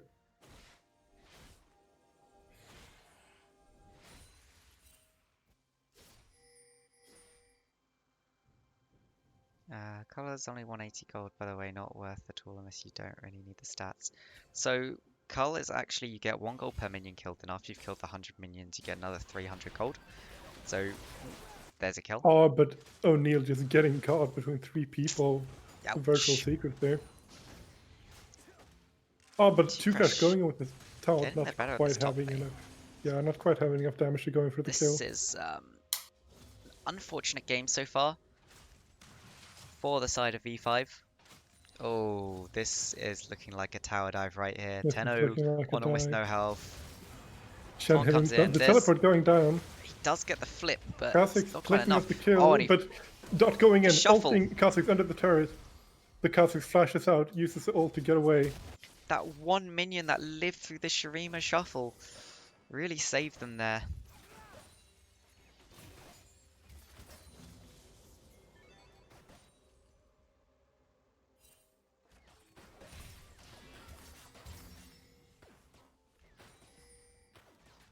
Oh, we might have O'Neal getting caught. No, he uses a flag and drag to get out to safety there.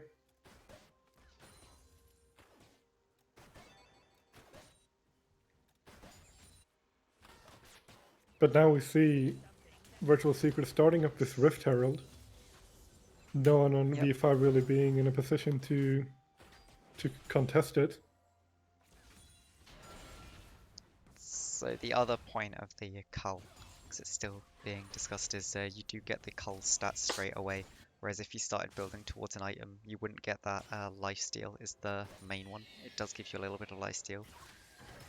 Oh, and Twitch The Rakan is... going in, the Misfortune firing the Almost ultimate. dead. Twitch taking a lot of damage from the combat there. The Rakan not choosing to use the ult right there to keep the Twitch locked down.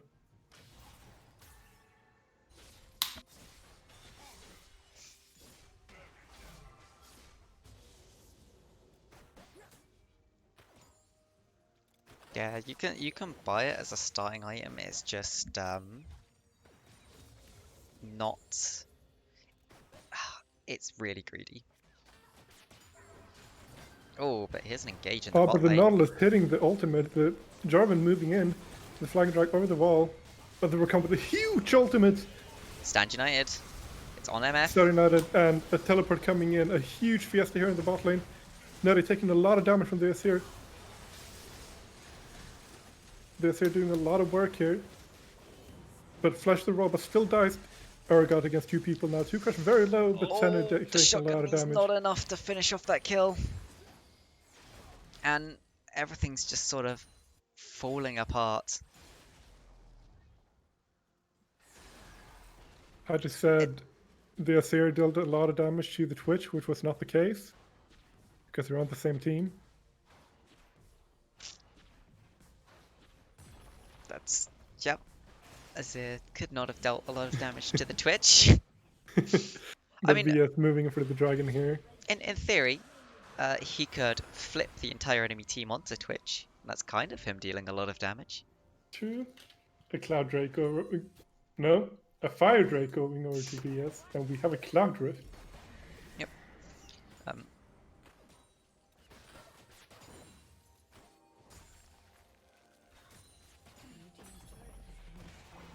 Oh, and that's the first turret picked up for the fight for the side of VS.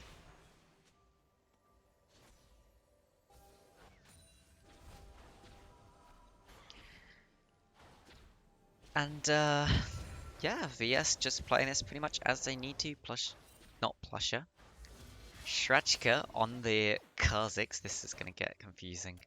Was getting ahead from ganking, putting a lot of early pressure down ganking. Meanwhile, the bottom lane and top lane were just winning out. And Firehawk was just holding Dot down in that mid lane, making sure that you couldn't make any early plays on the map. They got him onto something that which wouldn't be able to. I'll have to see how this game continues on. Looks like they're going to go for another bot lane gank. They want to get Nutty back into this game. With 4 people dedicated to Flash this game. forwards. The Nautilus flashing and ulting the Misfortune. The Just Rakan like hitting a another repeat. great ultimate into the Misfortune R. MS down. But MS down, Rakan is Oh, but there's a zero. getting out. But here's Shen It's coming just in. Here's turned Kha'Zix again. coming in. It's turned again. The Rakan going back in. They get the kill on the Jarvan, and it's turned on their heads once again. Only getting 1 kill for the price of 3. Firehawk decided to press the outplay button at the end there, picking up the Jarvan. And They oh were dear. disconnecting. Maybe Ah. we'll see a pause coming out. Yep, Yeah. I think so. Um, yeah, I mean, it's 15 kills to 3 right now. 6,000 gold lead. 3-minute pause, by the way. We got some time to talk about stuff. Perfect. Um, sure. 6,000 gold lead right now, 15 kills to 3. 1 Drake apiece, so it's not like the Drakes are particularly in one team's favor or anything. Apparently, we're not allowed to change. I think it's after I've had the chat up. I can't. There we go. Yeah. We can see the gold differences here. 700 gold lead on the Shen, 2,000 gold lead on Kha'Zix, about 1,300 on Syndra, 600 on the MF, and about 1,300 on the Rakan. So gold leads across the board for the side of Virtual Secret right now, to varying degrees. But yeah, they've got to be very happy with the leads that they've managed to pick up. And it's quite unfortunate for the side of V5 right now. Their comp hasn't got to the point where it's really ready to do much. Twitch has finally finished that Bork. Jarvan's managed to finish his jungle item, but will it be enough? Got still sitting on the Phage and the Kindle gem, not managed to get the armor shred that he needs yet.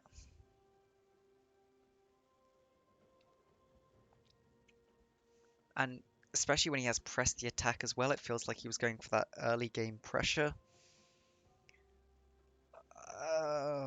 And he didn't manage to get it, fell behind, and now press the attack is sort of sitting there like a sore thumb when he could have Conqueror instead.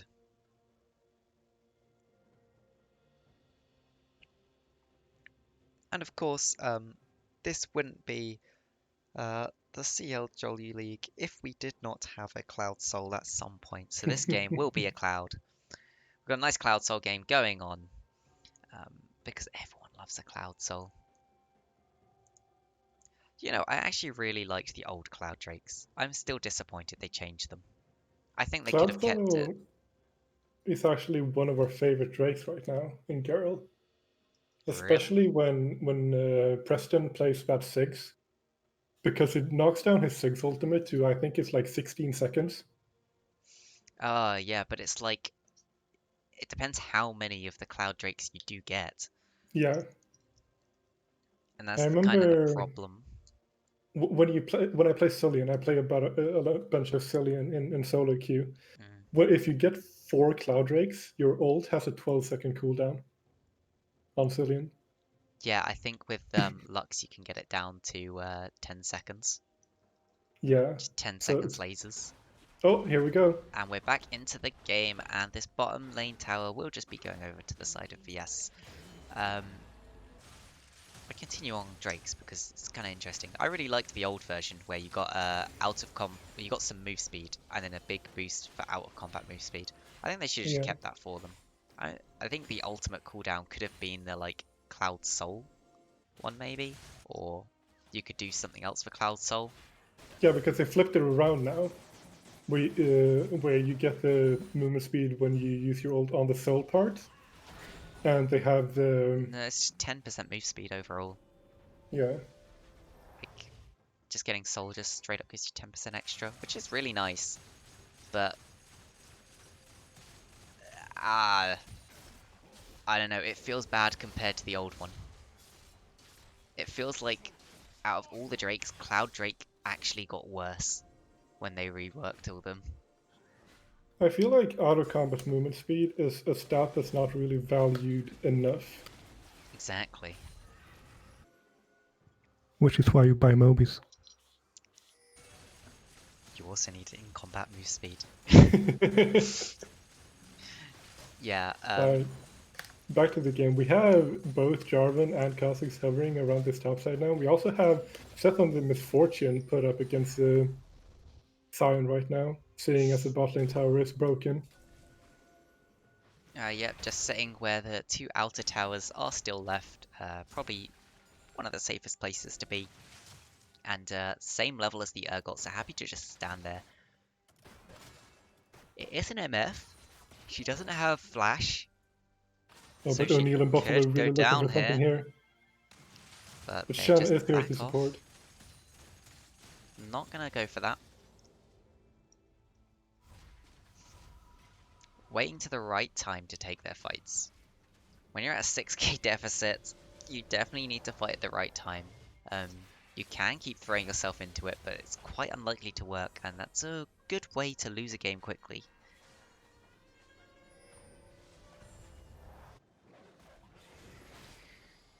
Meanwhile, when we look at CS numbers across the board, we can see that 10-0 on that Urgot has caught up, is starting to work back some of that difference in gold. Azir still not finished an item because he's going that classic build where you build the Ludens first so that you don't run out of mana, and then you go in towards your Nash's Tooth. Nash's Tooth is one of those interesting items where people don't think there's many champions you can build it on. Which, I mean, in some ways is true, but there's actually a load of AP champions that synergize much better with Nash's Tooth than people think. Like, it goes... Ooh, got an engaging top lane. Just a small engage in top lane, trailing some HP, while VS is going in for this second dragon. Second Cloud Drake. Yeah, like, next time you're playing, like, Nico or Orianna, try building a Nash's Tooth, see how it feels. It probably feels a lot better than you think.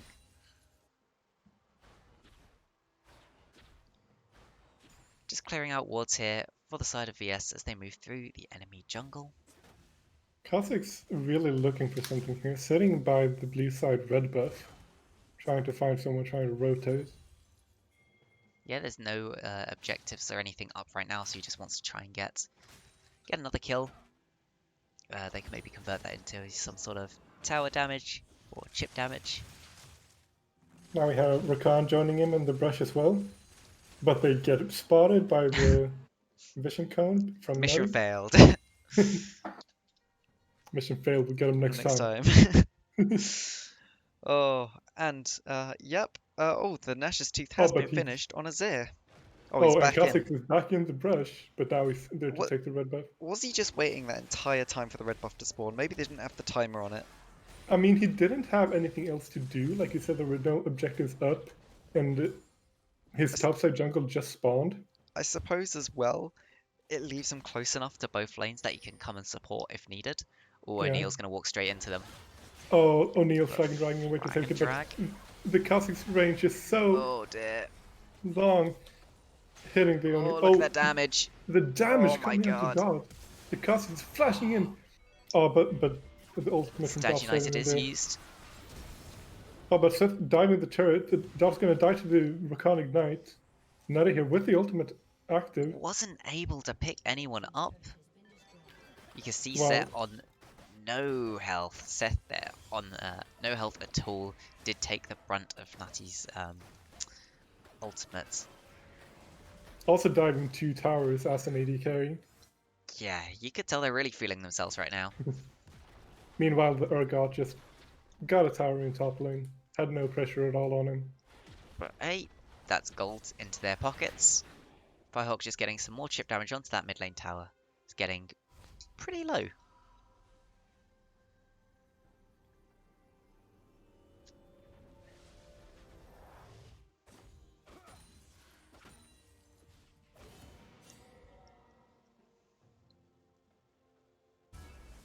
And back's just being taken. More items being picked up. Looks like this is going to be the full crit MF. After finishing that Essence Reaver is building straight towards the Infinity Edge. Syndra has 2 of those needlessly large rods, so looking for that death cap as the second item. And of course, Kha'Zix is picking up lots and lots of lethality. Twitch still sitting on just the 1 item. Hopefully for him we'll soon finish that Runans and be able to use his ult a lot more effectively in a team fight or any sort of fighting situation. We have the side of VS once again moving into this bot side jungle, trying to find a pick on the onto V5. And you gotta love it when spectator cam goes, ooh, someone killed a control ward. Oh, but Oh, but O'Neil in trouble. Forced to go golden here, but they're just going to pick up the kill. Ronaldo is here to support, tanking a lot of damage. The MF ult going bullet out, just time. decimating. Oh my god, that auto. Oh, but the Urgot feeling himself flashing into the enemy team. Hits Oh, the ultimate, but just doesn't. barely saved. Oh, and he's trying to bait in Nutty. Oh, Oh my god. jumps in for the kill secure as Nutty is in stealth. Yeah, you could But just see him going to stealth. Knew what he was gonna do. Took the jump. And that would be the they're inhib tower going down. They decide not to take the inhib. Why give the enemy team moving for gold? Baron. They're Yeah, moving for Baron. why not? You're so strong at this point. Yeah, Take the Baron and you can probably end the game off it. you're 10k gold ahead. There's really nothing that V5 can do to contest this Baron. They could go for a miracle steal of some kind, but I don't think they even have anything that could get in range in time. No. It's not like they have an Ezreal or anything like that.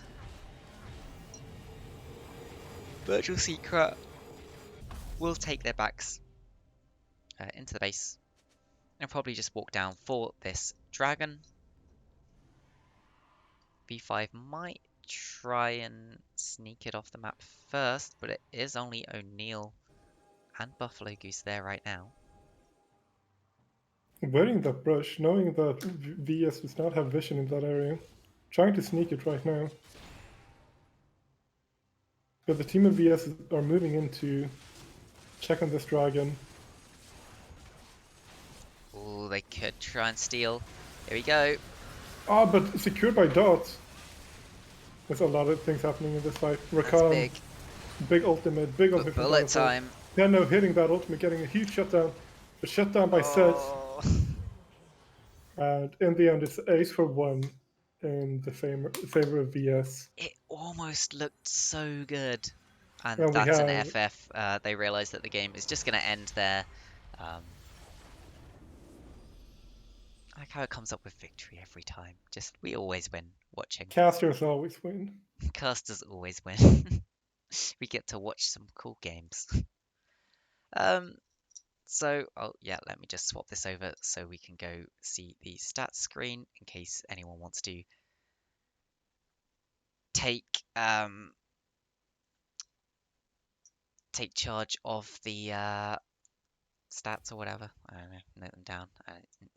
I'll just scroll through slowly, and if people can go look at the VOD and have a look. Ooh, look at the damage. Oh my god. I mean, it was looking like the Kha'Zix was doing a lot, but the EMF bullet times and the auto attack damages was really Yeah. disgusting. No one did a Yamato cannon this game, so that's definitely a good thing to see. Yep, we have control wards bought across the board. At least everyone picking up one. Everyone except Shen also having killed a ward. I mean, you can't guarantee someone's going to be able to kill a ward, so that's all fine.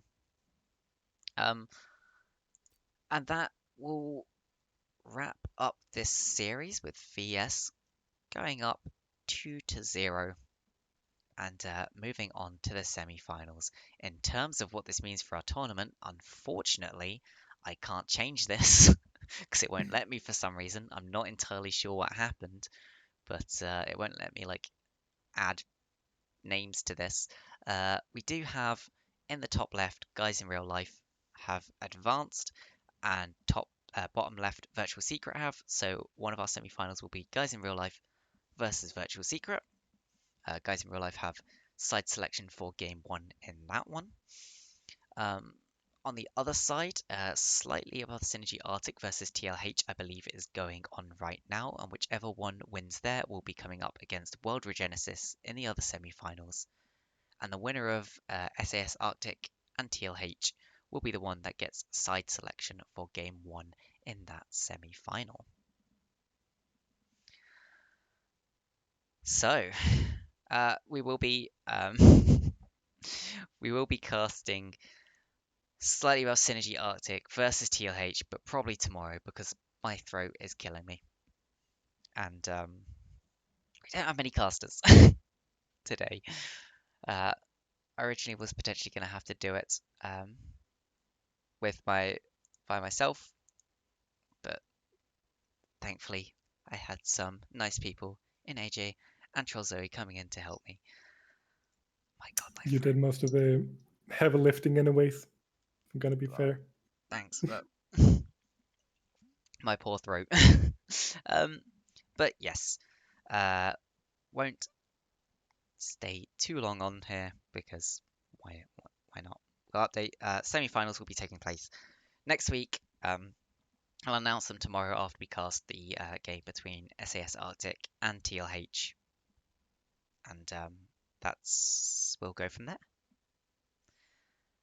Thanks Yeah. for coming, Zoe. Anything you want to shout out? Anyone you want to shout out? Say that they're crap and need to buy more control wards? I mean, he can't start buying control wards now because It, I said it earlier it's his where we identity. discussed things because it was some other player who had like a 1.75 average